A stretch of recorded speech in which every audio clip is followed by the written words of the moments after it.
Because if we showed bullets without context, our very competent defense attorneys would be beating their chest about how we don't even know where those came from. Do you have an objection to 65, which is on the screen? Because your list looks like you do, but Anything showing projectiles, Judge, or gun parts or guns, certainly we don't have an objection to. There's no reason for us to object to this. It's the other issues. okay. It's just, it was on the list that I was given. It looks like it says PV in your note.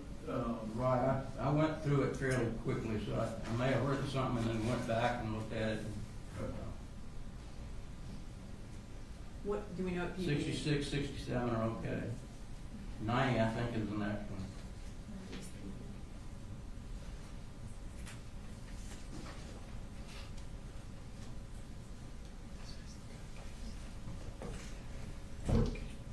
I just don't know what possible value that would have. It doesn't orient anybody to anything. Nothing was found there. Why?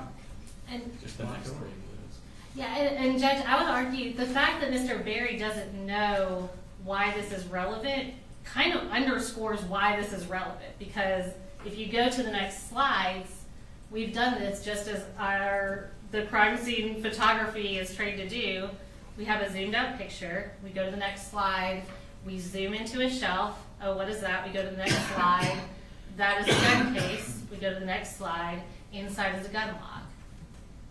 Narrowly tailored, very relevant, non-prejudicial. I think the agent can testify about what they found. I don't think you have to show everything on the shelf. And again, it's relevant, and this is how we decided to present the case, and non-prejudicial. All right, 101, 102.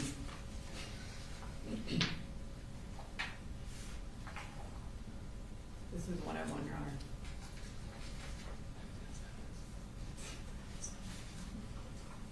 And is it, I'm sorry, I'm just vague on what PV is. Is it a relevance or cumulative or? What does PV mean? It's a closet with clothes. I can't tell. I'm asking what your no PV means on your list, so we know what the objection is. Probity value. I'm sorry. That is helpful. I assumed, but I didn't want to assume. And the ones that I had NP, that's not null cross. That was no property value. Okay. And Judge, yeah, this is an orienting photo. It shows a room. It shows a closet with a gun sling on it. And it shows where that closet is located in the room, in the context of the room. All right, 107.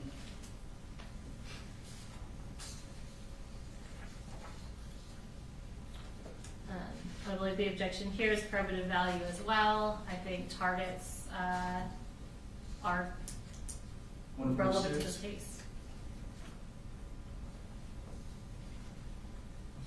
146.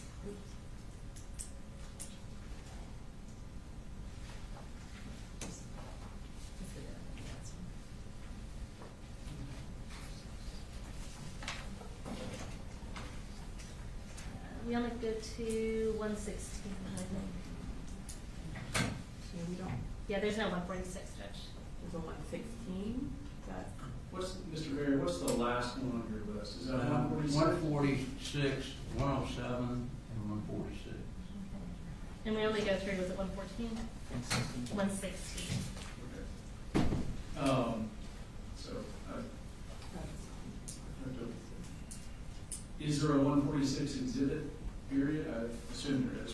There is, I think it's physical evidence, but I'll confirm that. Okay.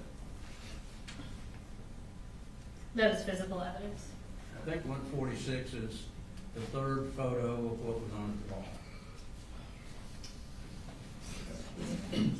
And I assume this big poster board, I haven't seen it yet, but I assume that's the same thing. I think it's duplicitous to have multiple photographs of the same thing. And Judge, Well, it's, certainly the photograph shows where it is in the house to some degree.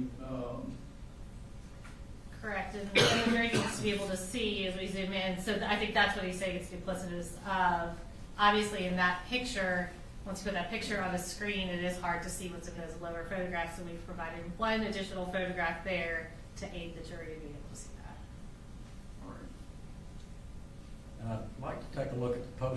before they put that up, just to be sure it's the same size. Don't know whether they line these pictures up to put it on that board or not. Your Honor, that was over 2 weeks ago. Defense counsel came in and looked at that board. I don't think I was here. I saw you were not here, you were in trouble. I was not here, Judge, but I had. Okay. Is the state saying this is the Yes, poster sir. board that's going to be tendered the actual poster board that was removed? No, Your Honor, there wasn't a poster board. Okay. Those, but Put those on a are poster board? by us, but that is the actual pictures that were From taken the off wall the that are wall. on the Okay. They're not copies, they're not reproductions, they are the actual pictures. And Judge, we also do need to be able to show that us reassembling that on the poster board is accurate in relation to the photos. Well, they don't have to show they've got 4 pictures of the same thing, plus they got a poster board. That, to me, is about as duplicitous as you can get. So in general, just kind of taking these as a whole, some of the photographs are highly probative, some of the photographs are a fair bit less probative. But in order to keep them out, I've got to find that the probative value is substantially outweighed by unfair prejudice, or being needlessly cumulative. I'm not able to find that it's substantially outweighed as to the exhibits that we just reviewed. And that's the standard for keeping it out, so the objection's noted for the record, but overruled. Thank you.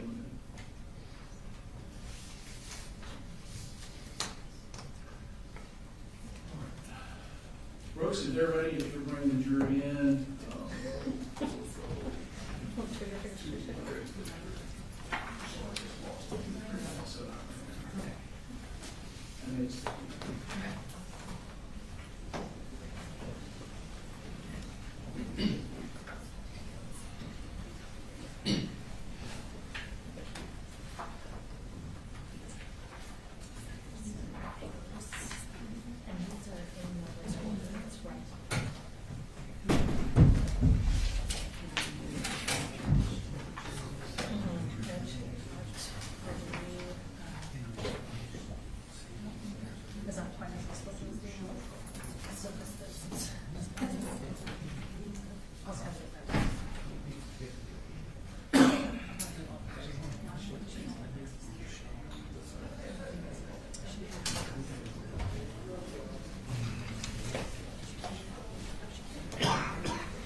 Thank you.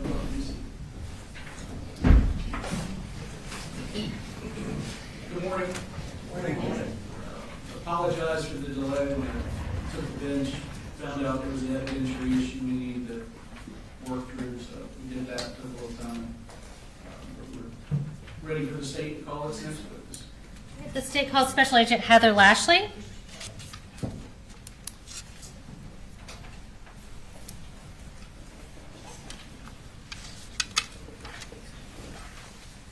Okay, you want to go ahead and raise your right hand. Do you swear or affirm any testimony you're about to give in the matter now pending before the court is the truth, the whole truth, and nothing but the truth, so help you God? I do. All right, you can have a seat. And if you want to go ahead and just introduce yourself to the jury and tell us where you're employed. Yes, ma'am. My name is Heather Lashley, and I'm a special agent with the Georgia Bureau of Investigation out of the Atlanta Regional Office. Okay. And how long have you been with the GBI? Just over 3 years. And what's your role in the Atlanta division of the GBI? I'm a special agent and crime scene specialist. Tell me a little bit more about what you do in your capacity as a crime scene specialist. So a crime scene specialist is essentially a special agent who is solely assigned to process crime scenes. So when we respond to various incidents, I'm not generally the one out doing interviews or things of that nature. My sole purpose is to process the crime scene. Okay. And so we met Daniela Stewart a couple days ago. Does your role kind of mirror what she does in other regions? Yes, ma'am. Okay. So in your capacity as a crime scene specialist and as a GBI agent, did you respond to Apalachee High School on September 4th of 2024? Yes, I did. And tell me about how you ended up becoming involved. So initially, I responded to Apalachee High School to provide crime scene assistance due to the nature of the scene. I knew it was going to be fairly complex. Once I arrived at the school, I was then reassigned to a different location for additional crime scene related. And tell me about where that location was that you got reassigned to. I was reassigned to 896 Harrison Mill Road in Bethlehem, Barrow County, Georgia. Okay. And whose residence was that? That was the Gray residence, so that was occupied by Colt Gray, Colin Gray, and 2 additional siblings. And what was your role going to be at that location? My role was to process the residence as a crime scene, so taking photographs, locating any items of evidence, collecting any evidence that I found there. And around when did you arrive at 896 Harrison Mill Road in Bethlehem? Approximately 2 p.m. on the same day, September 4th. All right. And give us kind of a general description of this residence at this property. So I would describe it as just a simple single-story home. There was a gravel driveway that led from the roadway to a carport on the north side of the house. It was a tan and color home with dark brown and color shutters, a front porch on the front of the house, an open front yard, pretty large backyard that was partially fenced in. Okay. And did you photograph the outside of the residence as well as the interior of the residence and anything relevant within the home? Yes, I did. Did you also do a sketch of the residence? Yes, ma'am. And how did you create that sketch? So I created the sketch using a software called Firearm, and that's the program that I routinely use to create my crime scene sketches. Okay, so is it an exactly to scale sketch of the home? No, it is not to scale. Okay, so as far as like if we're looking at an architectural diagram, it's not 1/10 of an inch equals 1 foot or anything like that. Correct. It just shows the general layout of the residence. Okay, and is it a fair and accurate depiction of the layout of the residence that you photographed? Yes, it is. And so we're going to introduce that sketch at that time. Let me give you the physical copy. And this is stage 144. Is this the sketch that you did that day? Yes, it is. Okay. That's a fair and accurate copy of the sketch. Yes, ma'am. So Judge, we would tender State's Exhibit 144. Suppose that's for demonstrative purposes only. All right, you agree it's demonstrative? I mean, video, but Not. I think that's something we can discuss later, Judge. it's admitted, it will be shown. All right, so we're going to pull that up on the screen. It's showing up in front and behind you. And can you just kind of talk us through the layout of the house? Yes, ma'am. So I entered the residence through a doorway that was in the carport / garage area. So upon entering through that doorway, I was located in the kitchen. There were 2 doorways on the kitchen, one that attached to a laundry room / bedroom area and one that connected to the living room. When you go into the living room, that's where the front door was located. There's also a hallway that led to the remainder of the house. There were 2 doors located on either side of the hallway that were a combination of bedrooms, a bathroom, and then just a general room. Okay. And you referenced that you took photographs of the residence both outside and inside. I'm going to show you a stack of photos that defense counsel has already gone through. You don't have to go through everyone if you don't feel like you need to. Have you previously reviewed those photos of the crime scene or of the scene? Yes, I have. Okay. And are they fair and accurate depictions of your photographs at that residence? Yes, ma'am. Judge, we would tender State's Exhibits 145.1 through 145.114. All right, any objections, Chairman? Previous objections, just ask for a standing objection. Yes, sir. Prior objections noted, overruled, 141.1 through 145.1 through 145 point, did you say 114? Yes, sir. Recommended. All right, so we're going to kind of go through these one at a time, and I'll just have you sort of talk me through what we're looking at. We will start with 145.1 and tell me what we see here. So this is just an overall photograph of the house. In this photo, I'm standing farther down the driveway, closer to the road, so you can see the address as well as the actual house in the background. Okay, and let me go ahead and ask you, we see, are those law enforcement vehicles and law enforcement officers, a few that we see in that picture? Yes, ma'am. Okay, so before you arrived, you said you got there about 2 p.m. Was this residence secured and maintained in the same condition as before law enforcement arrived? Yes, ma'am. Okay. So we'll go to 145.2. What do we see here? This is just another overall of the house. I've just moved a little farther up the driveway. Okay, and point 3. This is the north side of the house, showing the carport, part of the driveway, and part of the front and backyards. And point 4. This is the back of the house. Okay, and point 5. The front of the house. Okay, and would the driveway be to the left when we're looking at it that way? If you're facing the house, yes, the driveway is to the left. Okay. We'll go to the next slide. So the next few pictures we'll talk about are going into that carport and garage. Can you tell us what door appeared to be the door that people used coming and going from the house? So there was a doorway in the carport. As I said, that was the one I entered to go into the residence. That was the door that appeared to be routinely used to go in and out. Okay. So we'll go to the next slide, which is 145.6. This is an overall of that carport and garage area. Okay. Point 7. A closer up photo. At this point, I'm partially in the garage, and you can see the doorway there in the corner. Point 8. This is a close-up of the stairs and the doorway. And going in, was that the kitchen that we were looking into in that open door? Yes, ma'am. All right, so let's look at pictures of the kitchen. This is one of my overall photos of the kitchen. At this point, I'm standing in that open doorway. All right, and that was point 9, so we'll go to point 10. This is another overall of the kitchen. At this point, I've moved to a different corner of the room, and I'm making my way around the room taking photos. Okay. And point 11. Again, another overall. This is from that same corner, and I'm moving to my left, taking photos. All right, and with that door to the garage, oh, there we go. So point 12. You can go ahead. Yes, ma'am. That's the door that leads to the garage. Sorry, I got ahead of you. Point 13. This is another overall of the kitchen. You can see the doorway that leads to the carport and also the doorway that connects to the living room. All right, so that's the living room we see there to the left of the carport. Yes, ma'am. I need you to pause for just a second. Council, you on the clip?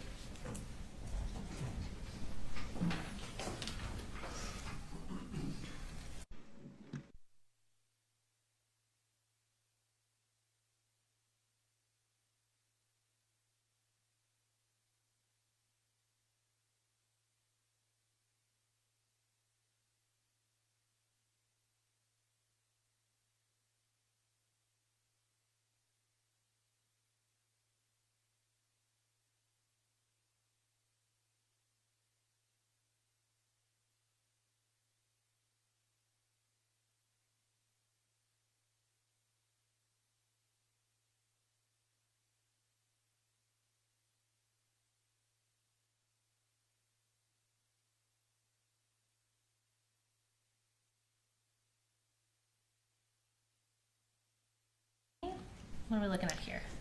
This is an overall photo of the doorway that connected to the laundry room / bedroom. Okay, and where is that in relation to the garage? So that wall where the doorway to go to the carport was, this is that same wall. So this would be the north wall in the kitchen. Okay, and is that accurately reflected on the diagram? Yes, ma'am. All right, so let's go to the next one. This is point 15. This is one of my overall photos of that laundry room from the perspective of me standing in the doorway. Okay, and point 16. Another overall. At this point, I've moved farther into the room and I'm facing back towards the doorway. Okay. And again, I kind of hit on this, but when you go through and photograph a house, do you first photograph it in the exact condition that you find it in before y'all manipulate things or go through anything? Yes, we do. Okay. So we'll go to point 17. This is a close-up of a plastic tote that was in that laundry room, and you can see some ammunition boxes in the tote. Okay. And point 18. This is just a closer-up photo of that ammunition box. All right, go to the next one. 19. This is a tactical style vest that was located in the laundry room. All right. And the next one, this is 20. This is an overall of an ammunition can that was also located in the laundry room. Okay. We'll go to 21. This is an overall of the contents of the box once I open the lid. All right, so this is that same box we saw in the previous picture, that green one? Yes, ma'am. Okay. And we'll go to 22. This is a close-up photo of some cartridges and cartridge cases that were loose in the bottom of the box. Okay, and did you have to do anything to unlock that box, or was it secured in any way that you weren't able to get into it initially? No, ma'am. It has a handle to keep it secure, but there's no actual physical lock on the box. Okay. We'll go to the next one. That was 22. This is 23. This is another photograph of some ammunition that was located in the laundry room, just within a plastic tote in that room. Okay. And the next one is point 24. A close-up photograph of that same ammunition. Okay. We'll go to the next slide. This is a close-up of the ammunition can that we showed a few photos ago. Okay, and that's point 25. So is that after y'all took that into evidence? Yes, ma'am. Okay, so we'll go to the next slide. Point 26. Again, this is the contents inside the box once I open the lid. Okay, we'll go to point 27. These are all the boxes of ammunition that I removed from the box and laid out to photograph. All right, so all of these were contained within that green box? Yes, ma'am. Okay. And point 28. And this is after I removed the contents of those boxes, just showing how many cartridges were in each box. Okay. And the next slide. This is just a close-up of those cartridges showing their caliber. All right, that was point 29. And we'll go to the next one, 30. A close-up of one of the other boxes of ammunition, Okay. And the next one is point 31. and the contents inside that box. All right. And the next one is point 32. Close-up of a different box of ammunition. All right. And the next one, 33. And again, the contents that were inside that box. And we'll go to the next slide. A different ammunition box Okay, and that's point 34, and the contents of that box. and that is point 35. We'll go to the next slide. This is an overall of what remained in the can after I removed the boxes from it. Okay, and that's point 36. So these are not ones that you previously photographed, those are additional at the bottom Correct. of the These box. were just loose in the bottom of the box. Okay. And we'll go to the next slide, point 37. This is an overall of which cartridges were loose in the box. As you can see, I laid them out and I wrote beside each one the make, the caliber, and how many there were. Okay, and can you just kind of read out what, basically what you've got written there? Yes, ma'am. So I have 2 PMC 308 Winchester cartridges. I have 12 FC 45 auto handgun cartridges, 1 FC 40 caliber Smith & Wesson cartridge, 1 Spear 40 Smith & Wesson cartridge, and 1 Winchester 40 Smith & Wesson cartridge. Okay, thank you. And we'll go to the next slide. This is an overall of one of the evidence bags showing the barcode. Okay, and is that your writing on there? No, it is not. Okay. Is your handwriting better than that? I hope so. What is this? What's labeled on the bag? It says loose ammo from laundry room. And is that accurate as to where it was collected from? Yes, ma'am. Okay, that's point 38. And we'll go to the next one, point 39. And this was the contents that were inside that bag. Okay. We'll go to the next one. That's point 40. This is a head stamp of either a cartridge or a cartridge case. It's hard to tell in that photo. Okay. And we'll go to the next slide. Point 41. And overall of a difference evidence bag. Okay, and what's the writing on that say? It says ammo, secondary search, laundry room. Okay, and when we say secondary search, what's that in reference to? So generally a secondary search is what we do after we've done our initial search and marked any items of evidence that were readily visible. Once we photographed, documented, and collected those, we will then do a secondary search in which we will move things that we may not have previously moved. And it's more of just a secondary sweep to make sure we didn't miss anything. Okay, and that's 41, and we'll go to the next slide. And these are the cartridges that were in that bag. Okay, and that's 42. Go to the next slide. And overall of a Remington ammunition box, That's 43. And the next slide. and the contents that were in that box. Okay, that's 44. And we'll go, before we go on through the house, I'm going to show you what's been marked as case exhibit 146. And can you identify what this is for the jury? And is this heavier than it looks as I walk this up here? Yes, it is heavy. Okay. This is the ammunition box that was collected from the laundry room. Okay. And does it appear to be in substantially the same condition as when you collected it from the laundry room? Yes, ma'am. After y'all photographed the contents of that box, did you put the contents back in the box and seal it? Yes, ma'am.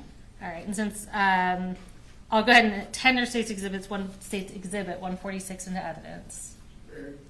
No objection. Does it have the bullets in it? Is that what this is? Yes, sir. Everything that was contained in it at the house is back in it now. All right, 146 is admitted. And I will not have you open that up since you photographed so thoroughly the contents of it. But I do have one more from that room. This is State's Exhibit 147. And can you identify what this is for the jury? This is the tactical vest that's been packaged, that was located in the laundry room. Okay. And is that bag and sealed everything in substantially the same condition as when y'all placed it into evidence? Yes, ma'am. All right, and I'm going to have you open that up and show that to the jury. And Judge, we would tender State's Exhibit 147. Mr. Barry? No objection. All right, 147 is admitted.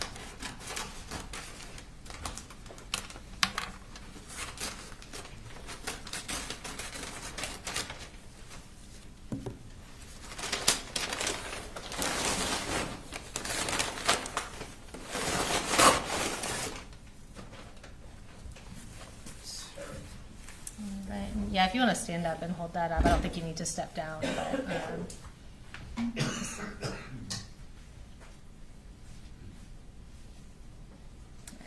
thank you. All right. Do you want me to put it back in the bag? And yeah, sure. Whatever's easiest. If you need to get it out of your way, let me know.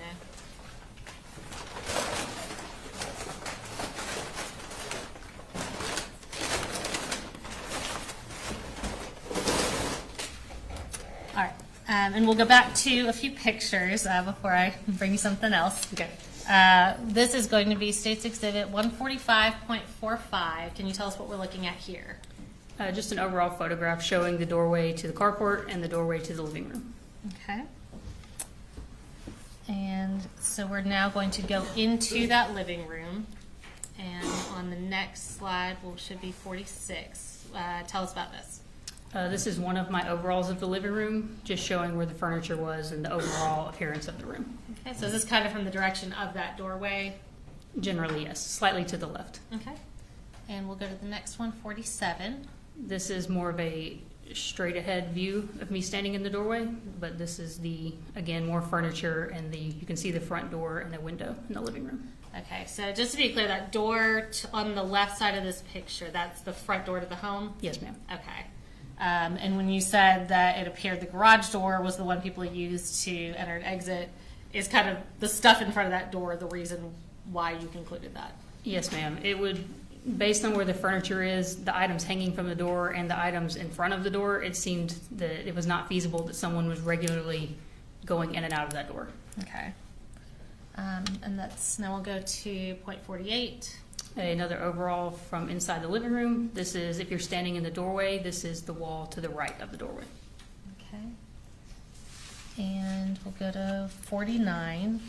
Another overall from the living room. You can see the doorway that leads back to the kitchen, and you can also partially see where the hallway starts. All right, is that going to be the hallway that has all the bedrooms off of it? Yes, it is.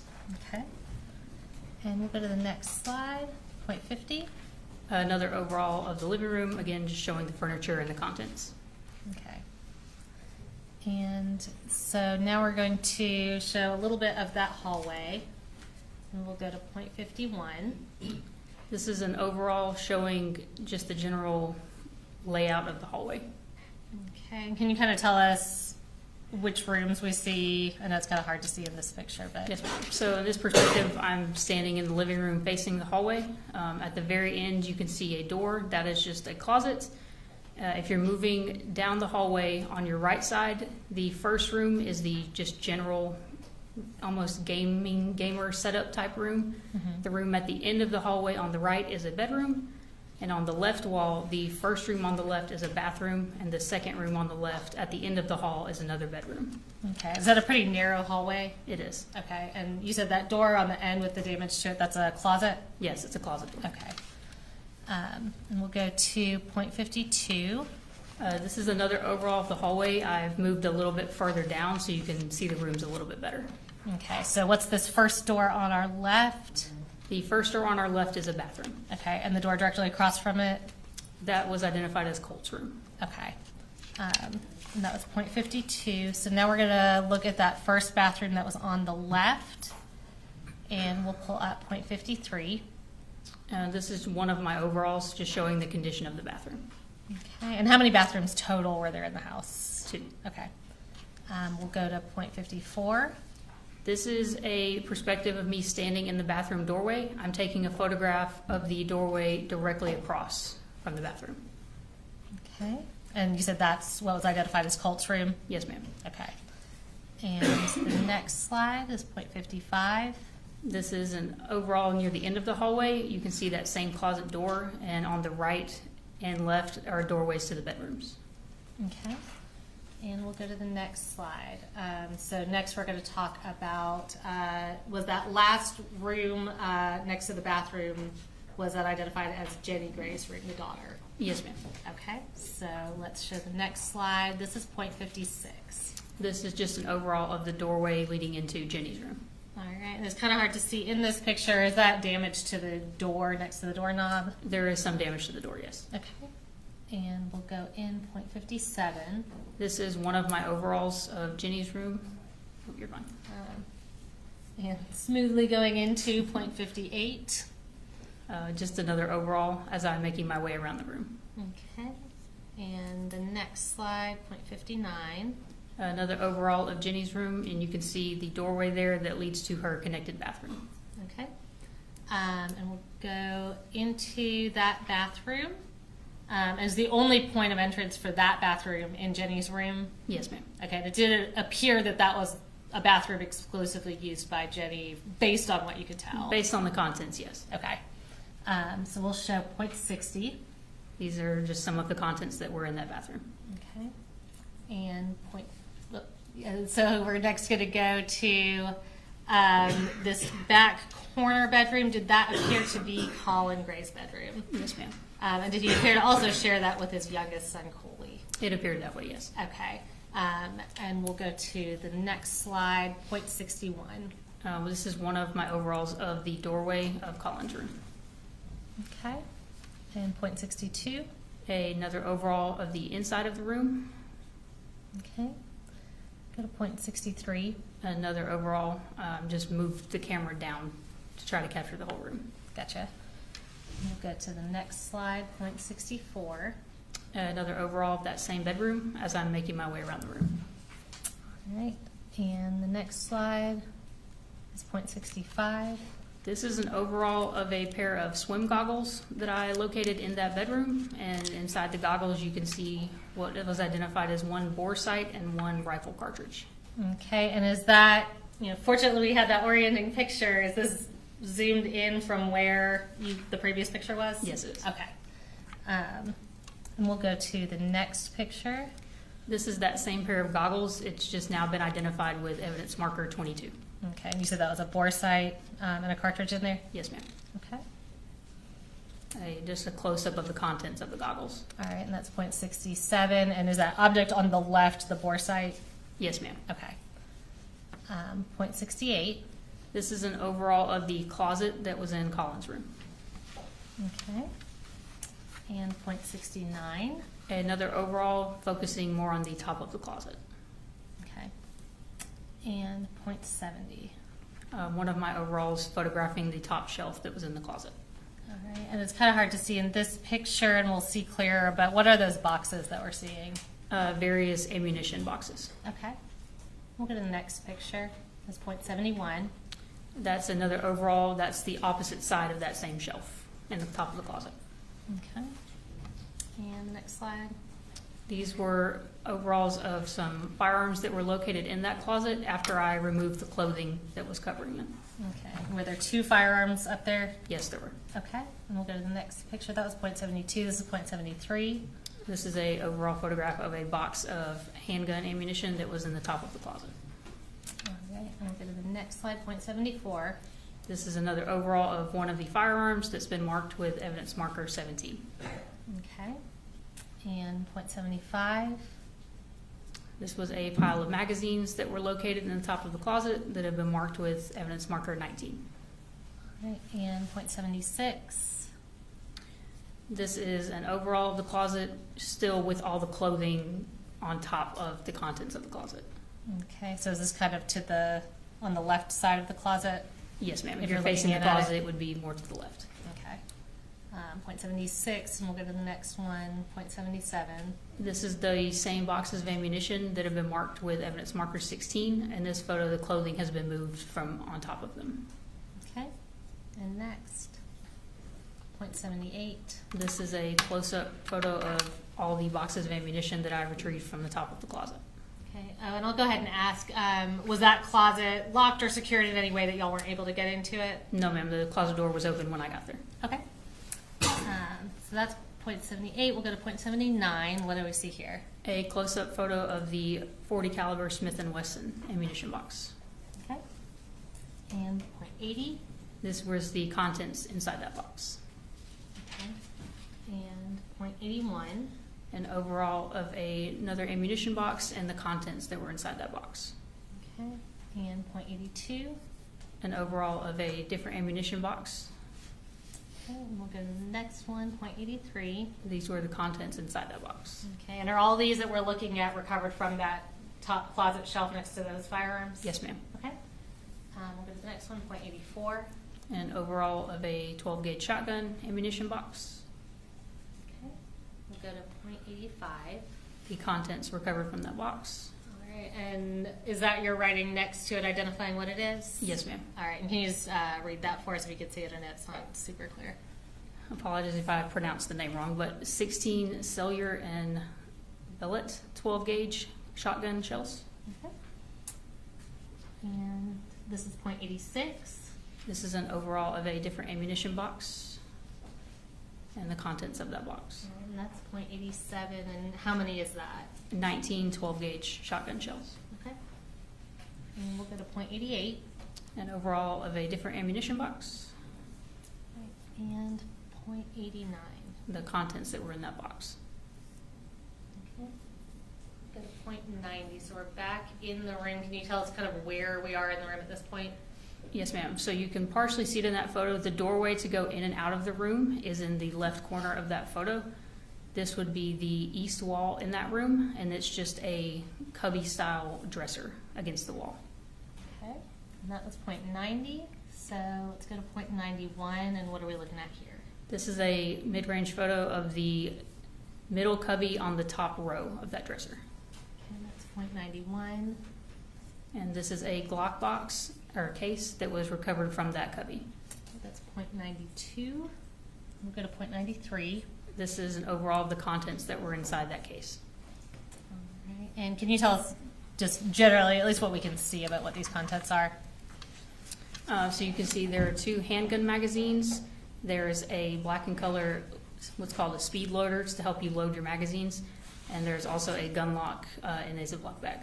Okay. And was the Ziploc bag, did that appear to be the original packaging for the gun lock from what you could tell? From what I could tell, yes. Okay. And that's .93. So we'll go to the next one now.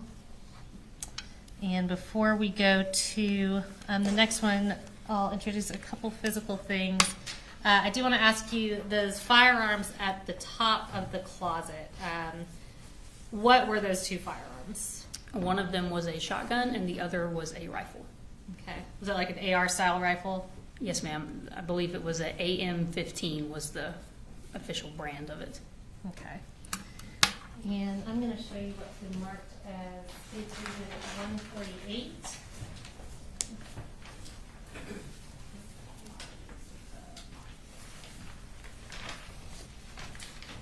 Can you just identify what that is? Yes, ma'am. This is the Glock case that was recovered from that cubby in Colin's room. All right. And does it appear to be in the same condition as when y'all took it into evidence?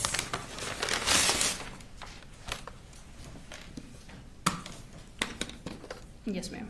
All right. And Judge, at this time, we would tender State's Exhibit 148. Okay, 148. Okay, I'm going to have you go ahead and if you can just sort of show the inside of it to the jury, then I'm going to ask you about a couple of the individual contents.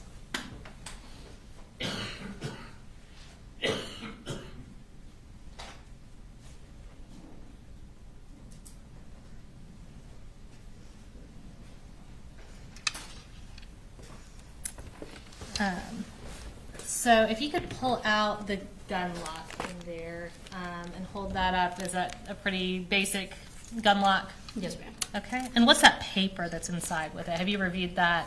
I have, yes, ma'am. So this paper is provided by Glock. It's essentially just a safety form. It provides instructions on how to properly secure the gun lock. It also provides warnings on how to do so safely. And there are also photos depicting what the gun lock should look like when it's properly installed on various types of weapons. Okay. And does it include like safety tips and that kind of thing as well to sort of explain that to the owner? Yes, ma'am. Okay. And what's the envelope that is also inside that lock case?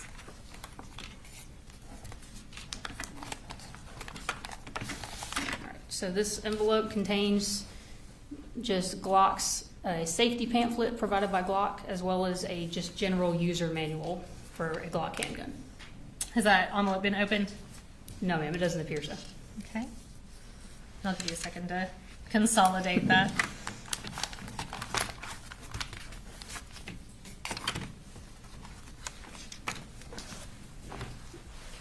All right, so we'll go back to the pictures.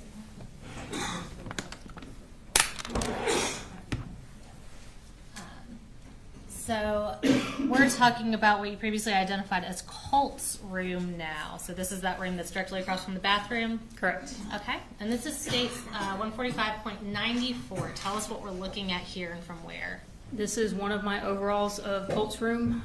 In this perspective, I'm standing in the doorway, and I'm facing generally the west wall. Okay. And we will go to, is that a like computer screen right there that we see? Yes, ma'am. There's a desk with a computer monitor, some video game equipment, and just some other assorted items on the desk. Okay, and that's, so we see that a little clearer in State's 145.95. Yes, ma'am. Just another overall showing the desk and the chair and some contents that were in the floor. All right, and is that still kind of from the doorway? Yes, ma'am. Okay, so this is a pretty small room.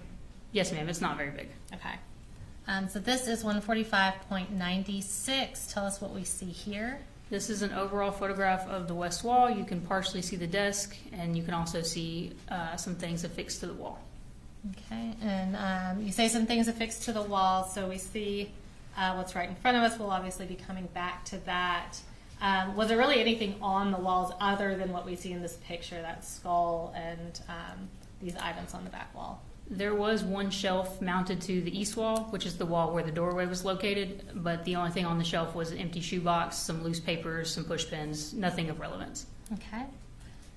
So we'll go to 145.97. Another overall, just making my way around the room. This would be partially the south wall and part of the west wall.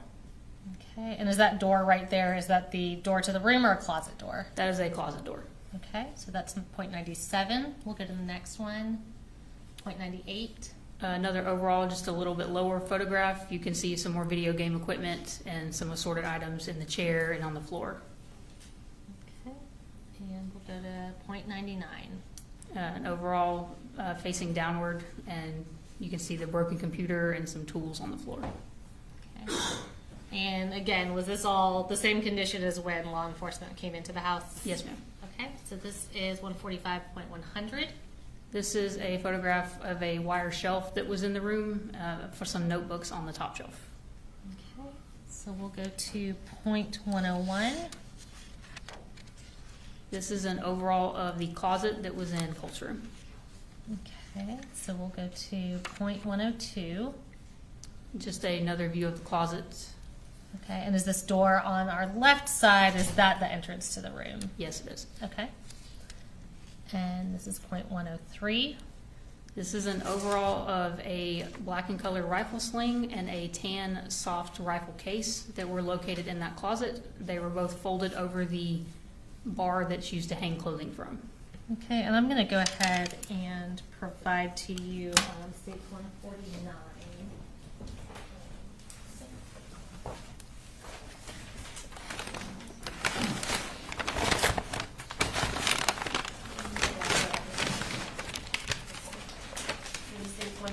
I'll trade you for a couple of those things you've accumulated. So here we have 149. If you want to go ahead and tell me what states 149 is. 149 is the rifle sling. Okay, does that appear to be in the same condition as we all have to have and put it into evidence? Yes, ma'am. All right. And Judge, at this time we would tender State's Exhibit 149. Want me to get it? All right, 149. All right, yeah, and if you want to go ahead and open that up, and I'll have you display that for the jury.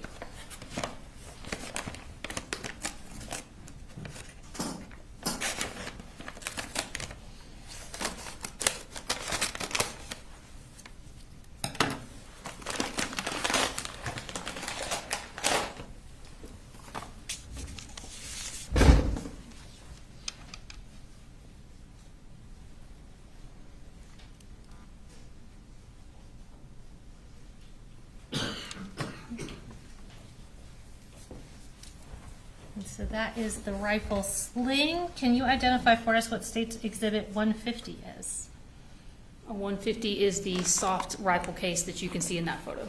Okay, so is that this brown object that we see here? Yes, it is. All right, and is it in substantially the same condition as when y'all packaged it up and put it into evidence? Yes, ma'am.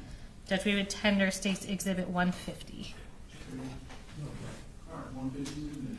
All right, I'm going to have you do your best to get that open and pull it out and display it for the jury.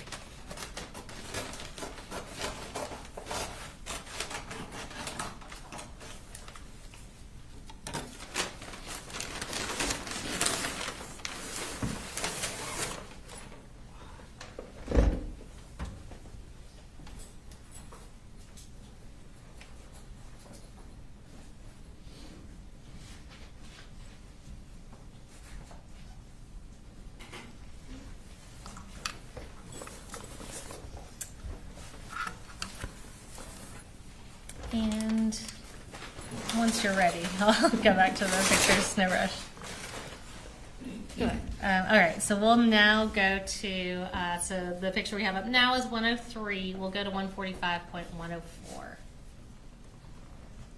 This is a close-up of the rifle sling. It has been marked as evidence marker 7. And that's the rifle sling you just displayed for the jury? Yes, ma'am. Okay, and we'll go to the next picture, 105. This is a photograph of the rifle case after I opened it, just to show that there was nothing inside of it. And that's the inside of that rifle case that you just displayed? Yes, it is. All right. And we'll go to 106. This is an overall of the top shelf inside that same closet, just showing the contents. Okay. And we'll go to 107. These are some targets that had been wadded up, and they were located in the bottom of the closet among some clothing and other assorted items. Okay, and we saw some of those as well in 106 and 107. Can you tell us when you say targets, what are those specifically? These are shooting targets. Okay. And we'll go to the next slide, 108. This is an overall of a sight box, red dot sight, that was located in that same closet among some clothing. Okay, we'll go to the next slide, 109. This is a close-up photo of the box showing the brand information and a photograph of the site. Okay, and we'll leave that up, and I'll go ahead and show you what's been marked as State's Exhibit 151.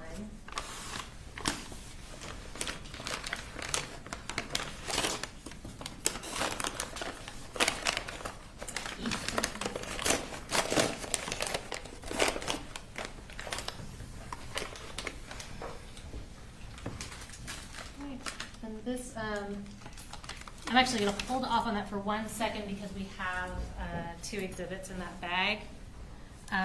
So you go to 110. All right, and what do we see here? Some additional shooting targets that were located in that closet, and you can see some are unused, but some are used.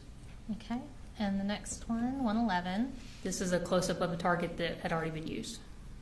Okay, and we'll go to the next one, 112. These were 2 additional targets that were used that were located in that closet. Okay, and we'll go next, 113. This is a photograph of a shotgun shell as well as another gun lock that were located in the bottom of that closet. Okay, and 114. This is a close-up photo of just the gun lock. Okay, and so I'll go ahead and.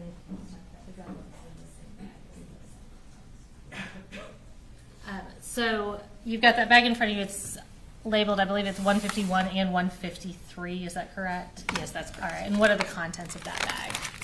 This is the box for the red dot sight as well as the gun lock that is on the screen right now. All right. And do those appear to be in substantially the same condition as when you took them into evidence? Yes, ma'am.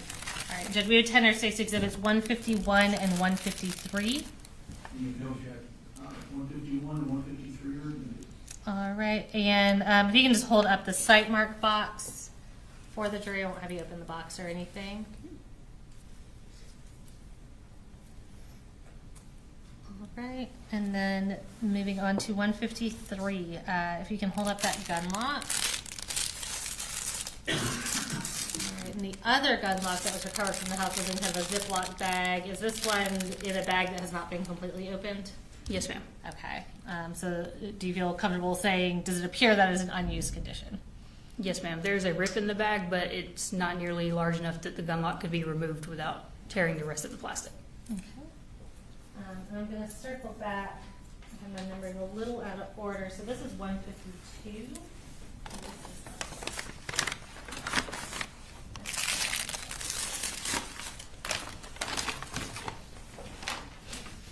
And I think this has kind of a combination of things in that bag. Can you identify what that bag is?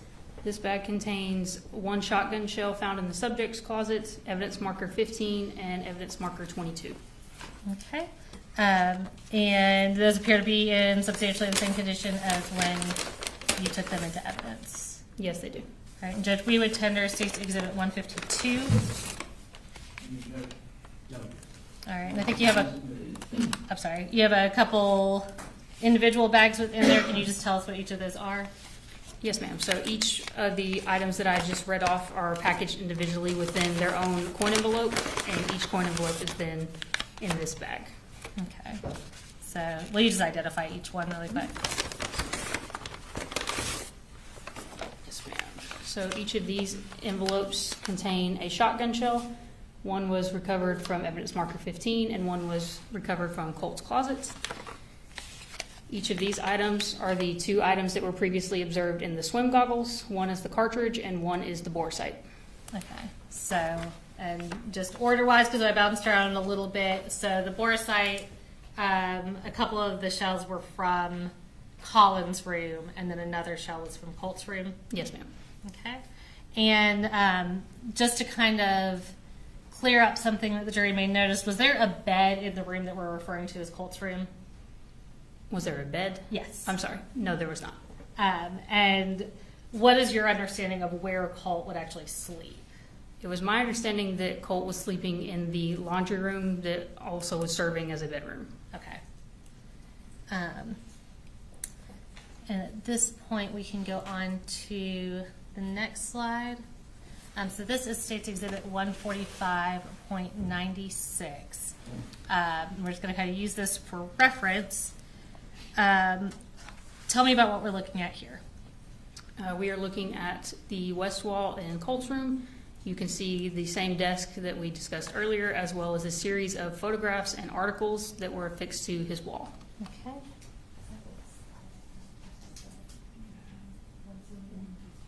Okay, and we're going to pull up the next picture, 145.115. I'm sorry. And what is that showing right there? This is an overall of just the photographs and articles on the wall. I marked it as evidence marker 2. Okay, and 116. I think there's 116. Okay. And what do we see here? This is a close-up of some of the photographs that were lower down on the wall and difficult to see from farther away. Okay. Okay.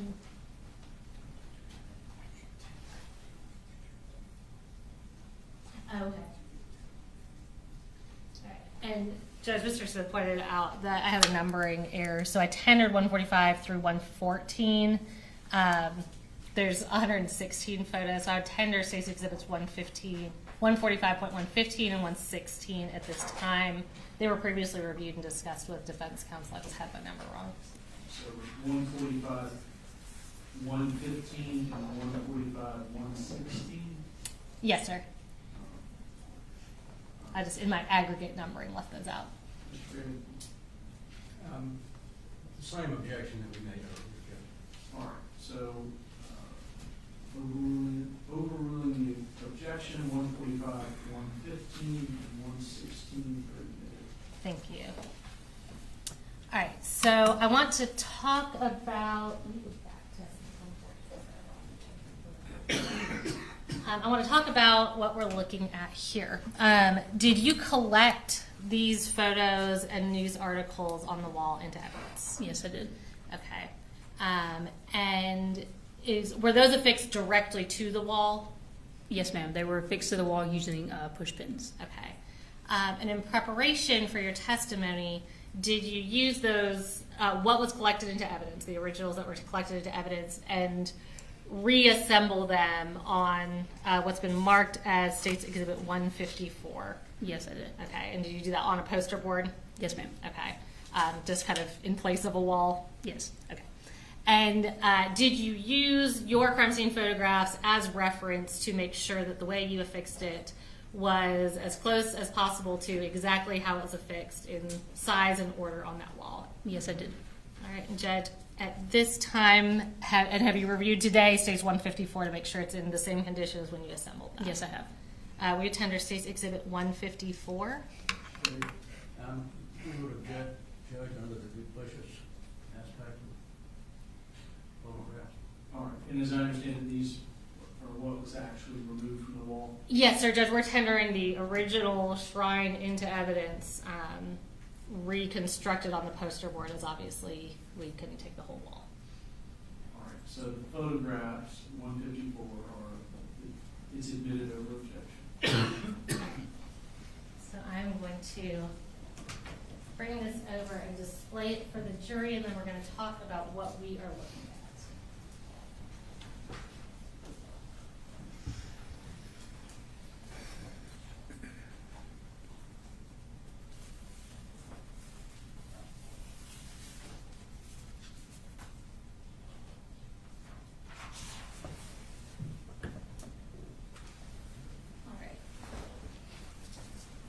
So, Special Agent Lashley, can you start by telling me the approximate size of this shrine? The approximate height of it was approximately 4 feet 4 inches. Okay.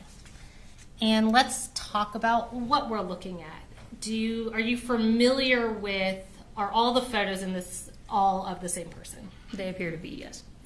And are all the news articles here related to that same person? Yes, ma'am.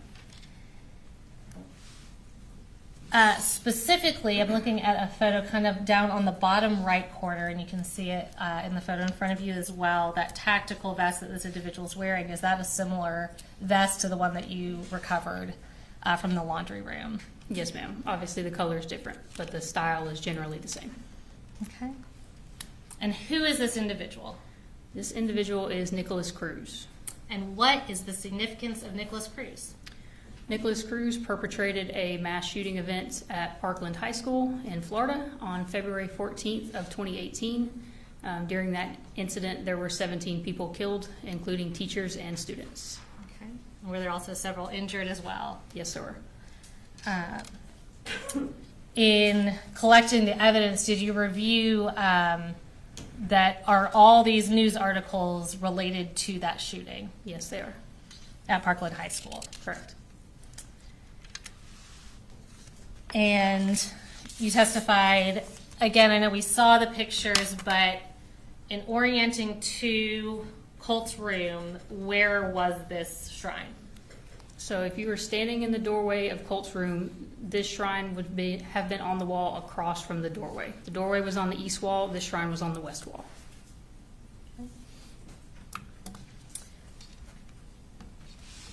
And I'll ask you, before I sit down, just as you recovered all the evidence, did any of the firearms that you recovered have a gun lock or any other safety mechanism on them? No, they didn't. Did you find any gun safes in the house? No, ma'am. Did you find any other kind of safe or secured location that a rifle could have been stored? No, ma'am. Nothing further from me, but Mr. Barry or Mr. Hawks may have some questions for you. Thank you. Cross?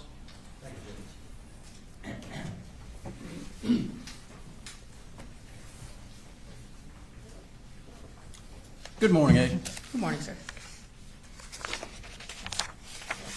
Were you given any information before you went to the home to do your search? Can you be more specific? What type of well, information? Who did you talk with before you went to the home? You had to get information where the home was. So So- who did you talk with before you got there? My direct supervisor, Special Agent in Charge, Lavender, out of the Region 10 office, is the one who directed me to go to the home and process it. He provided me the address, and I responded from the school to the home. All right. And did he give you the caliber of the weapon that had been used in the shooting at the school? No, sir. It was still very early on. I didn't get a lot of information. Okay. Now, when you went through the home, as you showed us, the room at the far end on the left you determined was Jenny's room. Correct. And would you classify that as the master bedroom normally in the house because it had an adjoining bathroom? For most homes, possibly. For that home, I would say yes. It was the largest bedroom, and it did have an adjoining bath. Okay. So it was the largest bedroom and it had its own bath. Correct. Okay. And where you put the father's room, which is on the other side, correct? Correct. Far right-hand side? Yes. Did that appear to be shared, bunk bed shared with the younger son, Coley? Yes, it did. Okay. So he shared that room with him. Yes, it appeared that way. And who gave you the information that Colt slept in the laundry room? I can't recall exactly who gave it to me. One of the agents that I met with when I first responded to the house. Okay. Did you find photograph in that laundry room where a bed would be? There was a bed in the laundry room, yes. Okay. And, excuse me, going through some of the cartridges that you found in this box, I think the, let's see.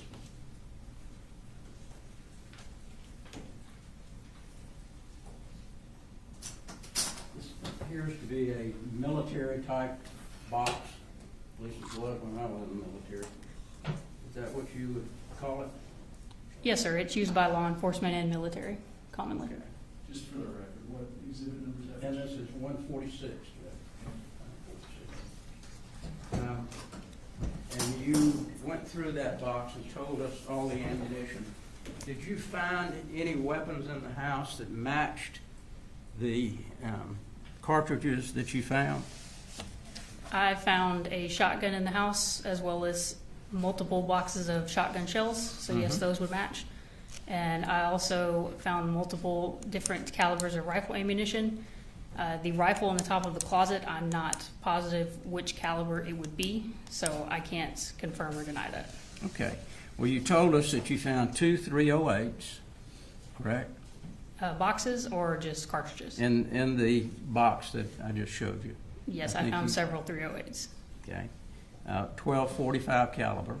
Yes. And Smith & Wesson, different makes, but 4 Smith & Wesson type bullets. I found multiple types of handgun bullets. Yes. Okay. And did you find a handgun?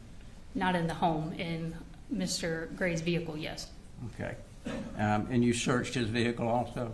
Myself and Special Agent Andrew Still did, yes. And was there a Smith & Wesson found or a .45? Neither. It was a Glock 43X. Okay. So you didn't find a .45 nor a Smith & Wesson? No, sir. How many Glock bullets did you find in this case? So generally, you will not find a cartridge that has Glock imprinted on it. Glock is the manufacturer of the handgun. Right, it's 9mm though, right? Yes. Okay. How many 9mm did you find? I don't recall, sir. And you indicated that you found an AR-style weapon in the top of the closet where Colin Gray slept, correct? Correct. And did any of the bullets in this case fit that particular firearm? I'm not sure, sir. I did not attempt to load that firearm. Okay. You didn't check to see what caliber it might be? I examined the exterior of the rifle, and it was identified as a multi-cal, which means it's capable of firing more than one type of caliber. There was not one specific caliber listed or imprinted on the rifle. Okay.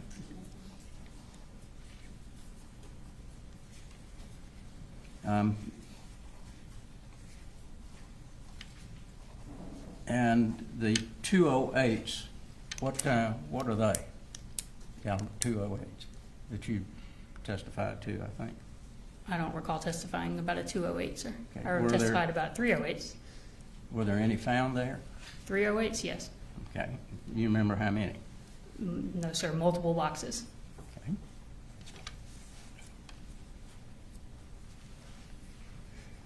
Now, the photographs that we see here, these are not cut out of a newspaper, correct? I'm not sure where they originated from, sir. Okay. Don't they look like they were printed on a printer? Potentially, yes. Is that correct? They could appear that way. Again, I'm not sure where they originated from. Okay. But they don't look like a newspaper where you cut it out of a newspaper, do they? The physical photos, no, they do not. Okay. Do you know when those were printed? No, sir. Do you know when those were put on the wall? No, sir.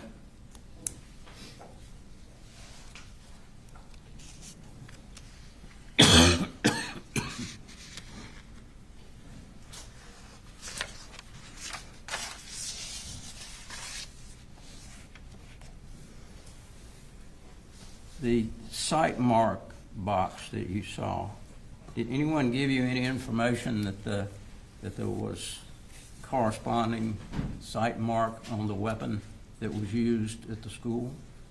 No, sir. I never saw any of the evidence that was collected from the school. Okay. So primarily your duties was to go there and photograph everything pretty much that you saw. That'd be fair to say. My role as a crime scene specialist is to photograph the crime scene in its entirety. So that includes the outside and inside overalls. And if I see something of evidentiary value, then yes, additional mid-range and close-up photographs of that item. Okay. And do you sometimes get impressions about what you see? What do you mean, sir? I mean, if you see, for instance, the computer that was sitting on the floor in what was called Colt's room, Mm-hmm. the computer looked like it had been taken apart. Is that what it looked like to you? Yes. Okay. Components were on the floor. Yes. You don't know when that may have been done either, right? I'm not sure. Could you tell by what was taken apart on the computer why it may have been taken apart?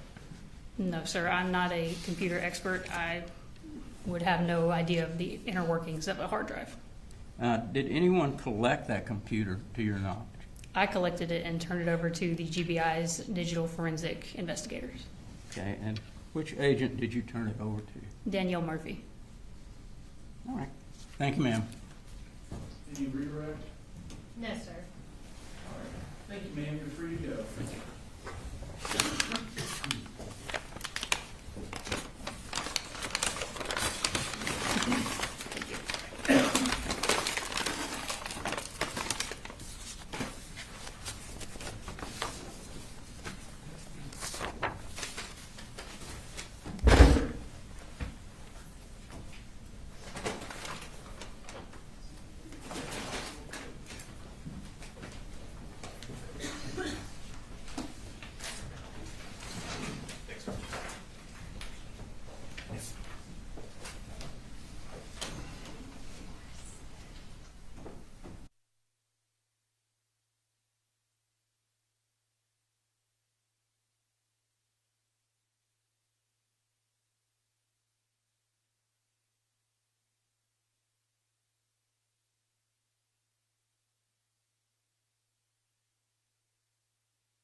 So ladies and gentlemen, we are going to take a recess now. It may be longer than our normal morning recess. Sugar 122, you raise your hand? Okay. If you'll hang back, and then just, you can stay in the box, but we'll go ahead and be in recess.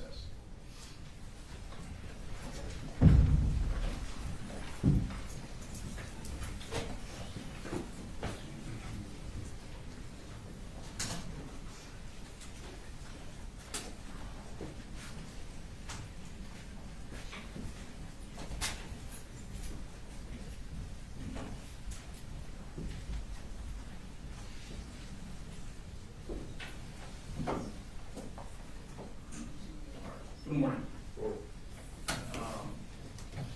My bailiff has informed me that you mentioned to a bailiff that you knew someone at Mike's gun room. Is that right? That's correct.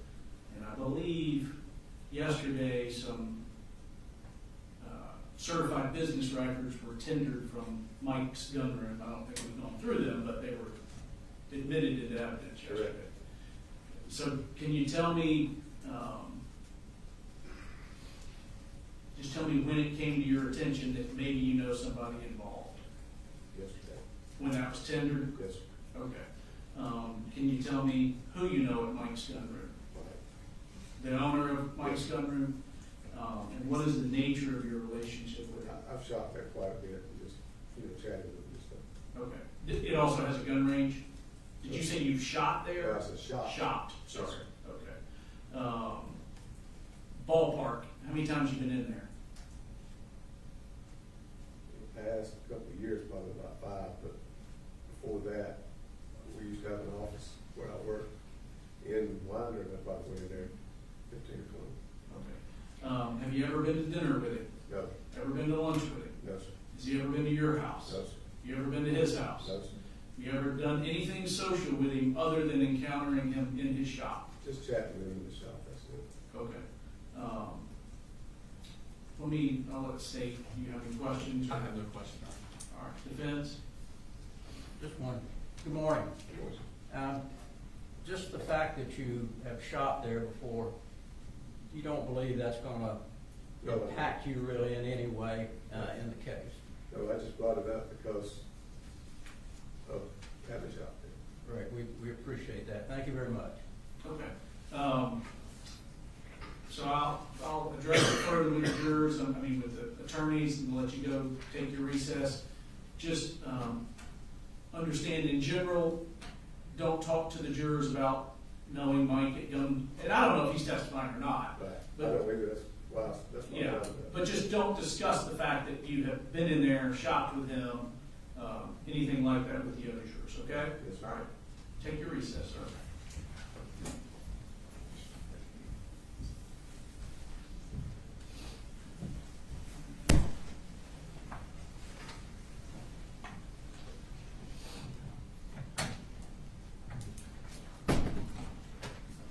All right, any issues for the state?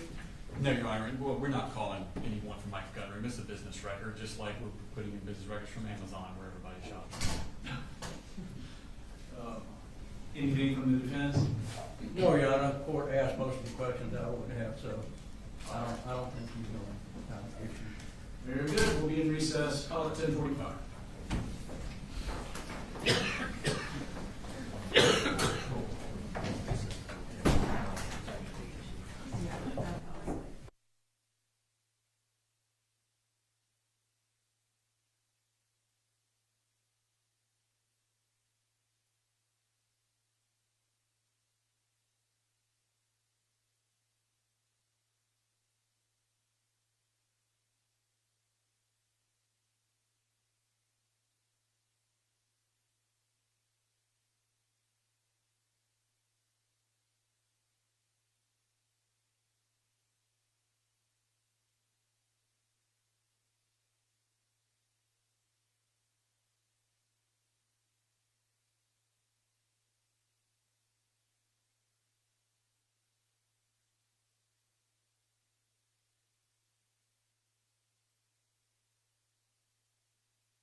ready for the jury? Yes, Your Honor. All right, bring them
One.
You guys don't have to stand. Been sitting all morning, Your Honor. You know, as soon as we sit down, they're gonna come out.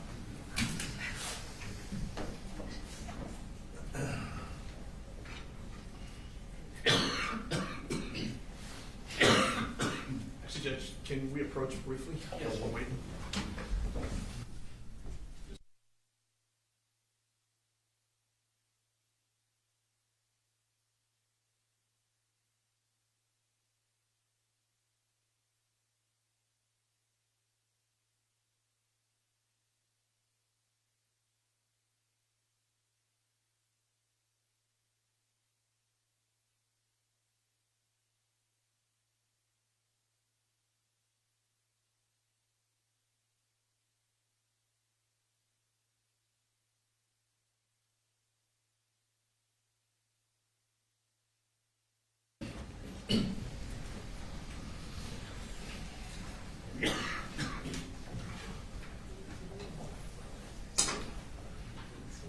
Is 15 minutes extra or? 20, can I say 20?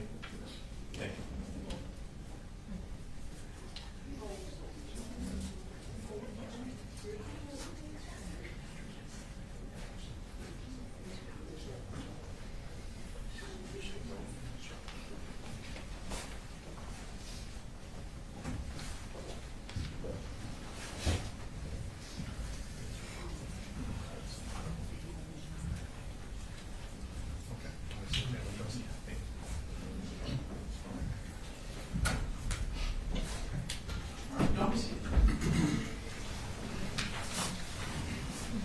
So, ladies and jury, we sort of have this standard format where we take a good morning break,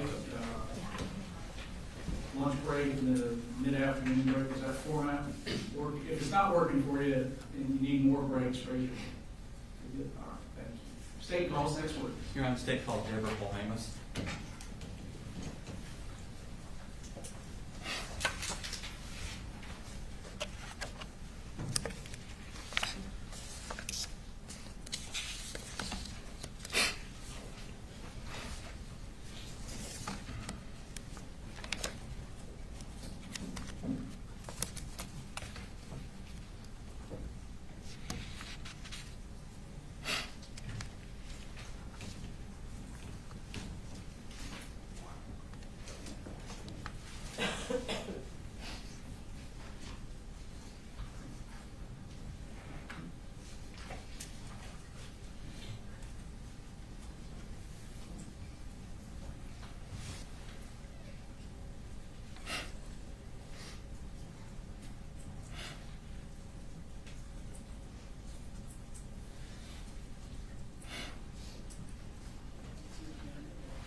If you'll actually pull that so you can speak into it, that'd be great. Okay. Thank you. If you could introduce yourself to the jury, please. My name is Debbie Polhamus. And could you spell your name for the court reporter? Debbie Polhamus, Polhamus. Okay. If you could raise your right hand, please. Swear the testimony you give in the matter now pending before this court will be the truth, the whole truth, and nothing but the truth, so help you God. I do. Okay. Tell us about yourself. Who are you? I'm Colt's grandmother, Okay. Jenny's grandmother, Cody's grandmother. Okay. And your daughter is who? Marcy. And that is Colt's mother? Yes. Okay. And what do you do? I'm a retired educator, Okay. And how long were you an educator? 43 years. Okay. And where do you live? I live in Fitzgerald, Georgia. Okay. And how far away is that from here? About 4 hours. Okay. And so you said you were Colt's grandmother? Yes. What did he call you? Mamu. Mamu? Mhm. Okay. Is that spelled a certain way or just? Mamoo. Okay. So are you one of those grandparents that doesn't see your grandkids very often, or are you a grandparent that's fully immersed in their No, lives? I've tried to be fully immersed Okay. with all of them. My other 3 are in Florida. Okay. I was about to say, do you have other children? Yes. Okay. And where do they live? Toby lives in Columbus, and Annie lives in Tavares, Florida. Okay. Do you have other grandchildren? Yes, Annie has 3. Okay.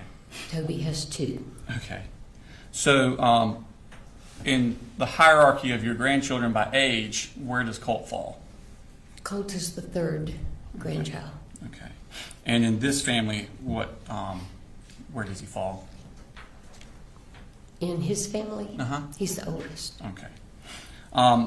When Colt was younger, did he have issues with impulsivity, having a short fuse? Impulsivity more than a short fuse. Okay. Do you remember talking to a GBI agent by the name of Agent Maddox back in, I believe that was September of 2024? I guess. I mean, I talked to a lot of them. Okay. I don't remember all their names. And this would have been shortly after the shooting that had happened? Yeah. Yeah, that was when most of the conversations took place. Okay. And do you remember telling her that about Colt that he's always been very impulsive, short fuse, even as a younger child? Judge, I think he's leading, it's his witness. I don't know if he needs to refresh her memory, but at this point, he's leading witness. Your Honor, I asked her about an issue regarding Colt. She gave a different answer than she had in a previous statement, an inconsistent statement. I then talked to her about that inconsistent statement, got the reference for it, and then asked her if that was what she said in the statement. She confirmed that is what she said in the statement. It wasn't a leading question. I didn't say, didn't you say this? I said, did you say this? And she confirmed that she did. Mr. Brown? I think that's an improper way to do it, but. specific question, we'll leave that. So where did Colt, where was he living when he was a young child? Where did he grow up? They grew up in Statham. Okay, is that here in Barrow County? Mhm. At some point, did they move from that house? They moved from Statham to Gainesville. Okay, and how long did they live in Gainesville? 2.5, 3 months. Okay, and where did they move from Gainesville? And then they moved to Cumming. Okay, and how long did they stay in Cumming? They were in Cumming a couple of months. And did something happen in Cumming that you thought that they needed to go somewhere else? Well, they had moved 3 times and they were getting evicted. Okay, And I told Marcy that I thought they should just think about moving to Fitzgerald, getting out of the hustle and bustle of the city, get a break. They could live in my mom's house. I was about to ask, was there an opportunity for living arrangements in Fitzgerald? Yeah, my mom had died recently, and her house was still fully furnished, dishes, everything. And I told her, I said, y'all talk about it, but it's there, and you're welcome to it. Okay. And at some point, did they actually move down to that Yeah. house? Mhm. Okay. And was that in March of 2020? Mm-hmm. Okay. How far is that from your house, that house? About a half mile. Okay. And did they start school there? Yes. Okay.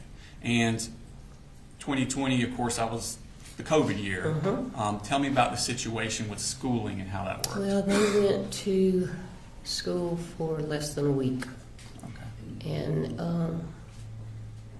so what I did was I let Colt and Jenny come to my house, and I did school with them. Okay.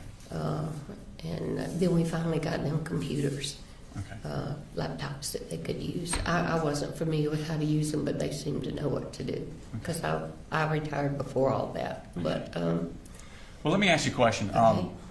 I had children in school in Barrow County at that time. In Barrow County, March of 2020, they just stopped school. They weren't doing the digital learning. It was Yeah. just school ended early. Is that what happened in Fitzgerald County? no, they were still doing school. They did some digital. Mostly it was educational packets. Uh-huh. The teachers would do packets of work for the grade levels, Okay. and you could go by the office and pick up their packets and bring Okay. them home. And they had library books that the kids could pick up and take. I could pick up and take. I was about to say, Yeah. did you do that? Yeah. Mhm. Okay. And so they did those at my house. okay. Mhm. Now, in September of 2021, we got a new school year. Mhm. Where does Colt go to school that year? Colt was in the 5th grade, and he went to the elementary school, In 2021, when you went to 6th grade, where did you go? the middle school. Okay. And we've had some testimony about Colt doing a search on a computer. Were you aware of that? I was not for a good while. Okay. Marcy didn't share a lot of those things with me, Okay. and Coley was working all the time. Okay. But At I some did- point, did you become aware? yeah, I did. I did not know about the search for abuse, but I did know about the search to how to kill your dad. Okay. And about how long after that happened did Marcy tell you about that? I think it was a couple of months. Okay. So probably still within 2021? Yeah. Mhm. Okay. Now, at some point, did DFACS come into play with the family? Yes. And who was it that initiated that? Well, I went to the school to meet with the counselor, Sujette Giddens now, and I discussed with her my concerns about things that were happening with Colt and his mother at home, and that I wanted her to be aware that we were going to call DFACS. Okay. And she said that they were going to call, and I said, well, I'd rather you wait and let us call because I think it would make a bigger impression on her if we did it. But then I found out she'd already called them, and then she called them again after we called them. Okay. So you also called DFACS? Mhm. Okay. I didn't. My other daughter did. Okay. I couldn't pick up the phone, and I couldn't do it.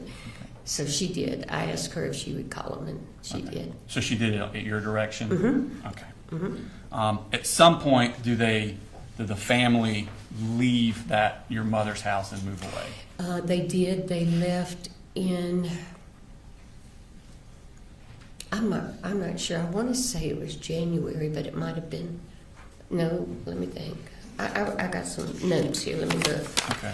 Maybe I can remember. They went back to Jefferson. I've got November here. Okay. So would it have been the same? Yes, if she's brought notes, certainly we would have the opportunity to look at those. That's accurate. I'm sorry. Examine, so. Yes, sir. Do you need those to refresh your memory? I just have like the dates certain things happened Okay. that I And- thought you might ask. Okay. And but- did but- you make those notes yourself? Yeah. mhm. Okay. And they're from your own memory? Mhm. Okay. No, well, they're from my notes that I've kept along Okay. since things started happening. I just kind of put them together. Okay. And when did you start making these notes back, kind of when you're talking about with the defect stuff, or more recently? Well, when we called defects, I sort of went back and started making a sequential thing when they left Statham, when they left Gainesville. I don't know why. I just thought there might be a point in time that defects asked me questions, and with all that was going on, I couldn't keep it all straight. Okay. So these aren't notes that you created after the shooting. These are No. notes you created well before that. No, mm-mm. Okay. Are they more contemporaneous in time as to when these events are Yeah, happening? mhm. Just mostly dates. Okay. So you're saying that now. And you're welcome. Y'all are welcome to look at them. Okay. Thank you. And that was November of 2021. Mm-hmm. So would that have been shortly in time after the defects became involved? Mm-hmm. Okay. And where did the family move to? They moved to Jefferson. Okay. How much contact did you have with the family when they moved up to Jefferson? I still tried to go up about once every 6 weeks. Okay.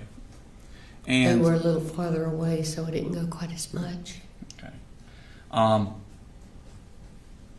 At some point, does Marcy, Jenny, and little Coley move back down to Fitzgerald? Mhm. Do you remember when that was, or was that in your notes? That was in November, a year later. A year later? Mhm. Okay. And where did Colt go? Colt wanted to stay with his dad. Okay. I told him he was welcome to come, but I think he wanted to stay with his dad because his mom and the other two would not be there. Okay. You know, it'd be a little calmer. Okay. So At least that's what he told me. okay. So in November of 22, Marcy and the other two kids come back down to you. They move back into your To my mother's mom's house. house. Okay. Mhm. And then Colt's up here. How much contact are you having with Colt that period of time? I was not having a lot because Marcy was really strong on the drugs, and I finally moved them to my house Okay. because I needed to be able to take care of the kids without running back and forth. So they moved to my house, and When you say they, did all three? Or all just three the of kid? them. Okay. Mhm. All right. And Marcy, for the next 6 weeks, pretty much stayed in the bed, Okay. getting clean, withdrawing. But it was easier for me to be able to take the kids to school, pick them up, all that. And so they stayed with me for maybe 6 or 8 weeks, and then they moved back to my mom's house. Okay. So because of this, you weren't able to. And I was going to say, to answer your question, I was not able to go up and down a lot with Colt. I bought Colt a phone, and I got him a card that he could use to call me. And I said, put it up, and if you need me, if you want to talk, call me. Okay. And he did call me some, but not a lot. So during that time, did you find out, or were you told about law enforcement coming to the house about an FBI tip? No. Okay. Colt didn't share a lot with me. I asked him after he went to the detention center why, and he said, I just didn't want to bother you. I didn't want to worry you. Okay. So I honestly didn't find out about that for quite a while. Okay. During the time that Colt is up here with Colin, are you also communicating with Colin? Yeah, we would text back and forth. And what types of things? He would text me, well, more of the texts that we had were later, but he texted me to let me know that he was getting enrolled in school, and he texted me to let me know that they were settled and he was doing good. We didn't have a lot of communication during that time. Okay. Most of ours was after they moved to Winder. Okay. Um, Did he ever tell you about the law enforcement coming to the house? I honestly do not remember who told me about it. Okay. Did you find out about it No. before or after the shooting at Apalachee High School? Oh, before. Now, at some point, Colt, then Colin moved to Winder, Georgia. All right.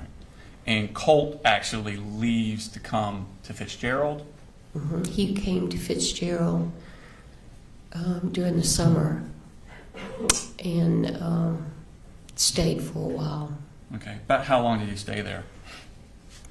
5 or 6 weeks, I would guess. I was in Florida a lot during that time because my other daughter was in Michigan in training for her job, so I was down there keeping the kids. And Did Colt get in trouble down there with you guys? he did. Tell us about that. I was not there.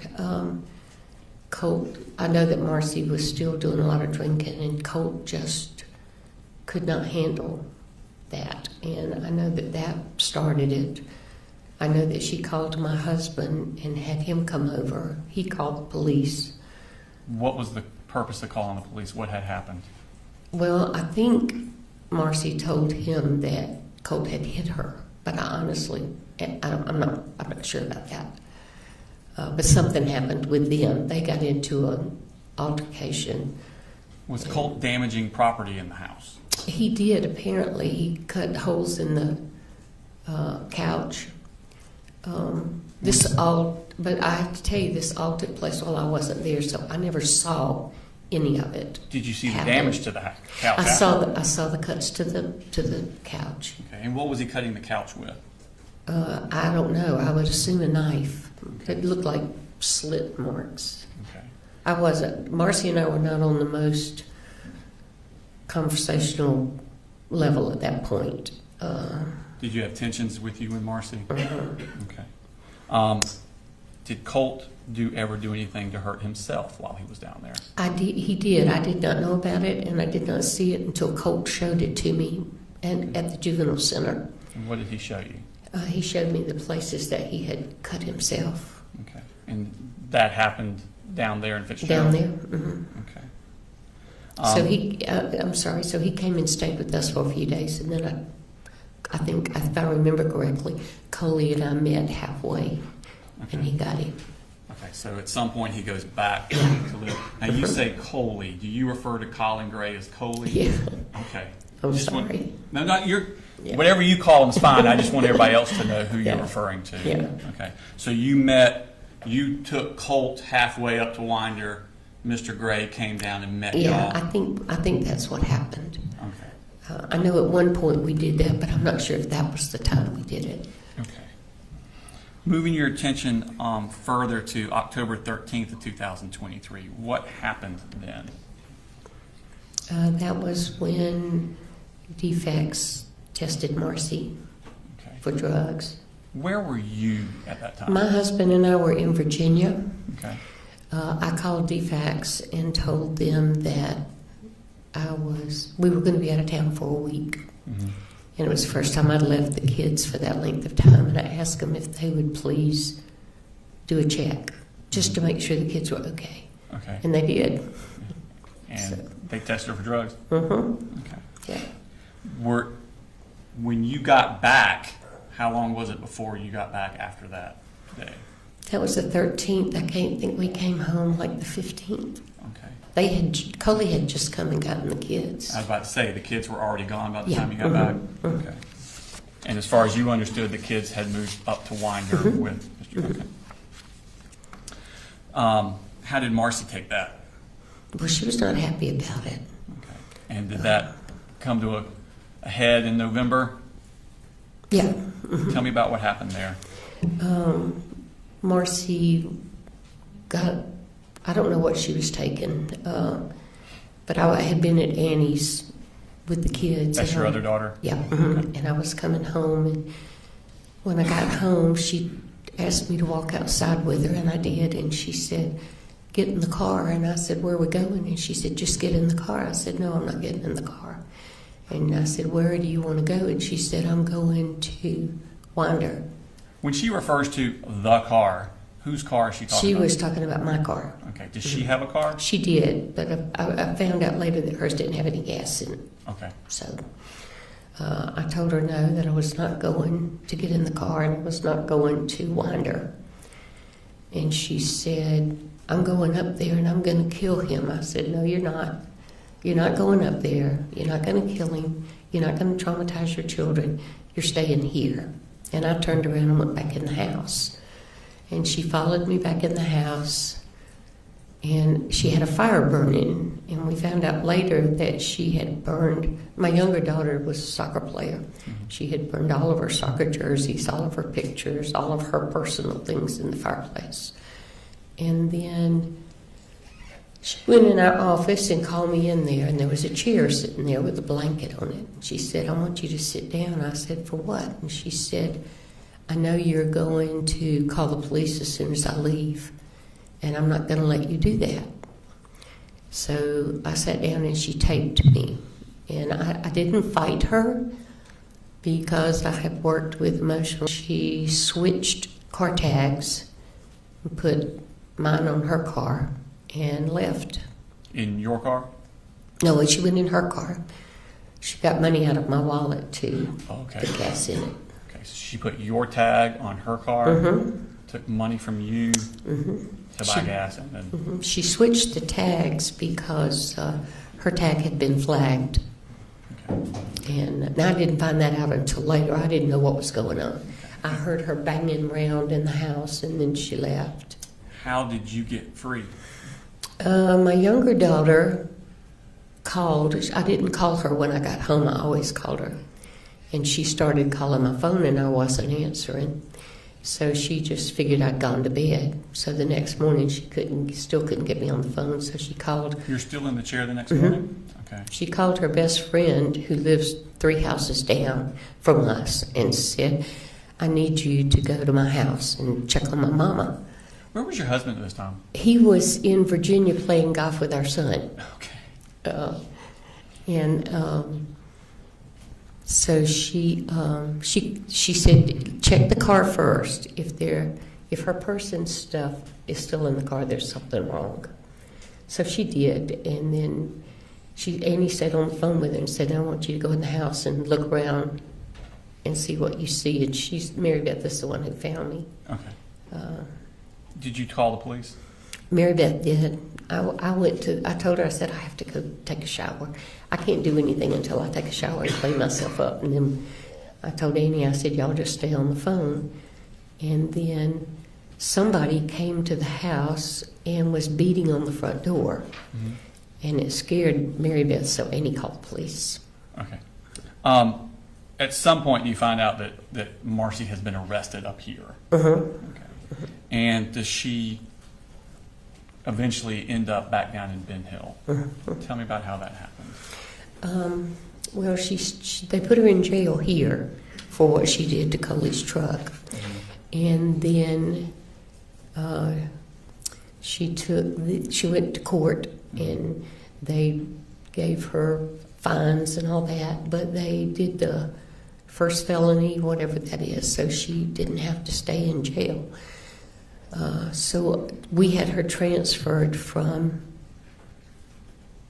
Winder to Fitzgerald. Because there were charges for her? There were Fitzgerald? charges for her down there, and they wanted her down there. Okay. So they transported her there. And then I left her in jail for a couple of months.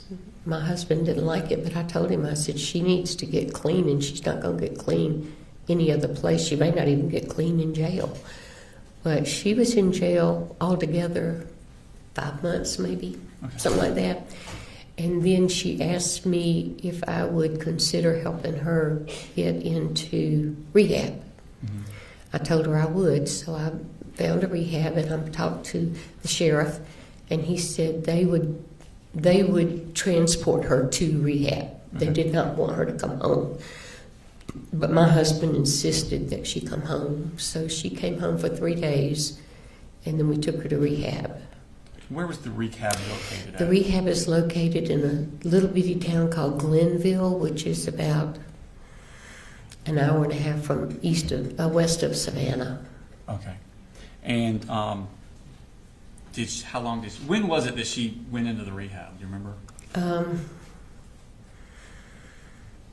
May, maybe? Okay. Sometime in May. So from November of when she was arrested up here till May, she's been in jail somewhere. Maybe April, I can't remember Okay. which. And then from there, she goes into a rehab facility. Is this a rehab facility she can come and go as she pleases, or is she? No, they were required to stay there, and they had to work. Mhm. So we could go and visit her, Mhm. but she couldn't leave. Okay. Or she was not supposed to leave. Okay. And when does she get out of rehab? Do you know? She didn't get out. She left. And how did she leave? She called me on Friday night and told me that she wanted to transfer to a rehab in up around Winder. Mm-hmm. She couldn't go to Barrow County, but she was looking at Clark Was she banished County. from Barrow County? Yeah. Mhm. Okay. So I told her to give me a few days and we'd look around and see what we could find. And I'd get back with her. So then she called Coley and told Coley that her dad and I said it was okay for her to leave. I'm going to object. It seems like this would be hearsay at this point. What's your response? She wandered a little further than anticipated, Okay. Your I'll Honor. sustain the objection. It's fine. How did she get out of, who picked Coley her up? went and got her. She called him and told him that we had agreed to let her leave, so he Okay. went and got her. Okay.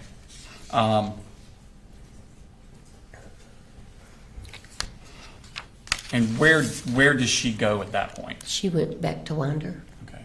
So, is this the house that Colt and Jenny and little Coley and Colin Gray that you referred to as Coley also? Yeah. Okay. I want to take you back in time now to Christmas of 2023. So this would have been after Marcy has duct taped you and stole your car, stole your money, and she's in jail. Okay. Do you go visit the kids in Winder with Colin around Christmas I time? went the day after Christmas, I think. Okay. And I'm going to show you. Isn't that the diagram from Apalachee? I'm going to pull up the diagram that we used with the prior witness. I know this isn't to scale, but is this kind of accurate as to what the house looked like? Yes. Okay. Was that your first time visiting that house No. that Christmas? You'd been before that too? Yes. Okay. So we have things listed. You got the carport in the garage, the laundry room, kitchen, living room. Where it says subjects room, they're referring to Colt. Was that Colt's room as you remember it? Yes. Okay. And in the back left, it says siblings room. Is that where Jenny stayed? Okay. And then on the right back, it says father's room. Who stayed in father's room? He and little Coley. Okay, so Colin Gray and little Coley both stayed in that room. Okay, thank you. Did Colt talk to you about a Christmas present he had gotten? Sure. Okay, and what was that Christmas present? There was a gun. Okay, and was it a rifle? Yes. Okay. Who did you get the Christmas present from? From his dad. Okay. While you were up there, how long did you stay up there at Christmas time? I don't know, 3 or 4 days. I usually stayed 4 or 5 days. Okay. Where was the gun kept at that time? I honestly don't know. He came out into the living area with it and went back down the hall, but I didn't follow him, so I don't know if it was in his room or in Coley's room Okay. at that time.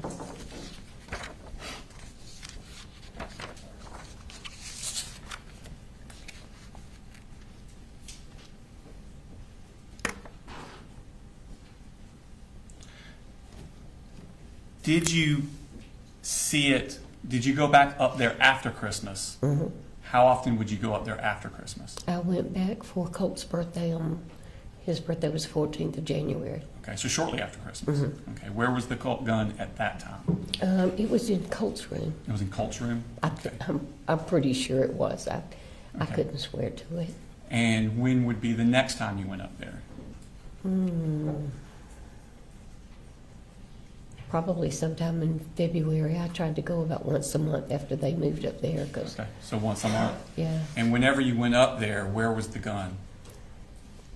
I never really looked for it. The couple of times I did see it, it was in Colt's room in the corner, Okay, propped up in the corner. okay.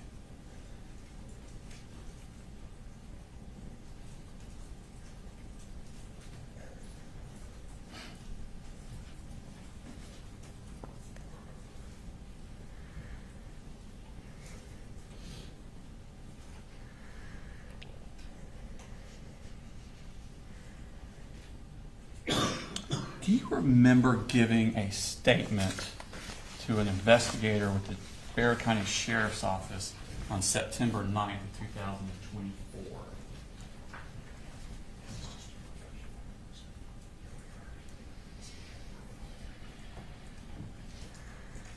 You remember talking to Jason Smith with the Bexar County Sheriff's Office? Do you remember talking to him about these times you would go up there and where the gun was located? I talked to so many of them, I don't remember Okay. what I said to which one, Okay. honestly. If I were to show you a transcript of that, would it refresh your memory? I'm sure it would. Okay. Starting around here, read all the yellow down. All of it. Yes, ma'am. Just read it yourself. See if it refreshes your memory.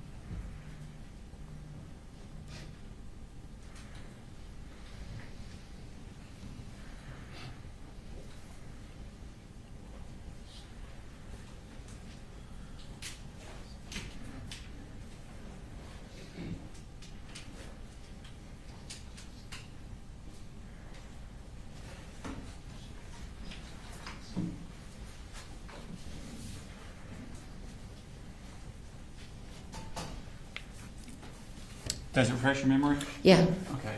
And so when you would go up there once every month or so, where was the gun kept? it was in his room. In Colt's room? Mm-hmm. Was it in Colt's room every time you went up there? According to that, it does, and I'm sure that's a lot fresher memory than I've got now. Okay. So I do when know you it say was in according his to that, room you're most of the talking time. about your statement to, Yeah. and that was what, a year and a half ago? I'm That sorry, you what? gave the statement about a year and a half ago? Yeah. Mhm. Okay. And then so what you're talking about is 2 years ago? Yeah. Okay, or 3 years ago. So whatever's in here is more accurate? Mhm. Okay. Oh, absolutely. And so if it says, every time I went up there, I saw it in Colt's room, that would be what you believe to be accurate? Mhm. I'm sorry, I Yes, just need to I'm say yes. sorry. It's Yes. just because she's writing it down. That's I mean, okay. we all know I'm what sorry. that means, but it's for the I'm record, sorry. I'm sorry. Did you, that January for Colt's birthday, after he got the gun, what did he want from you for Christmas? I gave him Or for his money. birthday, I'm sorry, for his I birthday. gave him money. He wanted bullets. He wanted bullets? Okay. And did you check with anyone to see if that was appropriate? I told him he had to ask his dad, Okay, and if it was okay with his dad, I would buy them for him as long as they used them at the shooting range. okay, Coley thanked me for having him ask him, Okay. and said it was fine that they go to the shooting range. So we Okay. went to one of the sporting goods places and bought them. okay. So you bought ammunition for Colt, but it was because Colin said you could? Yeah. Okay. Now, we're going to skip forward again now. So, no, that's the same time period. So now, Colt has been removed from Marcy. All the kids have been removed from Marcy. They're up here in Winder. You have that Christmas. You have his birthday in January 14th. Is that correct? So now we're in 2024. Colt's 14. Okay. Is Colt going to school? No. Are any of the kids going to school? Jenny and Coley were. In January? Oh, I don't know. I think they got registered and started in February, if I remember correctly. And how did that process happen, them getting registered? Who did that? My daughter did a lot of it. Okay, And that would Coley by your helped. daughter. You have two daughters. Annie, I'm sorry. Annie, the Yeah. Colt's aunt? Okay. She's a computer whiz, and I just get bogged down, and Coley was working. So I called her and asked her if she would help get it all done, and Okay. she did. All right, thank you. Now, so when Annie's registering, she's registering all three kids? Okay. Does Colt ever actually attend school? No. Okay. Were you helping the family financially at this time? When Coley needed me to, I did. Okay, so if he needed, and by Coley you mean Colin Gray again? I'm sorry. No, you're fine, you can do that, I'm just making Yeah. sure everybody understands what we're talking about. You just talk like you normally talk, I'm not trying to correct you. But you're talking about Colin. If he needed something money-wise, food for the kids, light bill, rent, anything, could he ask you? Yeah. And did he routinely ask you? He asked me several times. Okay. Yeah. And did you always come through? Okay. But I'm sorry. That's fine. Thank you. So now let's fast forward to, we've gone through the summer. Marcy is now up here. She's left rehab. She's up here. How did Colt get enrolled in school that time? He was already enrolled. You mean for the For ninth grade? Apalachee. For Apalachee, Oh. that school year. I don't know. I just assumed that the paperwork from the middle school would transfer over to the high school. So you're not aware of how that happened? Okay, that's fine. Now, I want to take your attention to Thursday, August 15th. And just to set the stage, and Marcy's up here, right? Is that correct? Okay. Do you get a call from Colt about Marcy? Do you know what I'm talking about? I do. Okay, tell me about that. Colt called me, I want to say it was during the night, and he said, "Mammy, I don't know what's wrong with my mother, but you need to come and get her." They'll have to object unless they plan on bringing Colt in to testify. All right, so there's a hearsay objection. What's your response? Your Honor, it's not for the truth of the matter asserted. He's asking her to come get his mother, and so it's why did she do what she did next? Well, Judge, the truth of the matter asserted is it doesn't cover everything. We can't get into everything just because they're not going to say it's not truth. I mean, there's got to be some limitations. Your Honor, there are lots of limitations, and I'm not going into those limitations. I can't assess without knowing what the statement is. Your Honor, the statement she said was that he asked her to come get his mother. And her next thing she's going to talk about is going up there to get the mother. So the reason for the statement is to explain why she's doing what she's doing next. A request is not a statement, so therefore it wouldn't be hearsay. What's your response, Mr. Gray? Judge, my response is he can ask her based on the conversation that you had with Colt, did you come up and get Marcy? Well, that's still me going into the contents of it, Your Honor. She's saying what Colt said. That makes the difference. Yes, except the value here are the words that are being spoken. It's what he said to her caused her to do something. It's not being offered to. He didn't give a reason. That you're not asking for a reason why. Is that right? Just that he called and said, "Come get her." I think she put something in there, but that's not, like I said, it's not the purpose of it. So I'll permit, if the response is Colt asked me to come get her, then I'll permit that and say that's not hearsay. If there's more to it than that, then I would need to hear that. Did you get a call from Colt? Yes. Did he ask you to come get his Yes. mother? Okay. Excuse me. When he asked you, did he say anything about having a physical altercation with Marcy involving a gun? I'm sorry, yes. He did. Yes. Okay. Wait, you said on the phone call, did he say Yes, ma'am. something about having an altercation? No, Thank you. Okay. no, I'm sorry. I'm sorry, Your Honor. I thought I was getting in trouble. I was I not trying to misconstrued elicit that. the content. I was trying to elicit the absence of content. No, he just said, come get her. Okay. Thank you. So do you go get her? Mhm. And when was that? The next day. Okay, so that would have been the 16th. Mm-hmm. Okay.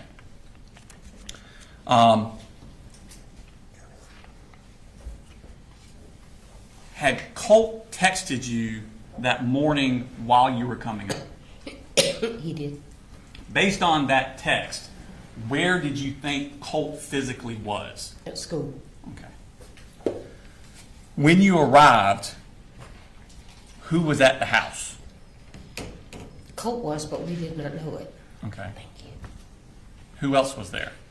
Marcy. When you say Colt was there but we did not know it, do you mean we did not know he would be there, or when you got there you still did not know he was there? I still did not know. I thought he was in school. Okay. What did you do when you got there? What were y'all doing? We went in the house, told Marcy to get her stuff together. We were going back to Fitzgerald. Okay. And did she begin packing her stuff? Okay. Did y'all help her pack?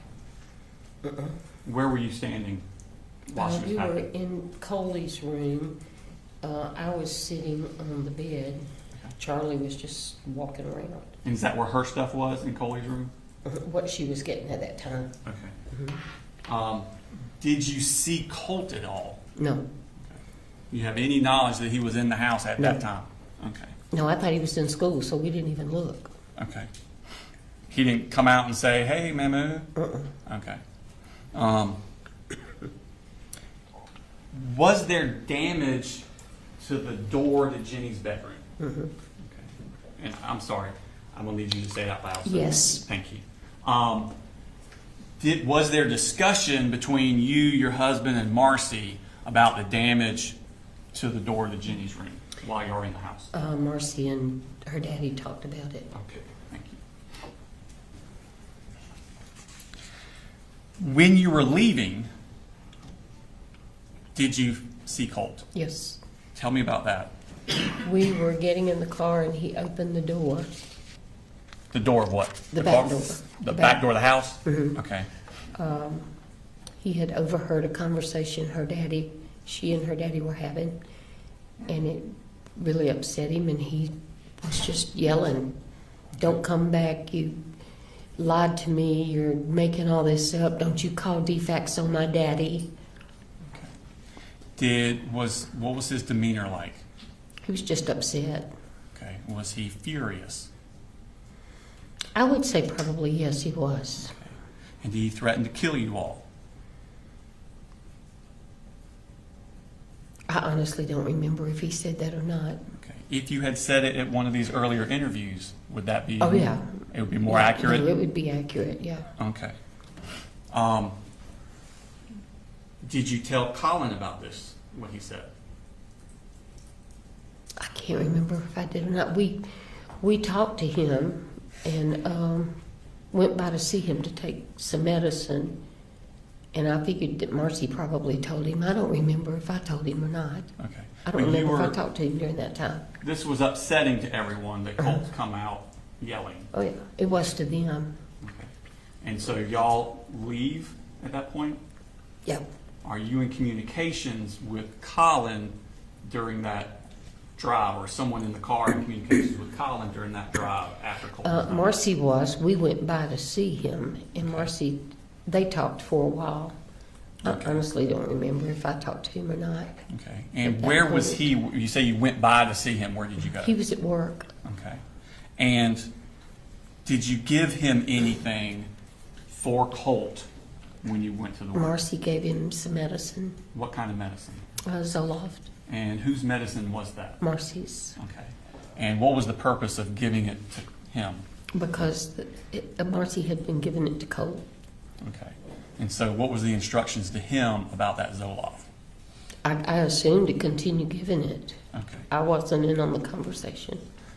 Now, at this point, would it be safe to say that Colt's mental and emotional health is kind of spiraling? Mm-hmm. And again, I'm sorry, just yes or no? Yes, I'm Thank you. sorry. It's okay. And even before this, had he routinely had violent outbursts? Yes. Okay. And you and Colin had actually spoken about Colt's mental health? Mm-hmm. And again, yes? Yes? Yes. Okay, sorry. It's okay. It happens to everybody. Did you talk to Colin about Colt needing professional help for We this? did talk about it. Mm-hmm. Okay.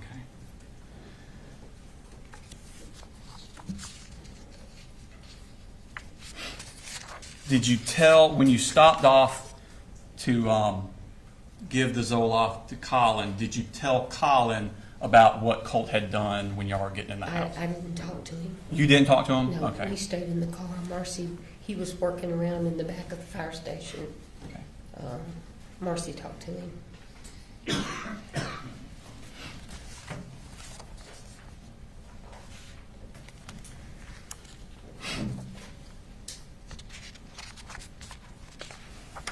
Did you get, after you left, did you get text from Colt during this time that on the 16th?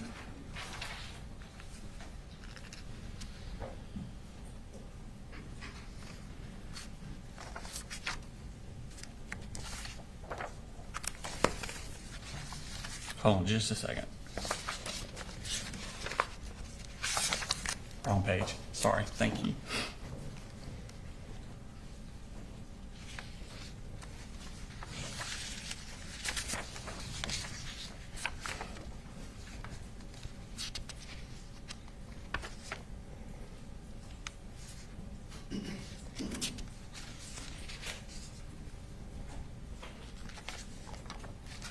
Okay. I'm going to show you what's already in evidence in State Civic 158. These are text messages from Colt's phone to you. Colt would be where it says owner in the green, and then your grandma in the blue. Before those are published, we're going to object to those.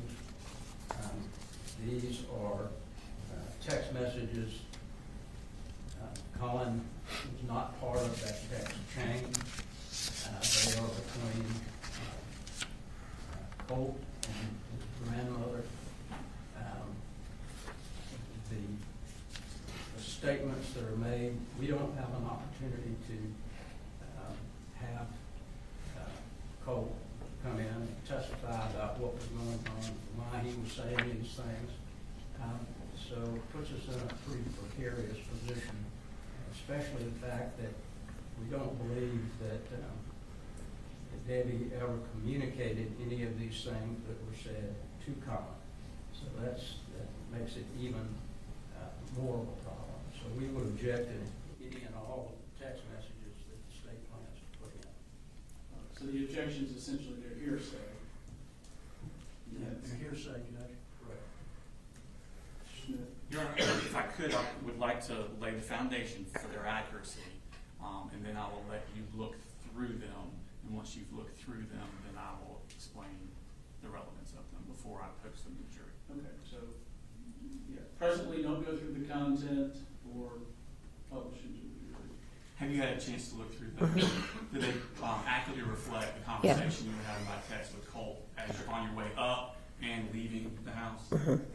I'm sorry, yes? Yes. Okay, thank you.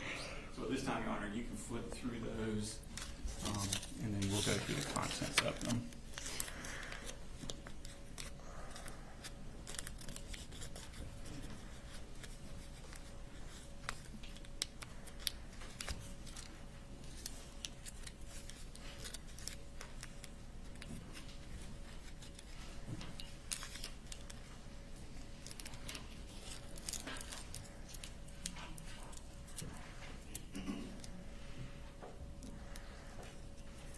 There's recess while I look through these, and I'm sure we'll have to have some arguments. Take a short recess.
Looking at them, let me ask a question. Is the witness going to testify just in general that she told any of these things to Mr. Gray? Like specifically? So, Your Honor, she did say that they talked about his professional help. Needing professional help? Right. Which is not actually in any of They this. went to Colin's work, and by they, it's her husband, and her daughter, Marcy. Things were discussed with him. She does not remember if she said or if anyone said. However, my next line of questioning is later that day, he sends her a text of a screenshot of the enlightenment counseling that he had filled out that the earlier witness testified to, which would give an inference that he is affirming to her that I am getting Colt professional help. The the same day that this is happening. And so the purpose of this, Your Honor, the things that happened at the house and the Zoloft, she's already testified to that, so we're not getting it in for any probative value of that. We're getting it in, this is showing a complete, utter meltdown of Colt by text. You know, we don't have cameras of how he was acting, we have people's recollection, but this is a concrete, memorialized version of Colt's meltdown, and it shows his emotional state on August 16th, which is close in time to the shooting in Apalachee. And this is where these are loved ones that he's around and how he's acting around his family members, and the jury could use that to infer that this is Colt's state that he is in. There will be further evidence as we go along of the defendant's personal knowledge, his personal acknowledgement of these things. But at this point, this is showing the state that we're going to be talking about. So like I said, further witnesses, including officers that talk about Colin's statement that he gave to them, he references this time period and these types of things, but this is a memorialization of what we're actually talking about when people are describing Colt spiraling out of control and Colt needing help and things of that nature. So that's the purpose of this, Your Honor. Okay. Very, My turn. yes. The problem is this. He's been charged with knowing all these things. They want to put in something that he had no knowledge of. Now, let me ask, is that not something you can flesh out and explore on cross? To put those in and then say flesh it out and cross them, he wasn't, it's already before the jury. They already see this. They already make opinions about what they hear. Whether he knew it or not, they're going to make an opinion about, well, he must act like that all the time. So this is the problem with putting it in. There's no evidence that I know of where the statements that she's made, that she told Colin anything about the colloquy in these text messages. All of these that they're going to be putting in, there's problems with every one of them. Okay, if there's any text messages between her and Colin, that's fine, because they're parties. But we don't get an opportunity to cross-examine Colt, and that's obviously the problem. It's hearsay. It's not an exception to the hearsay, because he was never told what these say. Right. It doesn't have to be an exception to hearsay. It is not hearsay if it's not offered for the truth of the matter asserted. We are offering it for the purpose of showing Colt's mental state, which is actually a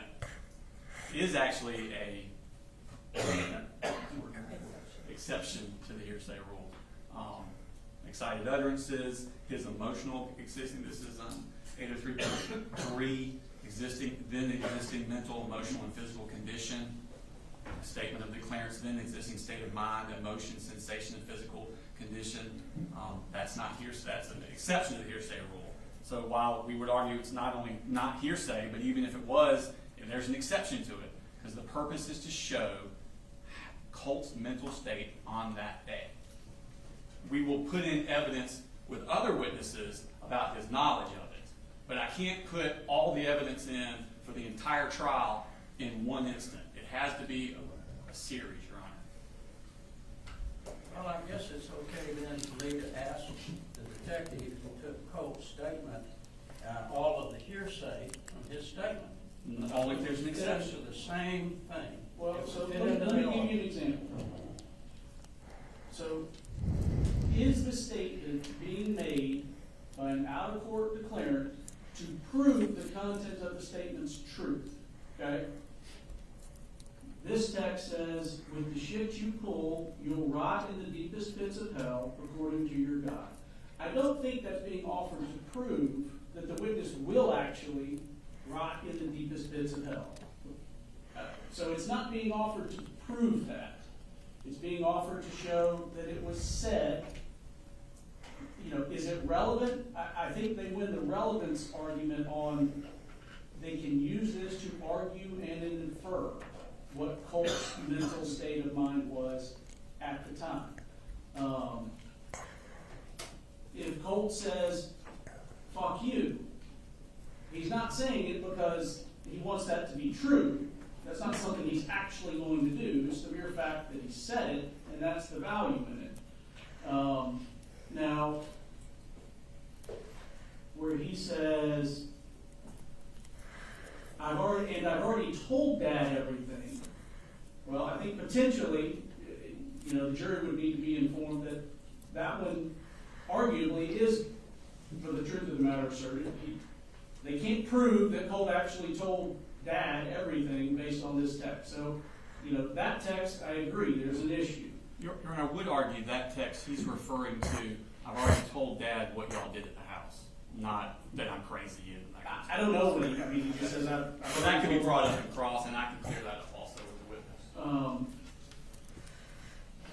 And as to this just issue generally, there's Gates v. State, 298, Georgia Supreme Court, 324. There were text messages that were sent. The text message sent, along with the naked pictures, was not offered to prove that Gates' girlfriend could, in fact, call or had permission to call Wilson if she were lonely. Rather, the text message was offered to show its effect on Gates and his motive for committing the murder. An utterance may be admitted to show the effect it has on a hearer. For such a purpose, the statement would not be hearsay, as it was not offered for the truth of the matter asserted, but for the effect or lack thereof on the hearer. As such, Gates claims that the evidence was inadmissible because its hearsay is without merit. I would agree if Colt was on trial. But Colin is not a party to the crime. They didn't charge him as a party to a crime. It's a separate and distinct thing. I agree, and I think that you get to explore on cross that she never showed, and I'm just assuming things, that she never showed Colin these text messages. You get to explore that. You get to argue in closing. Colin was never saw these text messages, so they can't say that he knew something based on text messages that were admitted. I do think that they can argue that there's an inference to be made about Colt's general state of health, which isn't mental health, which is an issue in the trial, through the text messages. So I understand the frustration, but things like a question, so what time? A question's not making an assertion. If somebody says, what color was the car? That's not an assertion. If someone says the car is blue or was blue, that is an assertion. I just, in reading these, I don't see that they're trying to prove the truth of the content of the message.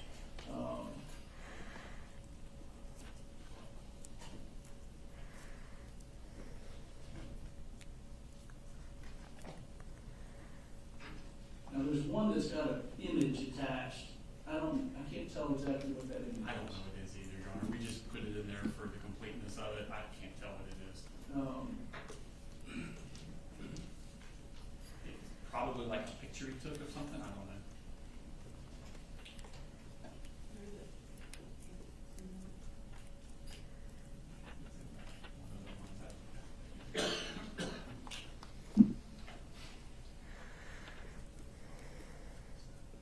Again, we weren't looking for the truth of the matter, so I'm not interested in what the picture is.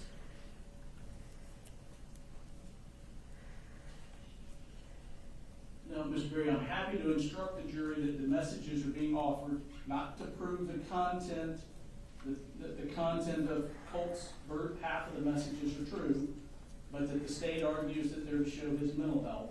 And then you can, on cross, elicit whether or not any of this was actually ever shown to Mr. Gray. If you want me to give that sort of instruction, I will. But I do think that the messages are admissible. They've got a ton more. They make the same objection to all of them. So. Yes, sir. I was going to, it's not a ton more, but I have two more instances I was going to go ahead and give them to Your it would be the same, have the same objection. They're actually shorter than that one.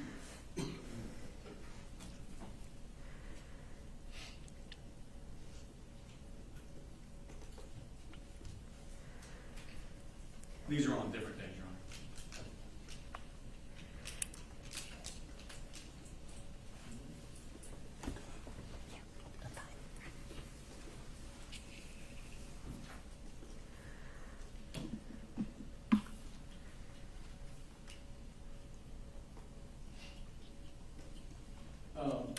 So let me ask, just starting into these, so Mr. Berry, this one is, this is stakes 158.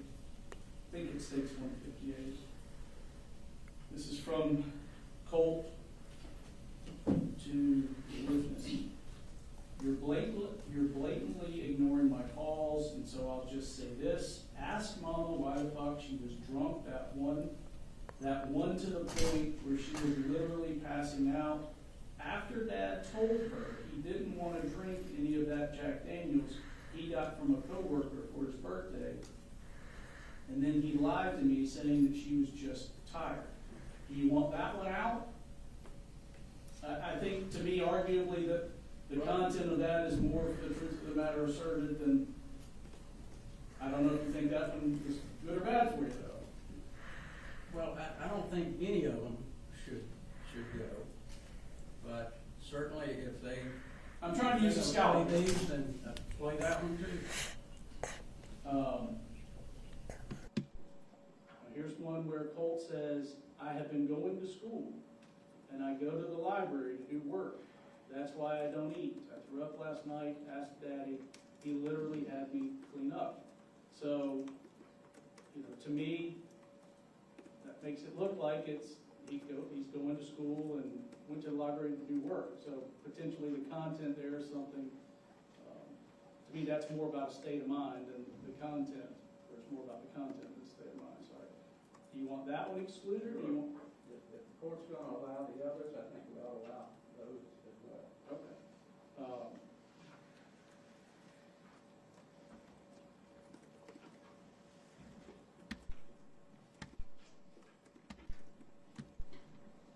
All right, so just generally then, I know you don't like the ruling, but your position is for the subsequent sets that have been handed here, based on my ruling on 158, the text with Colt, grandmother, you want the others admitted. Is there any limiting instruction that you want? I think it certainly would be helpful to the jury with limited instruction. What do you want that to look like? What the court had said earlier probably would be sufficient. We'd like the jury to know that, well, I did not remember what Ross is now anyway, but I think it would be important for them to know these are text messages that are allowed under certain particular rules. That shouldn't that they're not to be used to prove the truth of the content of the text messages, in as much as Colt has not testified, and I don't know if he is or isn't at some point, but it's here. Okay, any objection there, Mr. Smith? Okay, I'm going to give these back to you. How much longer do you have with this witness? We could break for lunch now.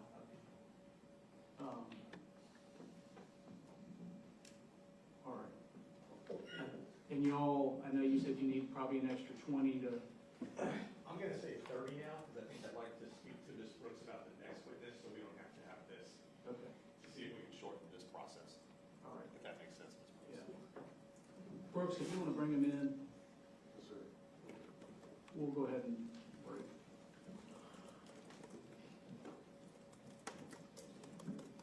I had one minor issue to address with the court after they were Okay. at the bench.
Everyone get comfortable.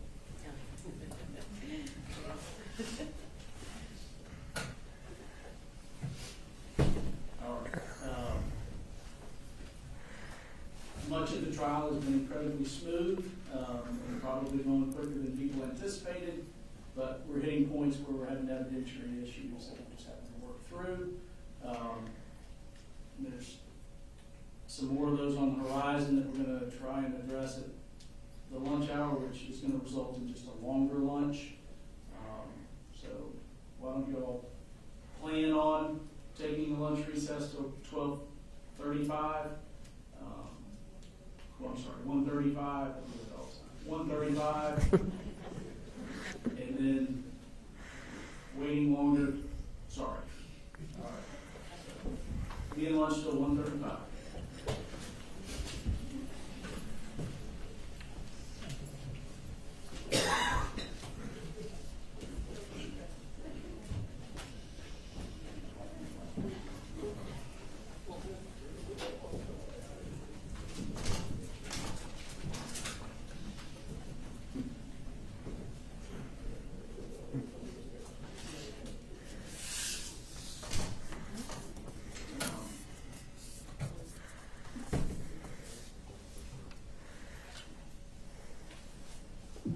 Arguably, I mean, looking at hearsay exceptions, you've got then existing mental, emotional, physical condition, a statement of the declarants, then existing state of mind, emotion, sensation, or physical condition, including mental pain or mental feeling, and bodily health, or it's an exception to hearsay. Y'all can look and decide if you think Yes, sir.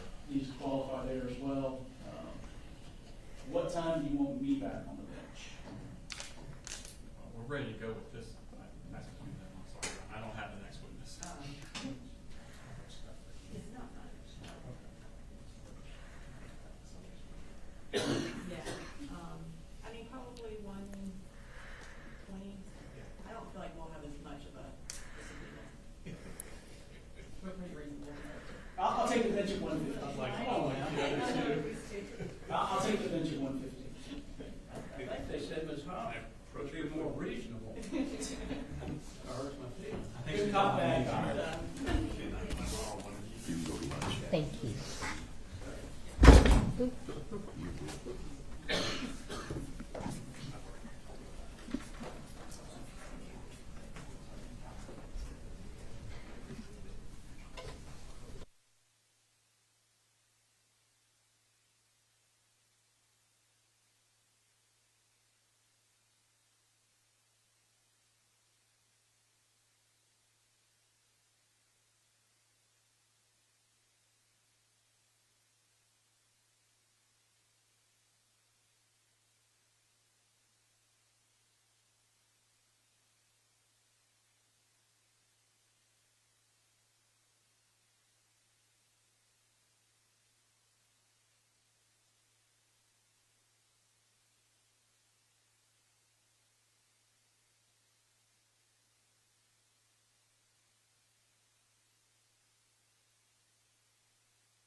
supposed to be colder, so as long as they don't run the air hard all weekend. Yes, sir. My wife has 6 months. It's going to be cold. Yeah. It's either 4 or 5, what? Second day, and last year I wore short sleeves. What month is Red. it? July or August? It's work. October to March. I always have to look at which direction it goes. the day my same. Can I borrow you real fast?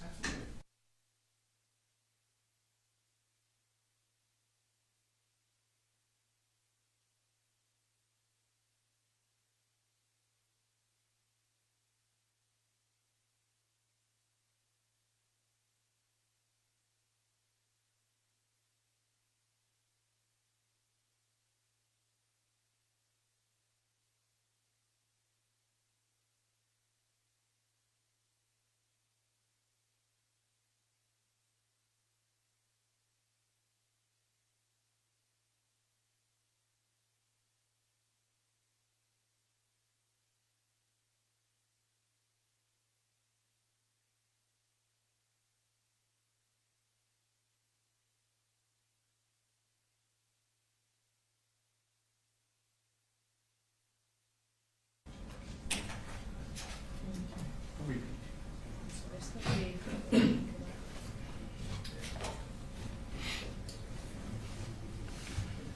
I've been told that some on the first rows are using their cell phones to record. Yeah, and I think the media, but recording things from Well, right. Your Honor, the news media, she was taking pictures of the witness, eyewitness, her taking pictures of the witness. She didn't have that phone pointed in any other directions. I think they've seen video of, is that right? You've seen That's video? all I can tell you, is all I can tell you what I saw. I'll just, Just a general, I'll remind you. just to be safe. Yeah. All right, what can we address? Okay, you guys have any done? We're straight.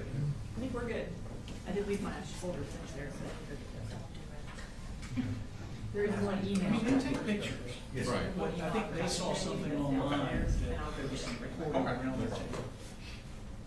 Your Honor, may I have was there anything else you needed to address, or can I be excused to run down and get something I need to show him? Is there anything we need to take up? No, I think we're all good. We went over everything, and I think we're all in agreement. I think we're okay. Okay. So we can be in recess for 10 minutes, is that Yes, where sir. we're at? That's where we're Is there at. anything that, You have anything? is there anything bad cop and Mr. Smith need to take up? I don't know the back cop, sir. I think we've already argued everything, Judge. Okay. I'll try to think of something else between now and then. Reserve till I see the email back. All right, we'll be in recess for about 10 minutes. Thanks, sir.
where it's from. Okay.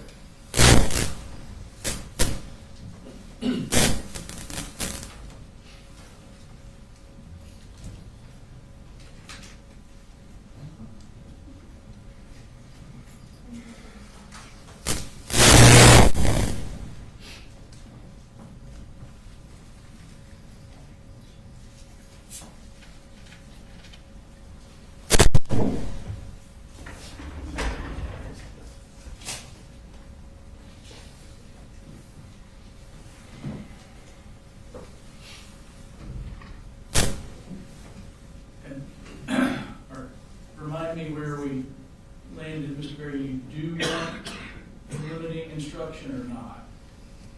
I think we had agreed that we were. Okay. So my intention then would be to tell the jury that they're about to receive into evidence a series of text messages that are being offered either to simply to show the words that were being said, or to the extent it may, the mental state of Colt Gray, and not for the purpose of proving the truth of the content of the messages. Okay. And then if there's a specific message that comes up that you want to address, just let me know, and we'll address it. Thank you. And then let me just remind, I know we don't have full media here, but let me remind, so for recording video, we've got the pool camera that WSB that shares with anybody that wants it. You can take photographs and stuff, but some of the things that you are not permitted to photograph would be things on counsel table, any of the records or documents or notepads or anything that counsel table have, or their private conversations. You can take a picture of that, but you can't record. All right. Bring them in when they're ready, Brooks.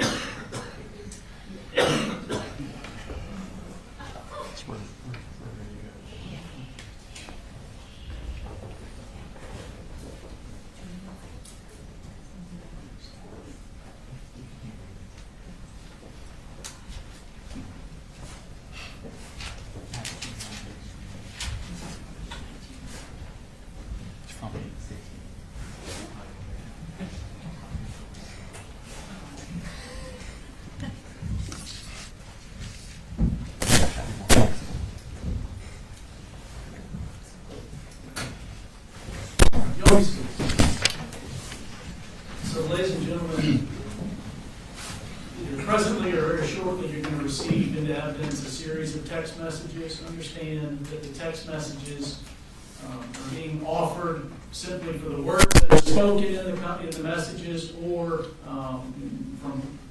purportedly from Colt Gray, or to prove, to the extent it may, Colt's state of mind or his mental state at that time, not for the purpose of proving the content of the actual messages. All right, Mr. Smith. So, Ms. Polhamus, just to get everybody back on the right page, we were talking about August 16th. Y'all had come up to get Marcy and take her back. Colt had confronted y'all when you were leaving, and then you had gone to Mr. Colin Gray's place of work to give him the Zoloft medication. Okay? And I'd given you these text messages to look through to see if they were accurate as to the conversation you were having with by text with Colt on that day. Is that correct? Yes. Okay. And are they accurate as? Yes. Okay. Now, this time we'd publish those to the jury. They're already in evidence in Exhibit 158. All right. So if you could zoom in on the first one there. I'm talking to her, sorry. So this is the first one here. What I want you to look at the bottom right, where it says 10:57:08 a.m., and it says UTC plus 0.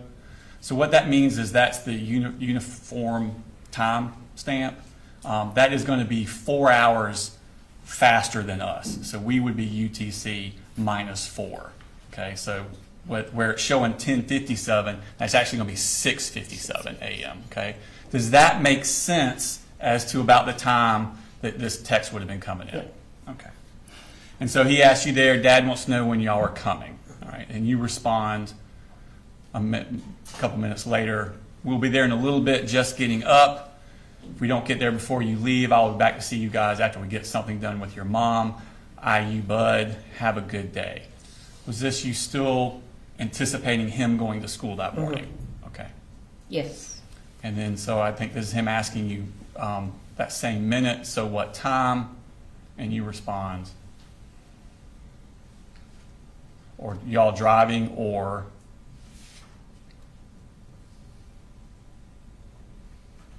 And this is you telling him not to miss the bus, you need to go to school. And if your mom is just up to avoid her, she'll be gone when you get home from school. And then I think you told him that, responding to his other, if you're driving, that you're actually already up here. Did y'all get a hotel room? Yeah. Okay. We did. Okay. And this is Colt asking you, I assume it'll be as simple as getting her in the car and going. And then you respond to him, not sure, but it will go smoother if no one is there. Correct? Yes. All right. And then he responds, all good. I'm heading out around 7:45, so y'all should be good. So again, you think he's referring to school? Yes. Okay. And then you say, that's what I'm hoping. Just know that she'll be gone when you get home. And he writes back, love you. Is that pretty Yes. standard how he would address you? Mm-hmm. All right, so now we skip ahead. This is you telling him that y'all were all out, and he asks, and I'm sorry, this is him.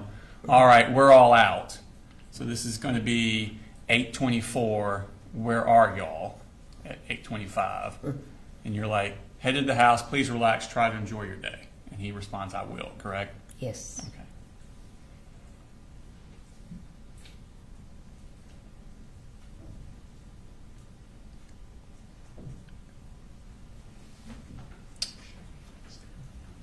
All right, zoom on the top one there.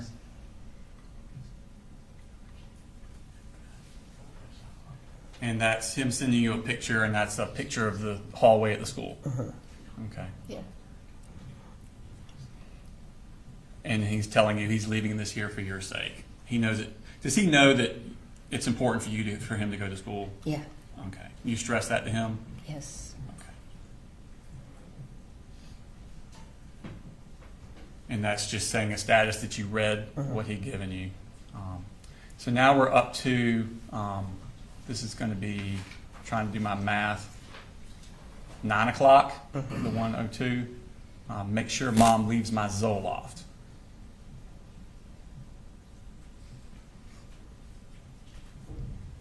And then he tells you, if you don't leave it, things will turn really bad really quickly. Yeah. Okay. Now we're skipping ahead. It's going to be 9:11. And he says, I heard everything. What is he referring to there? Everything that they were talking about Okay, and while that we would were in the house. have been you and Marcy and your husband. Marcy and her daddy. Marcy and her daddy. Okay, so he's heard that and he's telling you this. Okay. And then he's asking, where is my Zoloft? And then he responds back, where the fuck is my Zoloft? Yes. And then he says, I will literally die without it. Yes. Okay. Is that what you want? Yes. And then he's quickly, this is a series of texts all right in a row. You just ruined my life. Hope you're happy.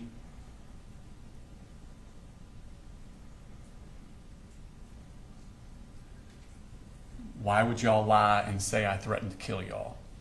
Is this going to be after y'all have left and he came out and confronted y'all outside the house? Okay. And so he's Have y'all spoken to anybody about that? I had not. You had not, but somebody had? Charlie had not. Okay. Next slide. I didn't say shit remotely close to that. You ruined my fucking life. Fuck all of you.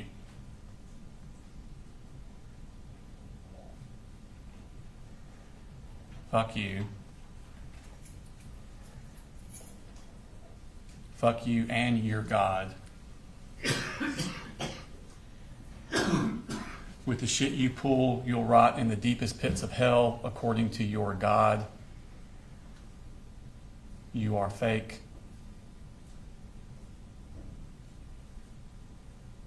A lying, two-faced rat. It is unbelievable how fake you are. A deadbeat alcoholic son who's been fired from his job and is now being sued. A schizophrenic daughter who is also an alcoholic and assaults her husband on a day-to-day basis in front of her own kids. And finally, a daughter who chose meth, opioids, alcohol, and pills over her own children. Yes. Is he doing this to hurt your feelings? Yeah. Mm-hmm. And to get out, to vent the anger. To vent the anger. Mm-hmm. This is the way he would do it. You're truly a fucking waste.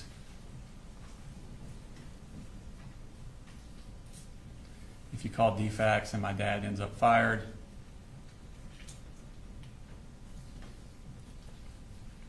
so that's the end. We're back at the...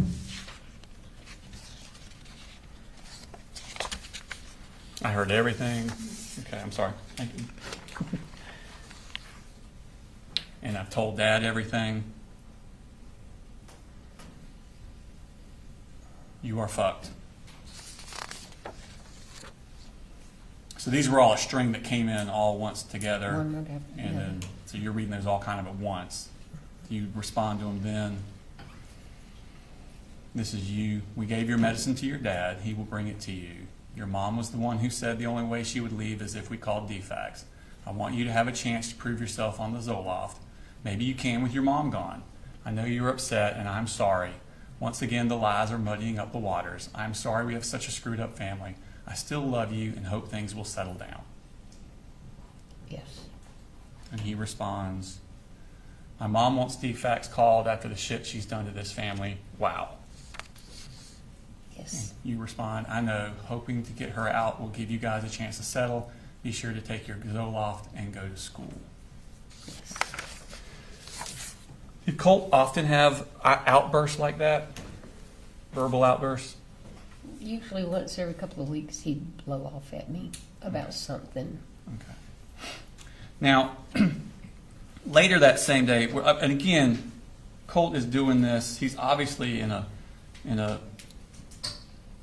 specific mental state. Are you communicating this with Colin about Colt's mental state and you hoping that there can be some sort of like counseling for him or Well, treatment for him? Colin already knew it. Okay. But were you Just as I communicating? did. Were you also communicating it We with had him? talked about therapy.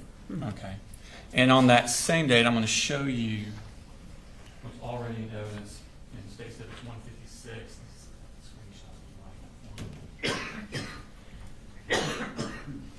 Now, this is from Colin's phone to you on August 16th. Do you recognize that? I have to tell you, it's very difficult for me to read. Okay. I have macular and I can't read I understand. off dark paper. Did he very send good. you a screenshot where he had signed Colt up at Enlightenment Counseling Yes. Services? He did. Okay. And he sent you that on that same day that y'all had this issue Yes. with Colt. Okay, so this is later in the day. And is that accurate? Yes. All right, this time I tendered that. Oh, it's already in evidence. I'd like to publish that to the jury. It's going to be under 156. It comes from Colin's phone, Your Honor, but it's a text message from Colin Gray to her. It's If just- it's from Colin to her, we would not have objection to that. All right, you may publish it. It's in this one. And is that a screenshot of the Enlightenment counseling service thing that he sent. And did you respond to him, thank you? Yes. Okay. And that's we pulled out the screenshot there. Yep. I think your text to him after that was, "This is awesome, Coley, thank you." Okay. Now, moving on, I want to go to August 21st, so 5 days after this. When you take Marcy down on the 16th, which we were just talking about, did she stay in Fitzgerald throughout?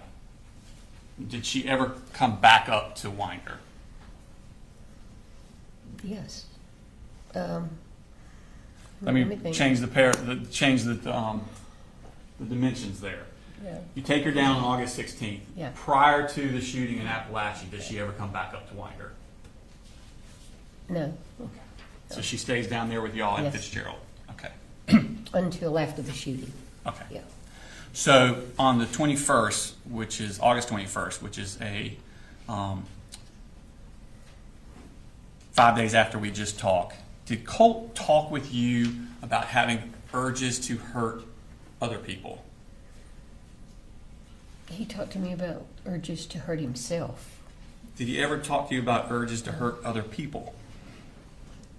I really don't recall. Okay. Do you remember seeing I do him? remember vividly him talking about hurting himself.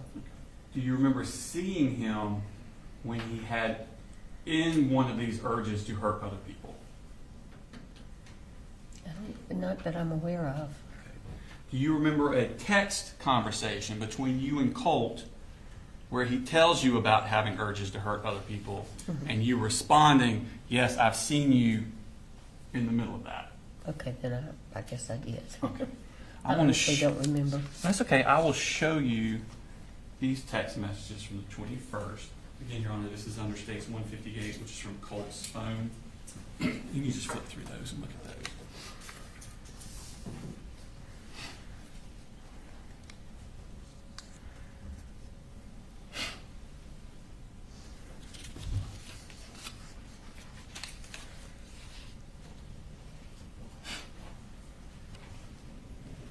Yeah.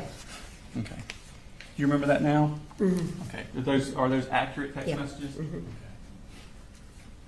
And did Colt talk to you about having schizophrenia? He did. And did he talk to you about having acute mania? He did. Okay. Did you share that information with Colin Gray? I don't recall. Okay. I should have if I didn't. Okay. Now, Colt wanted you to order a graphics card for his computer. Mm-hmm. Do you know what that is? Uh-uh. I don't either. But you remember him specifically asking for that? Yeah. Okay. Were you going to use that graphics card as any sort of incentive for him? I told him I wasn't ordering it. Okay.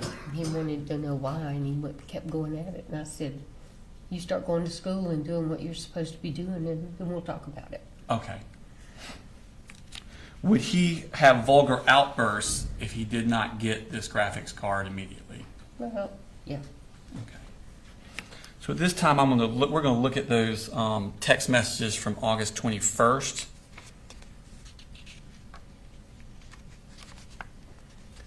And again, at the bottom, it's the UTC plus 0. We're actually UTC minus 4, so this is going to be 4 hours earlier than what the time is showing.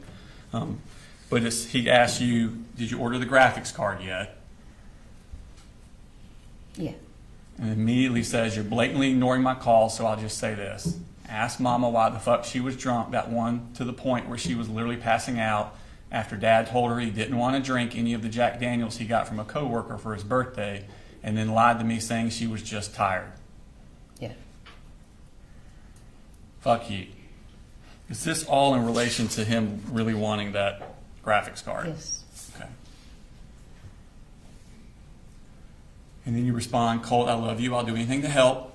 You just need to let me know how I can help. I told you I would probably not get to the graphics card until next month. Are you going to school? According to your lunch account, you are not eating. If you are in school, you need to be eating. I set up a lunch account for you. If you're not going to school, you should be aware that your attendance record will be turned over to the truancy officer after 10 absences. Your dad will have to go to truancy court. If you continue not to go to school, he could go to jail. Then he could lose his job and truck, all because you're not going to school. I truly thought if you could get back into school, you could get some normalcy back in your life. I hope you are going. LU. Does that stand for love you? Okay. Yes. He responds, I have been going to school and I go to the library to do work. That's why I don't eat. I threw up last night, asked Daddy. He literally had to clean me up. Yes. And he says, quit assuming shit you have absolutely no clue about. Yes. Apologies. I felt a sudden induced feeling of mania. It's kind of like a surprise package that comes with schizophrenia. Yes. Do some research on it. It can help you a ton with understanding why it is I say these things at certain times. Yes. It's more leaning towards acute mania. Yes. And then you respond, I'm so glad you're going. I will keep money in your lunch account. You need to eat. Please know that I'm not assuming anything. I just don't know. Your mom and dad both blow V8 to fit their needs, so I don't know who to believe, except that I believe you when you talk to me. Have you talked to the crisis counselor your dad told me he was taking you to? If you were experiencing acute mania, you might need more than Zoloft. Yes. He responds, I know. I really do need something for it. I haven't gotten to a point where I've felt an instantaneous urge to hurt anyone, but I do have periods where it's heightened. These can last days to weeks for me. Yes. I know it's hard for y'all, really anyone to believe. I would be struggling with something like this, but it is very real. Yes. And then he sends you an image with some stuff circled. And then he says, I started brushing my teeth daily. Yes. And then you write, no, I absolutely believe you. I see you in the middle of your urges. That's why I was so glad your dad was getting you to a crisis counselor. He promised me he would. Yeah. What are you seeing when you see these middle of these urges to hurt people? Well, one of the things that I see is him balling up his fist and just getting really tense, mostly when he would get angry with his dad or with Jimmy, Okay. or his mom. Okay. I didn't see him do that with anybody else because I never saw him around anybody else. Right. And you're not seeing him on a daily basis, No. are you? Okay. You're seeing him, what, once a month, maybe? Sometimes more, sometimes a couple times a month. Sometimes a couple of times a month, but not on a daily Depending. basis. No. Okay. And then he writes, apparently she's not a crisis counselor.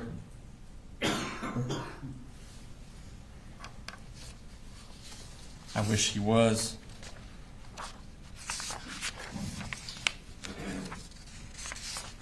And that's the end of that.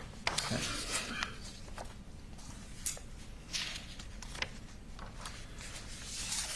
Now, going up to 5 days after that, on August 26, were you aware of Colt having an anxiety attack at school? Yes. Okay. Did you talk to Colt on the phone that night? I talked to him at the school. Okay. He called me from the school while he was Okay. having his anxiety attack. So he told you about it at that point. Did he also talk to you that night? Yeah. Okay. At some point during that conversation, does he ask you a question that disturbs you? Yes. And what was that question? If I do something terrible, would you still love me? I think that's the way it was worded. Okay.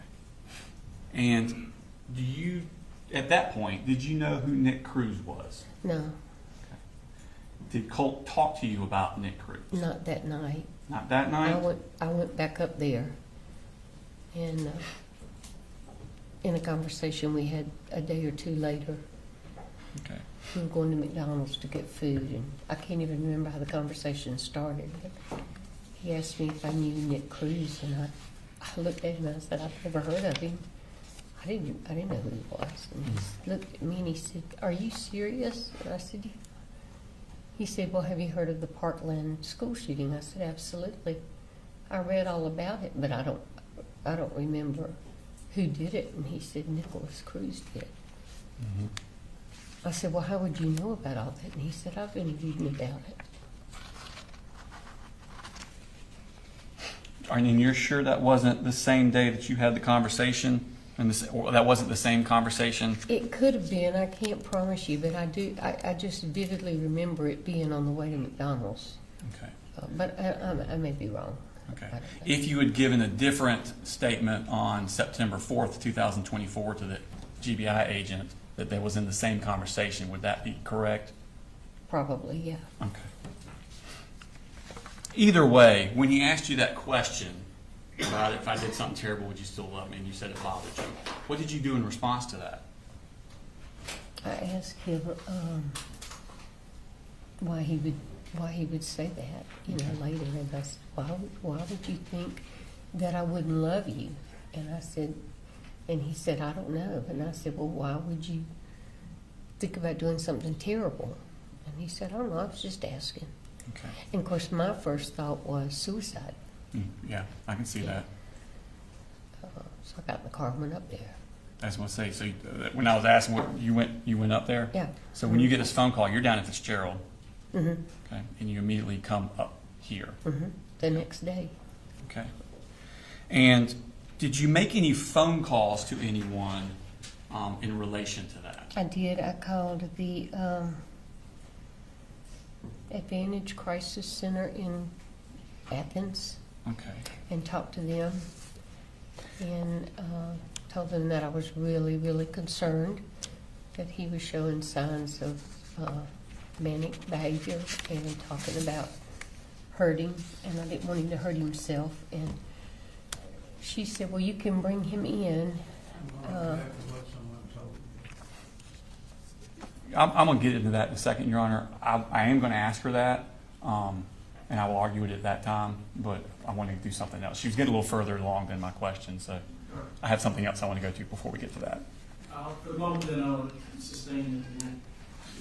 Okay. Thank you, Your Honor. I'm showing you what's already been tendered into evidence as State Exhibit number 161. I'm sorry, can I show you that?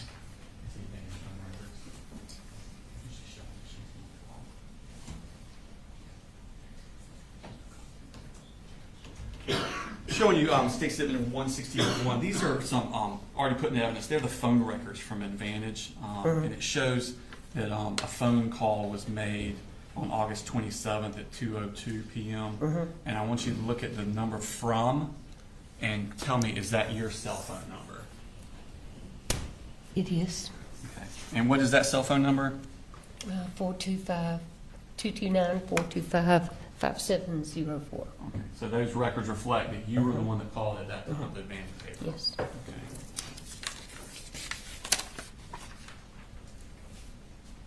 Now, when you were talking to Advantage Behavioral, did you tell them kind of what your needs were and what you were looking for? Yes. Okay. And were they receptive to that? Yes. Okay. Did they talk to you about scheduling of when it would be the most advantageous time and when would be a good time to schedule bringing Colt? Well, she said Without going into what they said, yeah. did they Yes. talk about? Did you talk about scheduling? Can I get you to, I know you're leaning forward, can I get you to pull the mic in? Yeah, we Sure. kind of bumped it. I'm sorry. Yes. So they talked about that? Yes. All right, this time I would tender what they said about scheduling, not for the truth of the matter asserted, but to show what she did next, because it's talking about appointment times and things like that.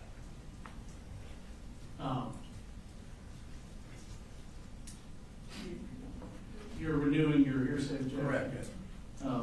I don't know that we need to know what they told her. You can ask her if she made an appointment or. No, Your Honor, they told her something specific that then she went and told the defendant. And so it's what she did with that information that she got. It's not for the truth of the matter.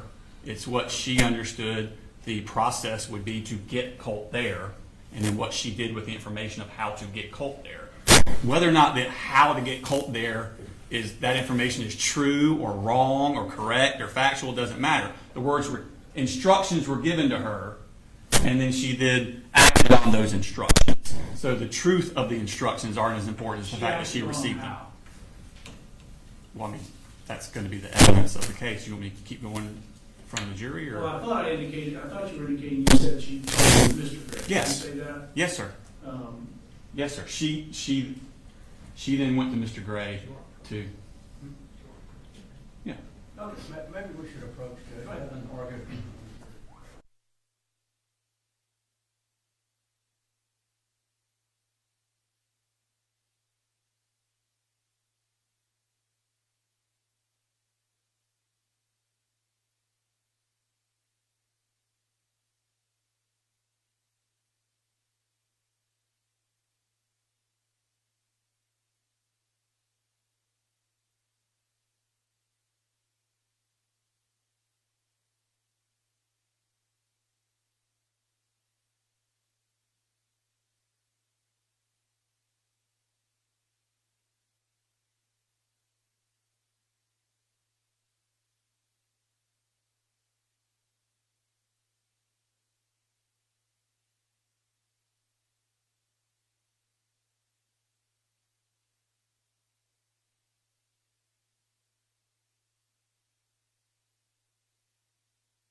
State's about to ask, and the witnesses, from what I understand, her response to you, does not prove that what she was told by Advantage is true. It's just her testimony about what she says she was told.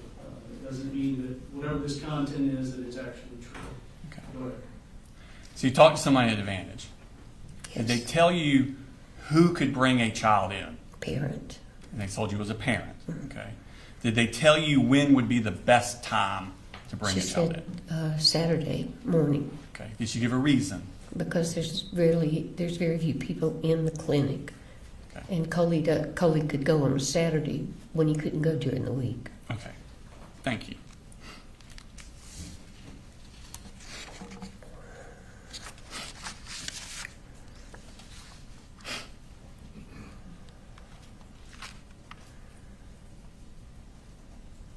Now, you called Advantage on the way up, or before you left, or when you got here? After I got here, Okay. Did you call anybody else? the counselor at the middle school, Okay. I mean, high And school, at the high school. And do you know who that was? Butler, Okay. And did you go to meet with her? I did. Okay. You remember when that was? Same day. Okay. And do you remember what time of day it was? It was after lunch. Okay. And without going into the subject matter of the conversation, were you told about different services that could be provided Yes. for Colt through the school? Yes, Okay. Tell me about when you talked to Lisa Butler. Did you tell her that Colt had urges to hurt other people? I did. Okay. Did you tell her about violent outbursts? I did. Did you tell her about him cutting himself? I did not, because I didn't know at that time. Did you tell him anything about references to Nicholas Cruz? No. Did you talk about an assault rifle in the bedroom? Okay. Tell me about what happened when you left the school. I left the school and fell after I walked out on the sidewalk and broke these 4 fingers on my left hand. Okay. So as you're leaving the school, you actually Yeah. fall and break your hand. Mhm. Okay. You have to go to the hospital. I went to the emergency room. Okay. And at some point, you have to then leave to go back to Fitzgerald because of that. They told me in the hospital that I needed to see an orthopedic doctor immediately. And I didn't want to do it up here because I don't live up here. So my younger daughter, called and made me an appointment with an orthopedic surgeon for Friday morning. Okay. So I left Thursday afternoon. Thursday. Mhm. Did you give any instructions or say anything to Colin about Colt? I did. The counselor had told us about a therapist who was going to be coming to the school. And I told Coley that they were going to send him something to fill out, which they had already sent him and he'd already filled out. Okay. And the counselor told me, I told her about Advantage, and she told me that, Can't tell me what she told you. What did you tell Colin? I told him that she told me to tell Colin to wait and see the therapist first. She thought he should wait and see the therapist at the school first. So I told him that, and I also told him that I'd really like to see him go in and take him Saturday. Okay. But that was a decision he would make. Okay. But he did fill out the thing and send it back. I saw that before I left. Okay. And it actually, I think, gotten a response back from the therapist before I left. Just a second.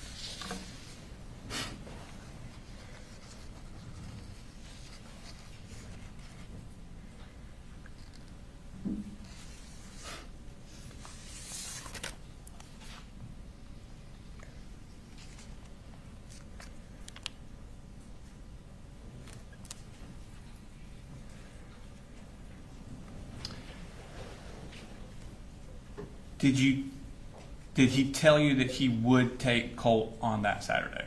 Yes. Okay. No, he said, when I told him about the therapist, he said, well, maybe I'll wait and do that. And I said, well, that's up to you. I honestly I don't remember him saying that he was definitely going to take him.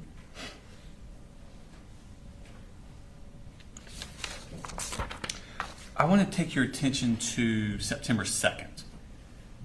Okay. Do you remember that day? Did you have a conversation with Colt about the graphics card again?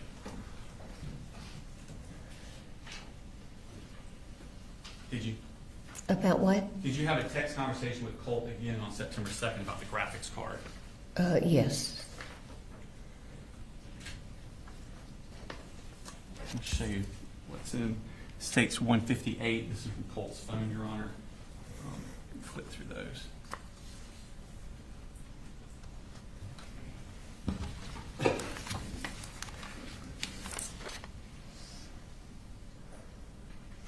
Yes. Yes. Okay. And are those accurate as to the text message you received? Mhm. Yeah. Around the time we'll publish those. Any objection? Same thing, yeah. All right. They're admitted to be published, specifically, I don't know if I've seen these. As I understand it, they're not, Mr. Smith, are they being offered to prove the truth of the text? It's his content? state of mind, Your Honor. Just these are shorter than the others.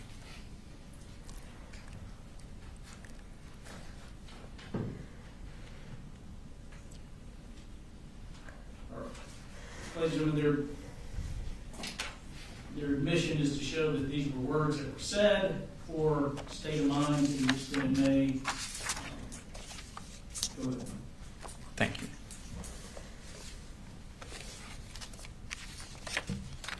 So this is him again. Now it says UTC -4. So that time is accurate now because that is us, UTC -4. So at 12:49, he sends you the request graphics card. Yes. And you say, I know I told you I would get it after the first of the month. I was assuming you would be steady going to school and getting therapy, but you were not. I honestly cannot justify the purchase when you are staying home, not trying to help yourself. I know you're going to be angry and I am truly sorry, but you desperately need to be in school so you don't wind up in trouble. School for 1 month and then you can have the card. I love you the most. Yes. Okay. And he responds, fuck you. Yes. You ruined me. Yes. All of you. Yes. And drop dead. Yes. Okay. Did you communicate any of this to Colin? No. Okay. Did you have any more communications with Colt before September 4th? I don't think so. I don't have any memory of it. Okay. Just saying.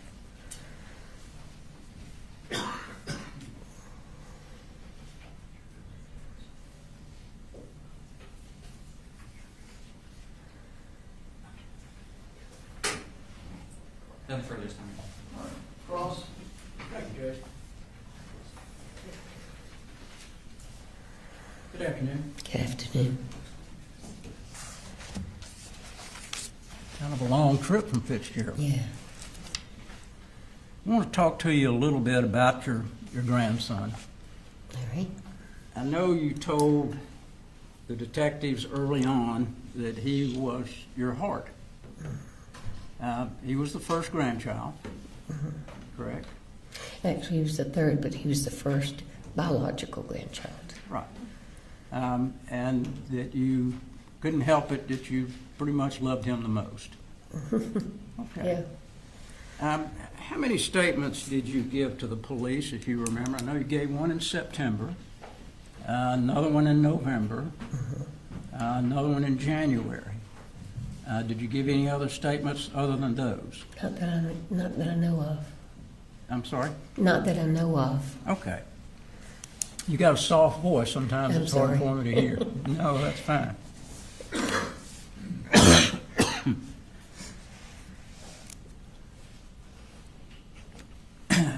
Now, when I want to talk about a particular time period, I know that that all of the kids lived with you for a certain period of time. And as you told us, Colin and the kids and Marcy moved out to your mother's home. How long did they live in your mother's home? I think almost a year. Okay. They moved in January, I think, and they moved out in November. And what year was that, if you remember? Oh, gosh. 22. Okay. They moved down in, I don't know, it's either 20 and 21 or 21 and 22. Okay. I've got that on that note, but I left it in my purse outside the courtroom. And your daughter lived in the house once Colin and Colt left. She stayed there. And as you told... No, actually, they all left Okay. and went They to all Jefferson. left and moved to... Okay. But then she came back She came back with the two younger with ones. the two children. And how long was she there with the two children? She moved back down in November, and it was the next October that they gave the kids to Coley. Okay. Let Coley have them. Almost a year. And that was that when COVID started? No, the first That one was was when before. COVID started. And when the kids moved back down with you and Marcy, did the kids enter school there? Yes. And you helped with that? Yeah. And that was what grade for Colt? Well, Colt was with his daddy. Okay. Jenny was in the 6th grade. Okay. Coley was in the 1st or 2nd. I can't remember. 2nd, I think. And when all three children go back to live with Colin, did you know that they were registered in school? No, we helped him register them when they got up there. Okay. And did Colin talk with you about registering them in school? Okay. So y'all communicated about school and, Yeah. and how to get them registered and Sure. that sort of thing. And that was when I called my daughter and asked her to help. Okay. And Yeah. you helped Colin with a number of different things. He would call you about, what do I do with this and how do I handle this? Matter of fact, you co-signed for him to be able to get a truck. I did. Okay. And that was a truck that he got after Marcy had torn his other truck up? Yeah. After she keyed it and he lost his job. So when he found another job, he didn't have a way to go. So I co-signed with him to buy a truck. And when was that? What year was that she keyed his truck? 23 or 24. It was after she tied me up. It was that November. It was November. I think it might have been 23. I just honestly don't remember which at this point. Okay. And it was a work truck that she keyed, is that right? Yeah. Yeah, it was a company truck. Company truck. Brand new one. When Colt was in the 8th grade, he was living back in Jefferson with his dad. Did Colin talk with you about how to get him homeschooling? Yeah. Okay. And did you help him with that? We did. We looked into it, but all of the homeschool programs that were offered were already full. And all they could do was put them on a waiting list. Jenny wanted to do homeschool too. And did your other daughter, Annie, help with that process She did. too? She did. Do you know whether or not Colt told his father he was enrolled and he was doing the homeschool on the computer? That I don't know. Did you ever talk with Colt about that? No. Okay. I do think that his mom told Coley that Okay. he was doing it. And But I don't during know about him. I'm sorry, go ahead. I just said I don't know about Colt saying anything about it. During the whole time that he would have been in the 8th grade, how many times did you come up to visit then? Not as many, maybe 5 or 6, Okay. because the Would other you ever, kids were with me. Well, no, when he was in 8th grade, they were all up there, so I was up there about every 6 weeks. okay. And would you talk to Colt as well as the other children about school? Mm-hmm. Okay. Coley and I talked a lot about it, what we could do to convince him that he needed to go. I actually talked to somebody at the school about it. And they sent somebody out to the house, but nothing ever happened. Now, when the police talked with you back in November of 2025, you indicated that your daughter, when she was living there with Jenny and Coley, she was a mess. What drugs do you know that she was on? You ended up telling the officer the drugs that you thought she was on. I don't think she was on any after she got home, because she didn't have any. She was just having withdrawal from the ones that she had been taking. And did you tell the police that she was taking methamphetamines as well as a number of other drugs?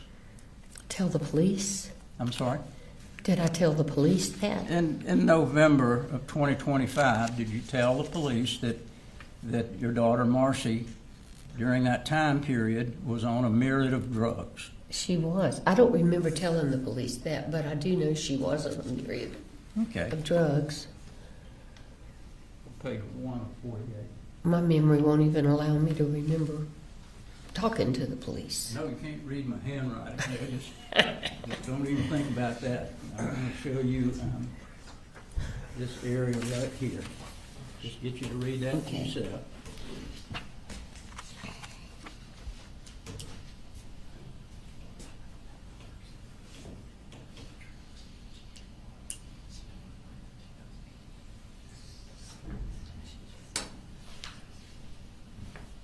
God, I said that. I just don't remember I don't remember talking to the police about it.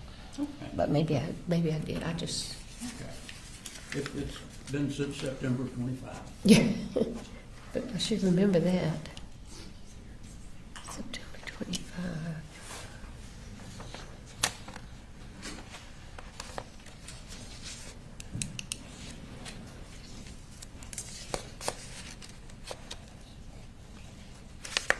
Was that related to when she tied me up? I'm sorry. Was that a meeting with the police after she tied me up?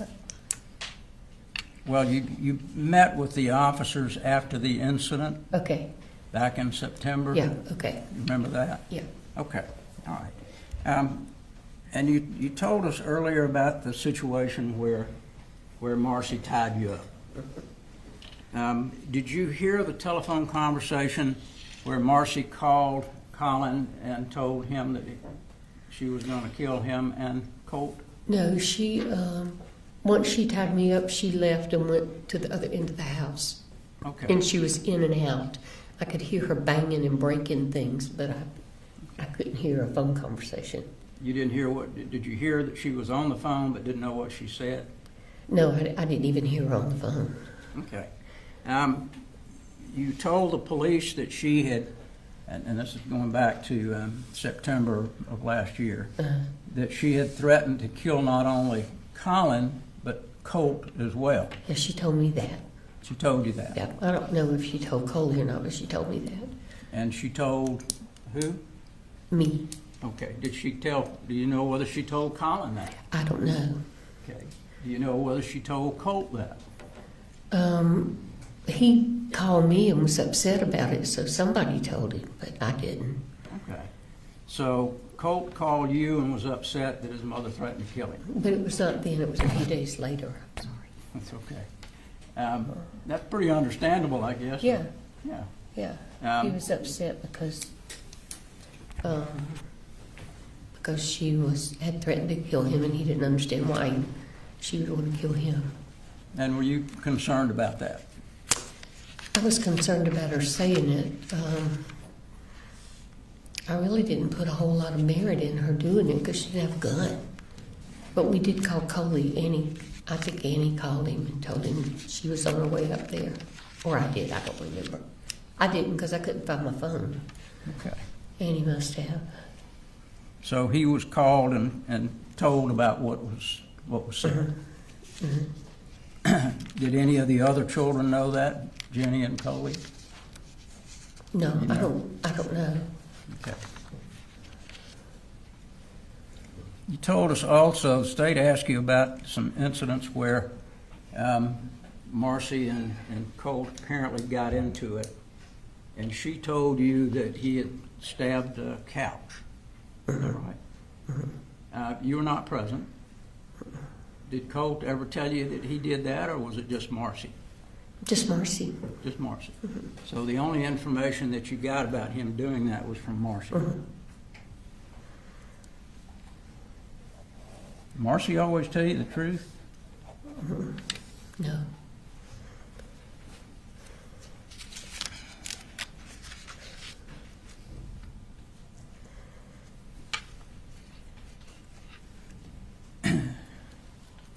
You told us also that you had bought Colt a phone. Do you remember approximately when you did that? It was after he went up to live with his dad when he was in the 7th. I mean, when I brought Marcy and the other kids down. Okay. A couple of weeks after that, I bought him one. Would that have been in 23? Yeah. 2023? Yeah. Okay. Yes. And as you indicated, you and he would converse on the telephone. You would text and also call and talk.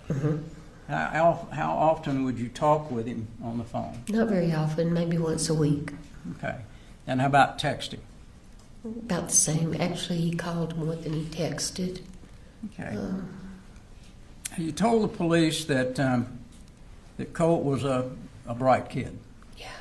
Yes, Very sir. smart. Knew a lot about computers. Very manipulative. Because he knew how to get things out of you.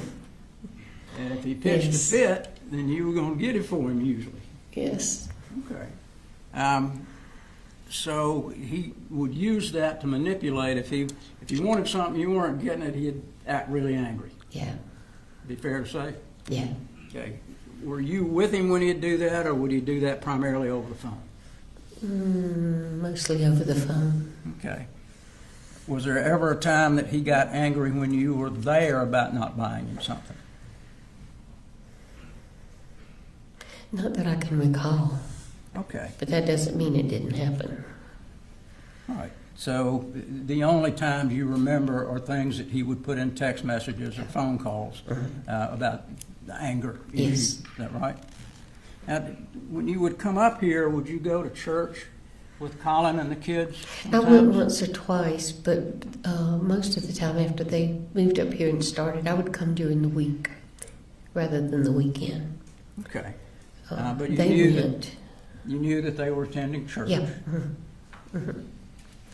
I had been with them several times. It was a great church. All right. And you knew that Colin was working full-time? Yes, You knew that he didn't drink anymore? yes. Did you know anything about the job that he had here? What his work schedule was, how often he'd be away from home? He'd be away from home every day. They wanted him to work on Saturdays, and he would usually leave the house 6:30 after he got little Coley on the bus. Get home at 6 o'clock Okay. at night.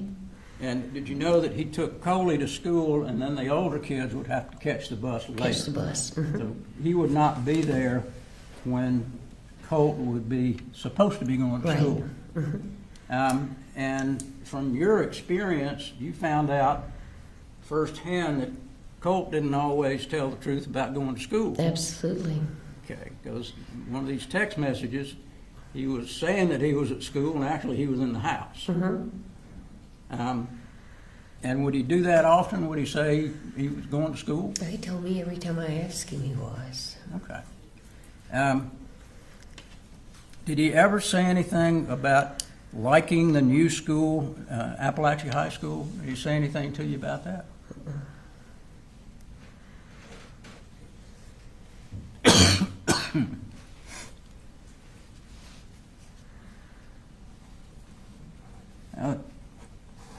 Some of these text messages are about Zoloft. Zoloft is for anxiety. And did you believe that he suffered from depression and anxiety? Absolutely. Okay. And so therefore, was it your idea or Marcy's idea to give him Zoloft? Well, Marcy brought it up, and I didn't necessarily support it, but I didn't fight her on it. I didn't try to talk her out of it. That was not something that Colin suggested. No. And how long had Marcy been giving him Zoloft? She started giving it to him after she went up, when she left rehab. August? No, she left sometime in July. Okay. I don't know July. how long after that she started giving it to him, but Okay. July or August of it was July 24? because it was around the 10th, I think, of July. All right.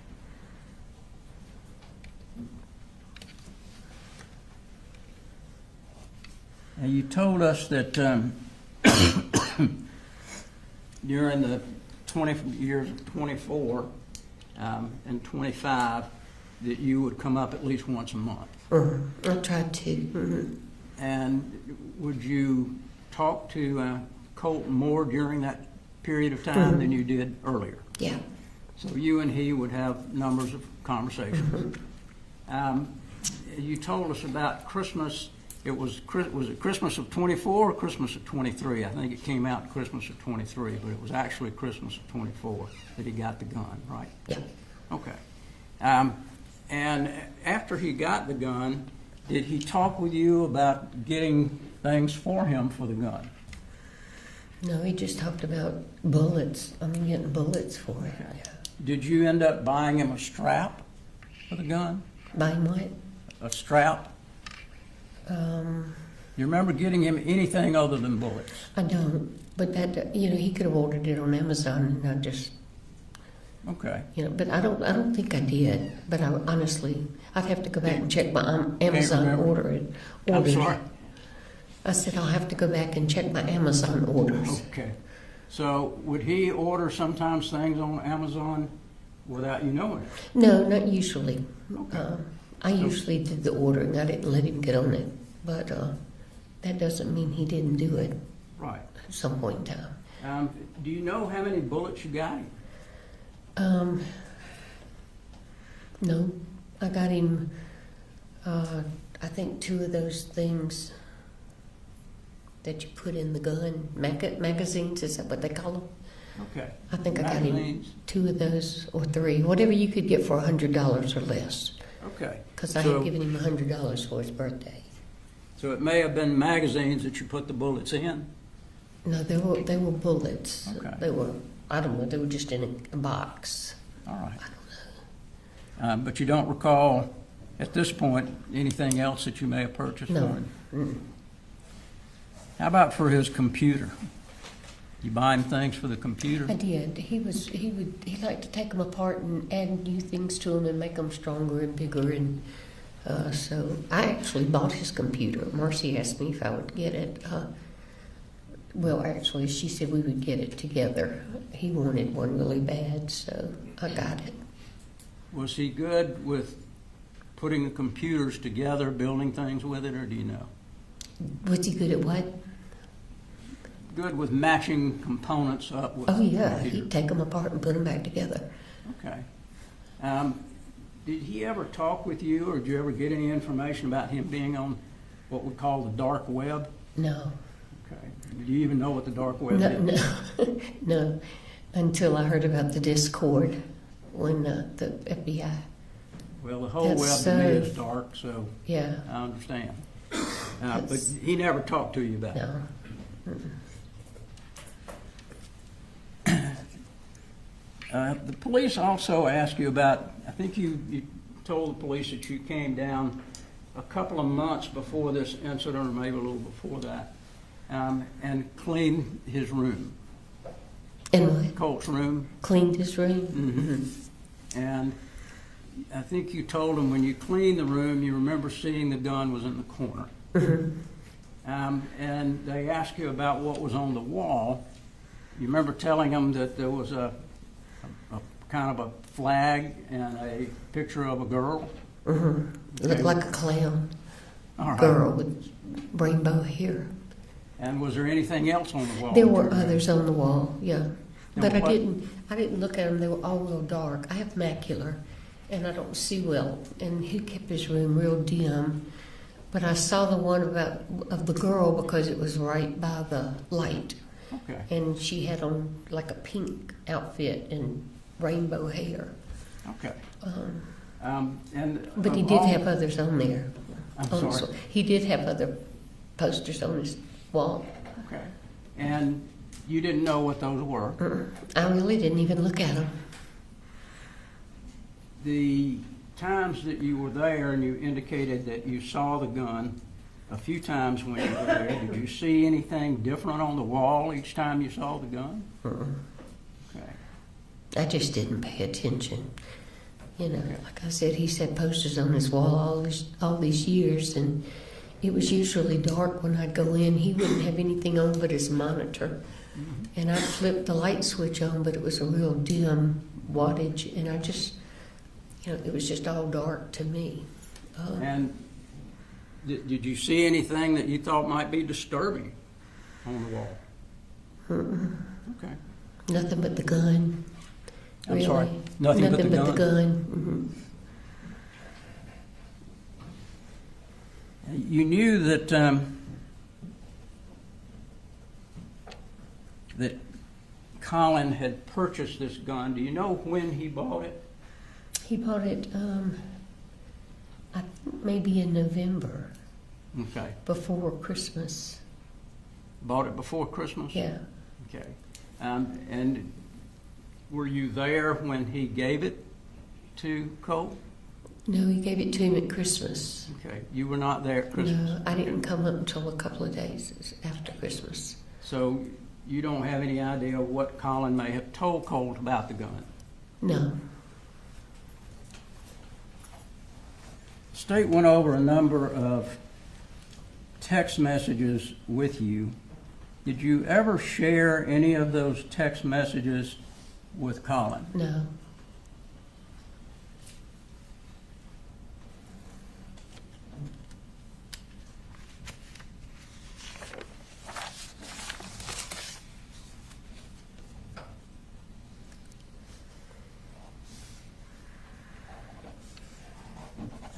one of the text messages was Colt saying that she lied. I didn't say anything about killing you.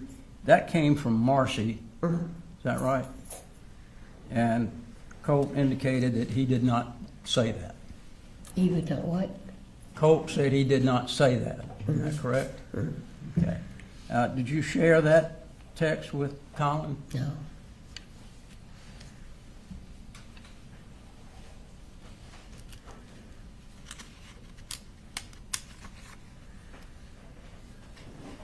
I know we heard about the graphics card also. He got upset with you again because you weren't buying him what he wanted. Okay. And every time he would go through this scenario, would you have another conversation and he'd tell you that he loved you? Okay. So it was just kind of his modus operandi to try to get you to buy something. That's right.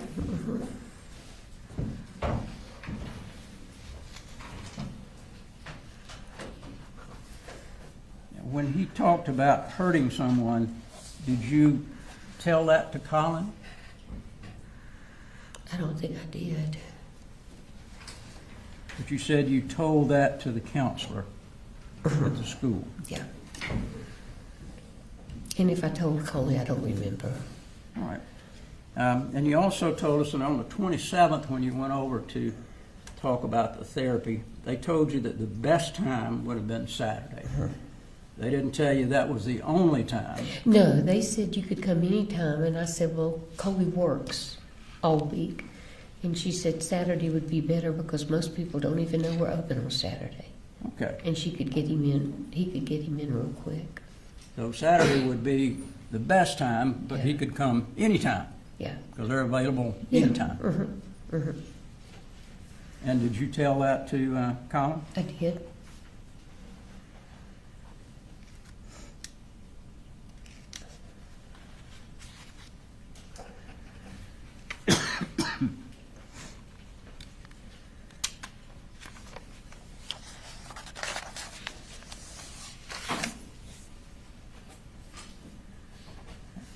You never had another conversation with Colt after September the 2nd? Is that correct? I don't know. I don't think so.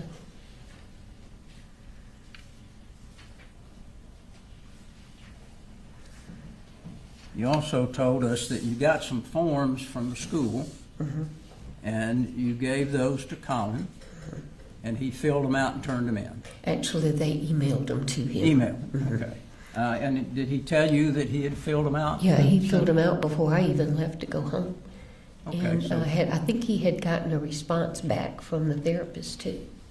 so he had done that quickly. Yeah, and he was supposed to, Colt was supposed to see her on Thursday. Okay.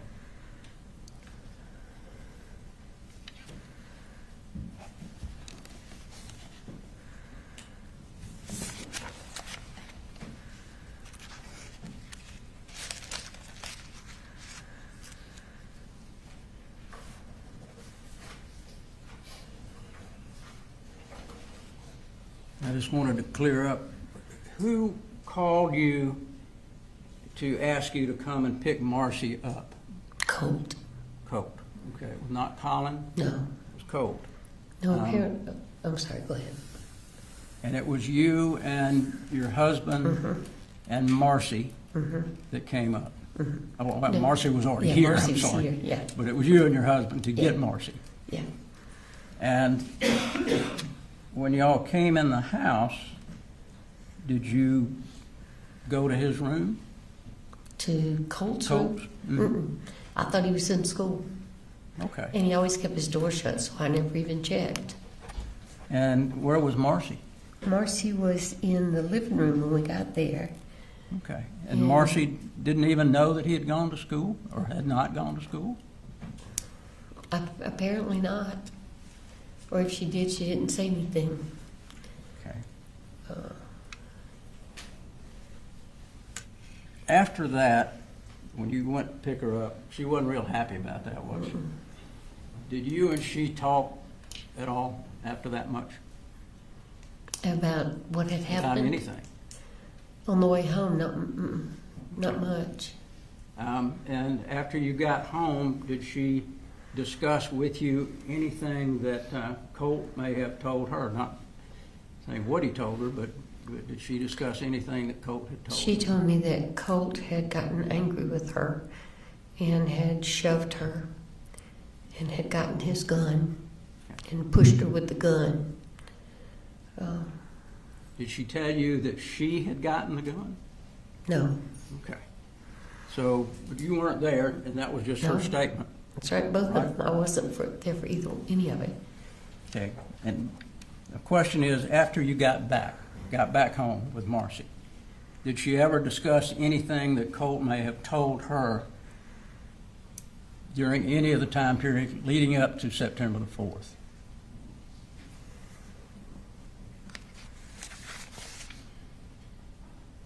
No. Okay. Thank you very much. You're welcome. Yes, Your Honor. So when you bought those bullets for Colt, wasn't that with the defendant's permission? Yeah. Okay.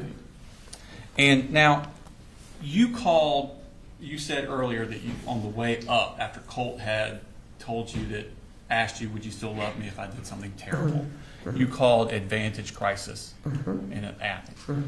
Where did you get that information about that place existing? From Marcy. Okay. And had she been searching for places like that? She had found that one. Okay. And she said she thought it was probably the best one for him. Okay. And why is that? What was special about this place? Because it was in-house. They would take him immediately. Okay. And they would keep him whatever length of time they felt they needed to figure out what was going on. So it was an inpatient kind of place? Inpatient, yeah. Okay. And were you in conversations with Colin during this time period about Colt needing to be inpatient? Yeah, well, I don't remember if we discussed being inpatient. We had discussed at length trying to find some therapy for him. Okay. But that's why Advantage was the place that you were looking for because of the inpatient. And then when you talked to Advantage, did you describe to them Colt's symptoms and his issues? And did they tell you that they would be able to help him? I'm sorry, it's just a yes thing again. Yes, I'm sorry. It's fine. They said Coley could just walk in the door with him. Okay. And it didn't have to be that Saturday. No. It could be any day. Yep. And you told Colin that he could take him at any time. Well, I told him that Saturday was the best day for him to take him because there wasn't anybody there. I really didn't say you could take him any time, but Okay. But you told him Saturday. All week, so he worked during the week, so Saturday just sounded like a good idea. Okay. And you asked him to please take him that Saturday, didn't you? Okay. I told him I didn't ask him to please. I told him I thought it would be a good idea if he did, but if he didn't, to make sure that he went to school Thursday so he could see the therapist. Right, because the therapist at the school doesn't work if Colt's not at school. Yeah.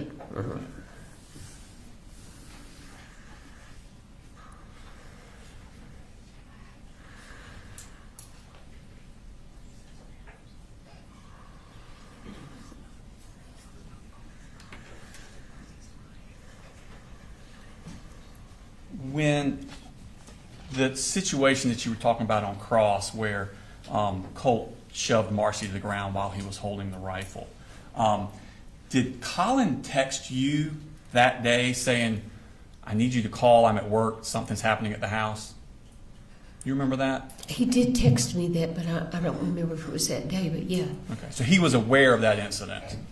Oh, I don't know. I don't remember when he texted me to call him. Okay. I don't remember if it was that day or not. Okay. Do you remember him telling you about the shoving down? Colin telling you about it? No, I just remember Colt telling me. Okay. You don't remember Colin texting you? I don't. But It's that a lot of doesn't stuff mean he happening, didn't. isn't it? Yeah. Is it fair to say that sometimes it you're... would be in my text? Okay. Is it fair to say that sometimes your memory's not... Yes. Okay. I'm 76, yes. Is it possible that sometimes you can... I'm trying to think of the word. I'm getting older too. You confuse different issues, different times with, and sometimes put the same things at the same time that were different. That's kind of leading. I'm 83 and I feel for it, but still. Yes, Your Honor. We're talking... The reword question. Well, Your Honor, I do believe I'm allowed to lead a little bit when we're talking about her lack of memory and not being able to answer the questions I'm giving. I'm allowed a little bit of leeway under those circumstances. Well, just re-ask the last, reword the last question. Is it possible that you have issues sometimes putting two different memories together. Yes. Okay. But if I can continue, I do remember Coley and I communicating that day. Okay. Because I remember him saying, please don't bring Charlie up here with you. That's my husband. Okay. Because he was afraid something would happen, And which that- was a and- valid fear. And that's the day that Colt showed It Marcy was, down. yeah. I remember now. Yeah. Okay. Thank you. I have no further questions, Your Honor. Just a couple of things that take reminded me.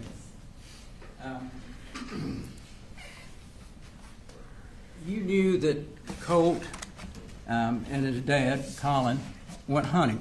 Mm-hmm. You knew that that Colt had killed his first deer back in, was it 23 or 24? 23, I think. And matter of fact, they sent you a video Picture. of that. Mhm. Okay.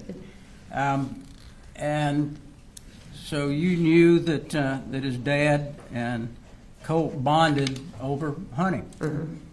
They did other things. They played golf, correct? But that was one thing that they bonded over, was shooting. And did Colin tell you that he would take Colt to the firing range? Your Honor, I'm going to object. This is beyond the scope of regret. Well, he brought up the bullets. It is, but I'm going to allow it. Go ahead. That's all I had, Joe. Okay. Is she excused? Please, Your Honor. Thank you, ma'am. Thank I'm you. sorry. Free to go. Yep. Thank you.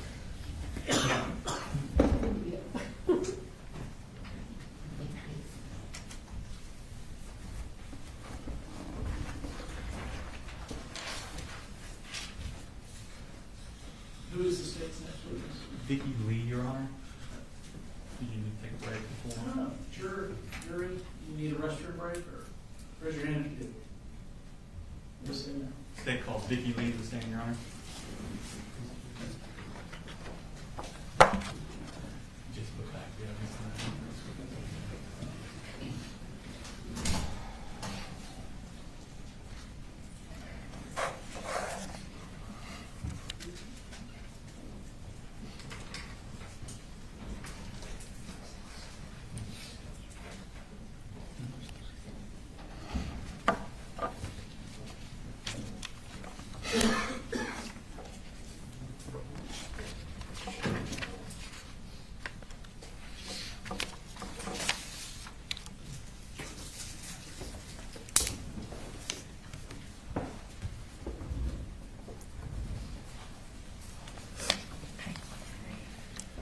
Could you raise your right hand, please?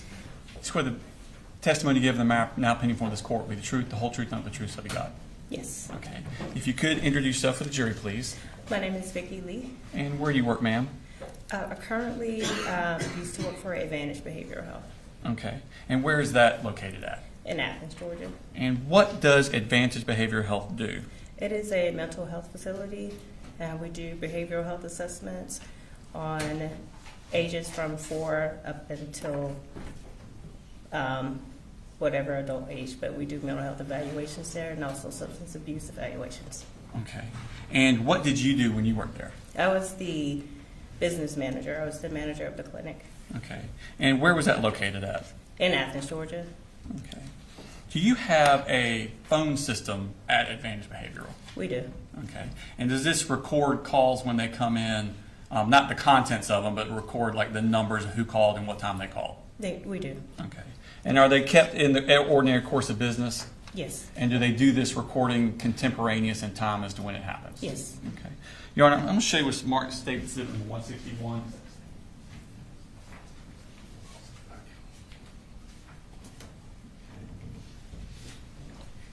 Yes, if you identify that. I think what we're going to be looking for is page 3. Okay. Are those business records from Advantage? It is. Okay. And were those given out as a result of a subpoena from Yeah. our office? Okay. Yes, they were. And was there a phone call made on August 27th? Excuse me. No objection, 161? No objection. It's already in evidence, Your Honor. Sorry. Yes, there was a phone call that was made. Okay. And what was the phone number that it came from? I can see on here, but I don't remember specifically, but there's a number here. Mhm. Unless you wanted me to read that one, but I Please. don't know specifically. Yes. The number that it came from was 229-425-5704. Okay. That Thank helps. And I know you don't know the contents of that, but let's talk a little bit about advantage behaviorals. Are y'all open on Saturdays? Yes, we are. Okay. If someone was to bring in a child of 14, what would be the procedure for that? Typically, what happens is we get all of their information. We always do, every child that comes in, we always do a behavioral health assessment. Okay. So that's the primary thing that comes in. If there's anything else that happens after that, we will make that decision at that time. Okay. Do they have to be brought in by a parent? They do. Okay. If someone were to bring in on a Saturday, or do they need an appointment to come in? No, we Okay. don't need, you don't need an appointment. Okay. For this behavioral assessment, what would happen if someone, if a child around the age of 14 came in and presented with symptoms that they were cutting themselves with a knife? Typically, at that particular time, once we do the behavioral health assessment with the therapist, typically, more than likely, we will require a mandated referral to a psychiatric hospital, which what we typically call is a 1013. They are not allowed to leave our facility unless they have to take them to that psychiatric hospital. They are not allowed to leave our facility until that has been done. Okay. What if they presented with physical violence to parents, such as pushing or hitting? If we have deemed that it is an unsafe environment, we don't allow the child to go back with that parent because we do believe that the child needs to be safe and it needs to be a safe environment also between the child and the parent. Okay. What about property damage, like if the child was putting holes in doors or breaking windows? All of those would be concerning to a therapist at our facility. Also, if they're having the conversations with the parent and also the child, sometimes at that point we do make that recommendation to be 1013. Okay. And again, 1013 is inpatient. Yes, Okay. it is. What about if the child presented with panic attacks? That would not necessarily require a 1013, but it just determines what is actually discussed with that therapist at the time. What if they said phrases like, I have no control over what these things say and tell me to do?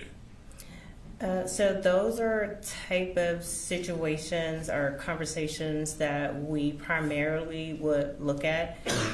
Those types of things, we would kind of, at that particular time, kind of decide if that child would need to go to a psychiatric facility. Most of what we do is homicidal ideation, suicidal ideations. If it is a plan, if they have a plan and things of that nature, those are typically red flags for us. Okay. What if you find out they have a specific fascination with school shooters? That would definitely be a red flag for us. Okay. And what if you found out they also had access to firearms? That would be a red flag too. Okay. Just a second. Yes, sir. Good afternoon, Miss Lee. For the jury, what's a custodian of records? What is a custodian of records?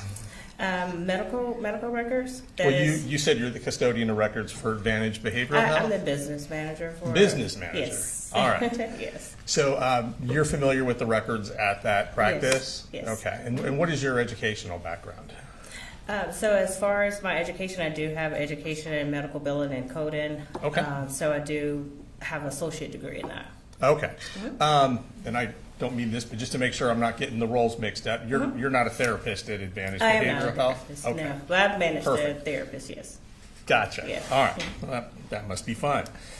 Okay. So according to this, there were 3 phone calls from this particular phone number. Is that correct? That's correct. And then it lists the duration of the phone calls by seconds.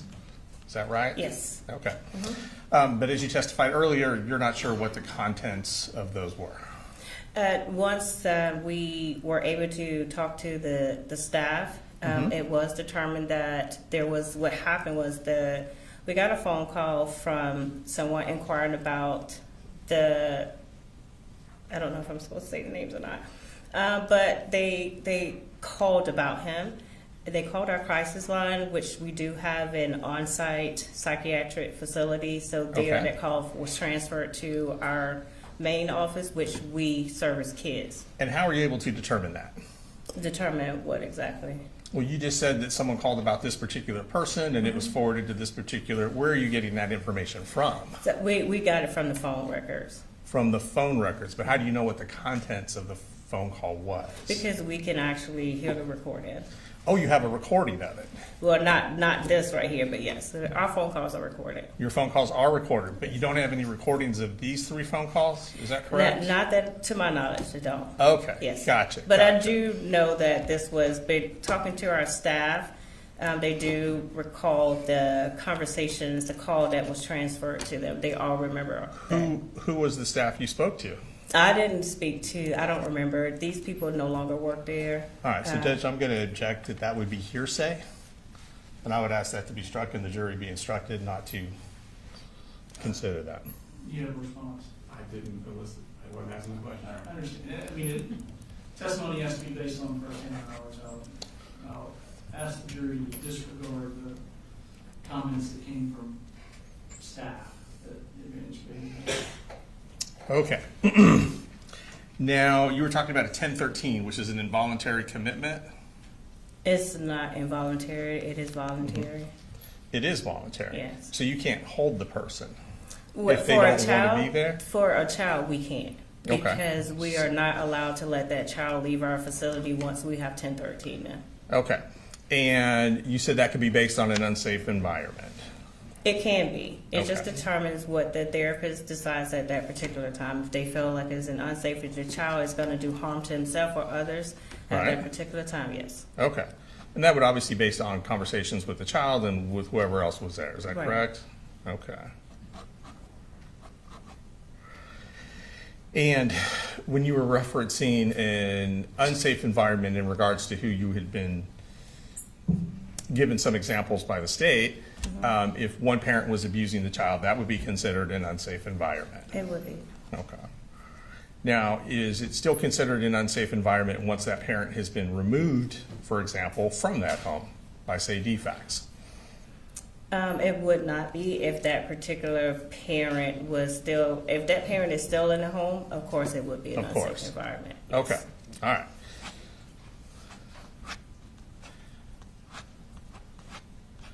And if you interviewed a child and he or she presented no symptoms, that child would not be 1013, No, correct? but we do have a safety plan. We do have to have a safety plan. Anytime anyone comes into our facility, we do have to have a safety plan in order for them to leave. So everyone, well, let me clarify that first before we move on. So anyone that comes in for some information gets a safety plan, or does there have to be a screening first? Once you're being seen. Once you're being seen, if you do speak with a therapist and we do a behavioral health assessment, Okay, at that particular time, we always develop a safety plan. so everyone gets a safety plan If who you sees do. a therapist? Yes, Okay. And you said y'all are open typically on Saturdays. we are. Are you open on holidays as well? We are typically open on holidays, as far as like Thanksgiving, Christmas. Right. Now, our office is not open, but our inpatient hospital is 24 hours. Okay. And so you'd be open, obviously, Monday through Friday as well? Yes. Okay. I have no further questions. Thank you, ma'am. You're welcome. They're gonna ask you to be excused. All right, thank you, man. Feel free to go. Thank you.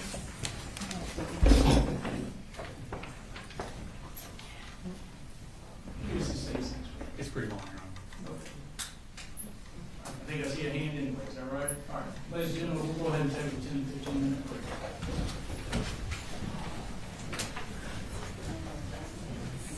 What's that? Yeah, I'm kidding.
did you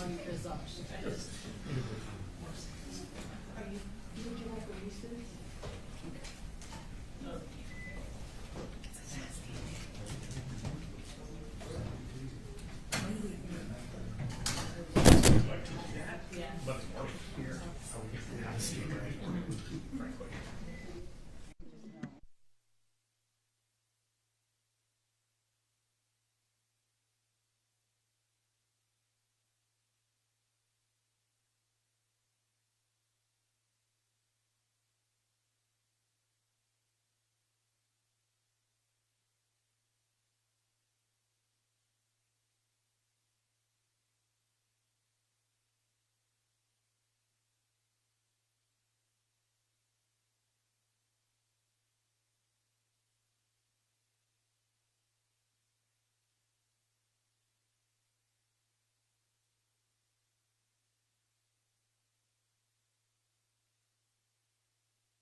And she has not yet arrived. We are in the process of, I guess, locating her. We believe she is 10 minutes away based on our efforts to find her. So Mr. Hobbs and I were discussing kind of other options. She would be our last witness for the day. Okay. He does not believe that he would get through his cross today if I started my direct. I can share with the court the process. This is going to be our longest cross-examination. It's probably going to be at least 2, if not 3 hours. Okay. If not more. And it's up to the court. I don't necessarily have a problem with starting her and ending on Monday. I also don't have a problem if you want to do it a different way. Our issue is I just haven't laid eyes on her yet, so I don't know what kind of. How long do you anticipate direct will be? I probably an hour to an hour and a half. I think it just kind of depends on how much I have to refresh her recollection with stuff. I also say Mr. Berry and I still do need to look at some of the exhibits and the phone records. You know, the state would probably like Ms. Gray to be here to slap some type of court order on her to reappear on Monday. But. Yes, we would also, if the court decides to wait for us to vote on Monday, we would ask that there be some sort of court order from you requiring her to come back. When is the witness that you anticipate the big notebooks that I mentioned before with them reviewing ahead of time? I have at least another day of witnesses before we get to her. Okay. Maybe a day and a half, maybe 2 days. So there's little we can accomplish with the jury anyway, unless she walks in and if you had to predict. When do you think the state might rest? What do you think? Do you have any sort of idea? We would believe Wednesday or Thursday.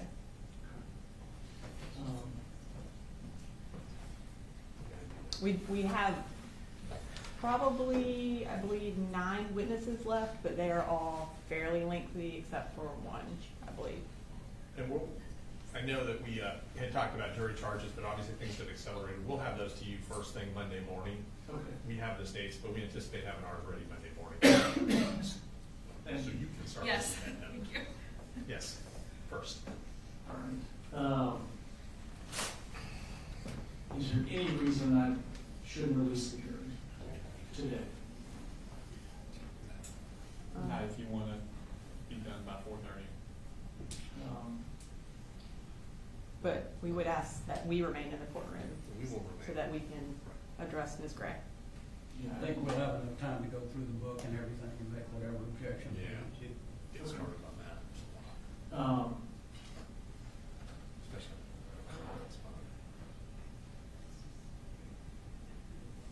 All right. Is there anything you want me to tell the jury other than just? Just tell me I have some lawyer stuff to do. They're gonna get an early release on Friday. Just tell them the state can't get their witness here. Oh, well, we're getting her here. This may take a little longer than we thought. We just don't know what car you have. Judge, when she does get here, I think we're gonna have to charge her with the fact that she is still married to Colin, so there is a marital privilege. She's gonna have to waive that on the record. So I think we need to, I don't know whether she needs a lawyer with her to do that, but I think we need to do that when she gets here. I don't believe that is the case, Your Honor. I don't think legally she has to waive the marital privilege on the record. I think that would be something, an antiquated view of that statute. I think it has changed since then. Well, it's been a minute since I looked at it, so I'm gonna look at it anyway. So we just did that on another murder case that I had. Okay. Wife testifying about.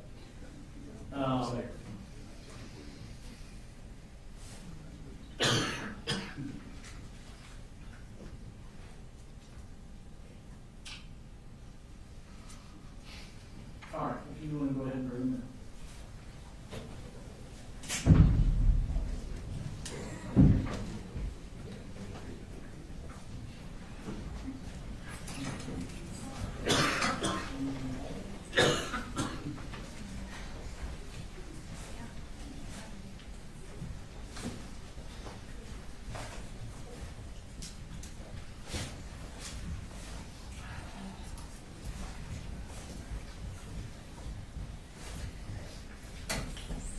Y'all can be seated.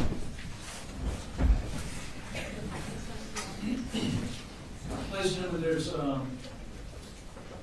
no additional witnesses or evidence that's going to be presented this afternoon. There's some evidentiary things the lawyers are going to work on.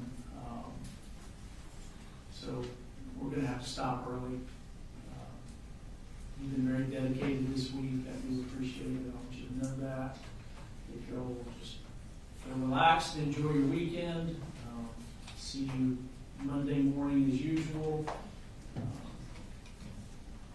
Again, stay off social media. Don't watch the news.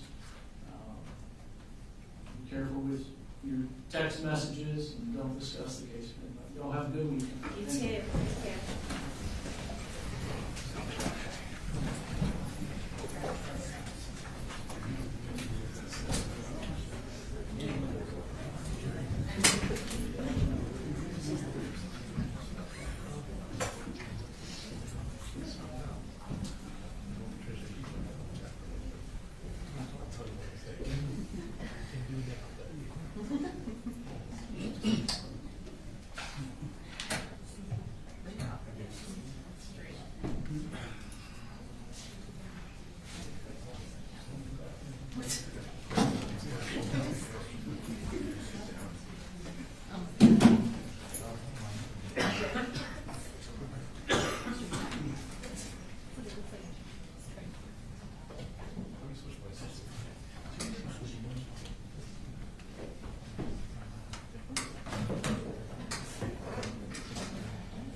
couple of differences.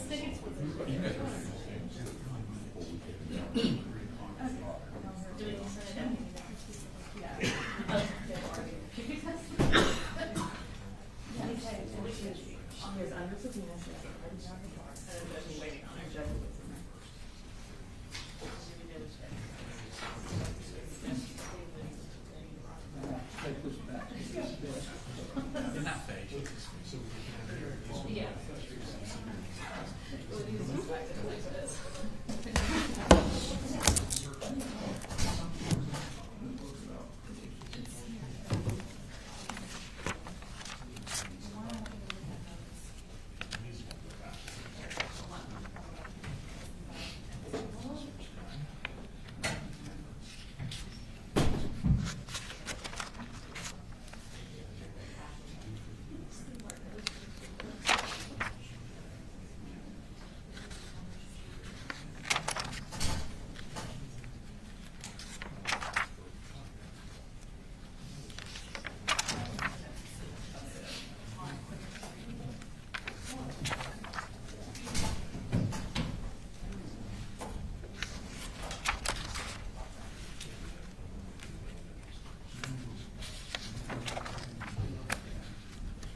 adjournment be approached?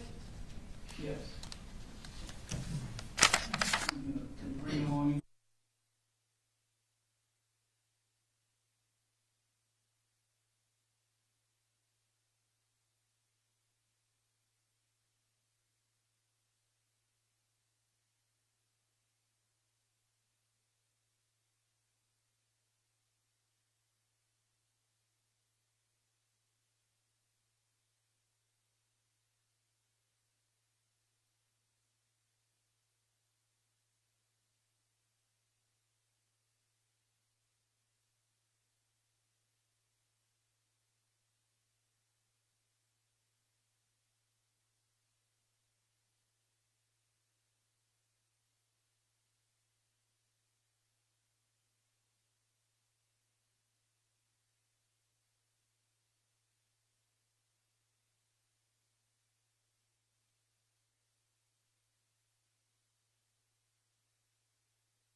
so, listen, there's some concern. You were the next witness, and you weren't here when they were ready to call you. Yes, sir. So there's so we sent the jury home and bring them back Monday morning. You would be the first witness Monday morning. Yes, sir. There's some concern about you appearing. I just want you to understand you're under a subpoena. Is that right? Yes, sir. So I will be driving myself on Monday, so other family members won't be involved. just be aware, you're under subpoena. It still applies for Monday. I don't know specifically what day they told you to be here, but Sure. you don't want to be held in contempt for not coming. You don't want deputies to be sent out to find you. Oh, no. You don't want to be put in jail for contempt. Okay? I'll be here on Sunday. All right. So should be here by 8:15 Monday morning. Sure. Okay, and then check in with the DA's office when you get here. Yes, sir. Anything else we need to address with Ms. Gray? Nothing was there. All right, thank you, ma'am. Thank you.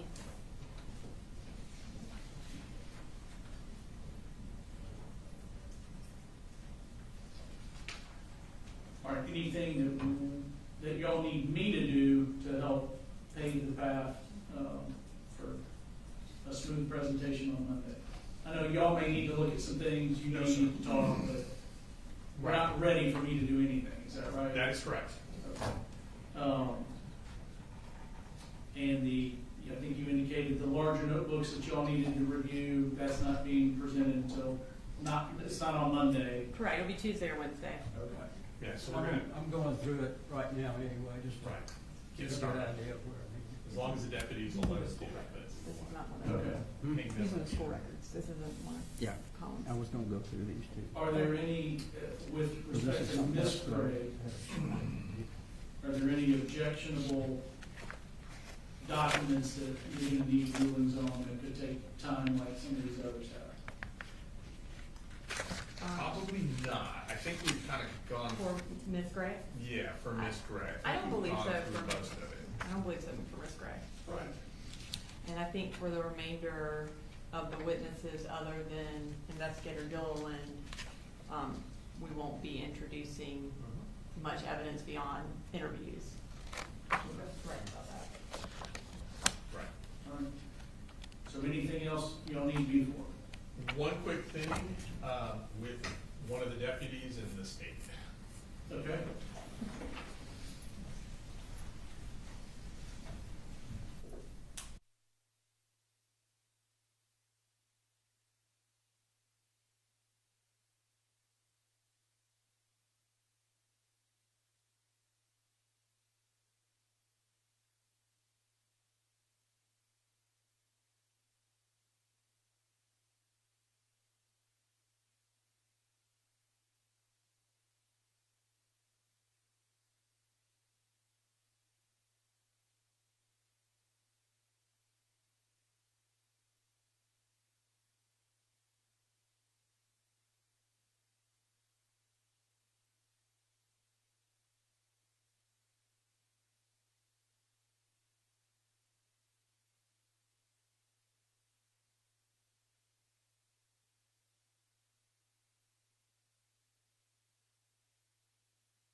Need to address. No, sir. All right, well, I hope y'all have a good weekend. You too. We're adjourned for the day. No, you're not going. Okay. Did you need anything with the addition? No, I mean, you still want. Have a nice weekend. Uh,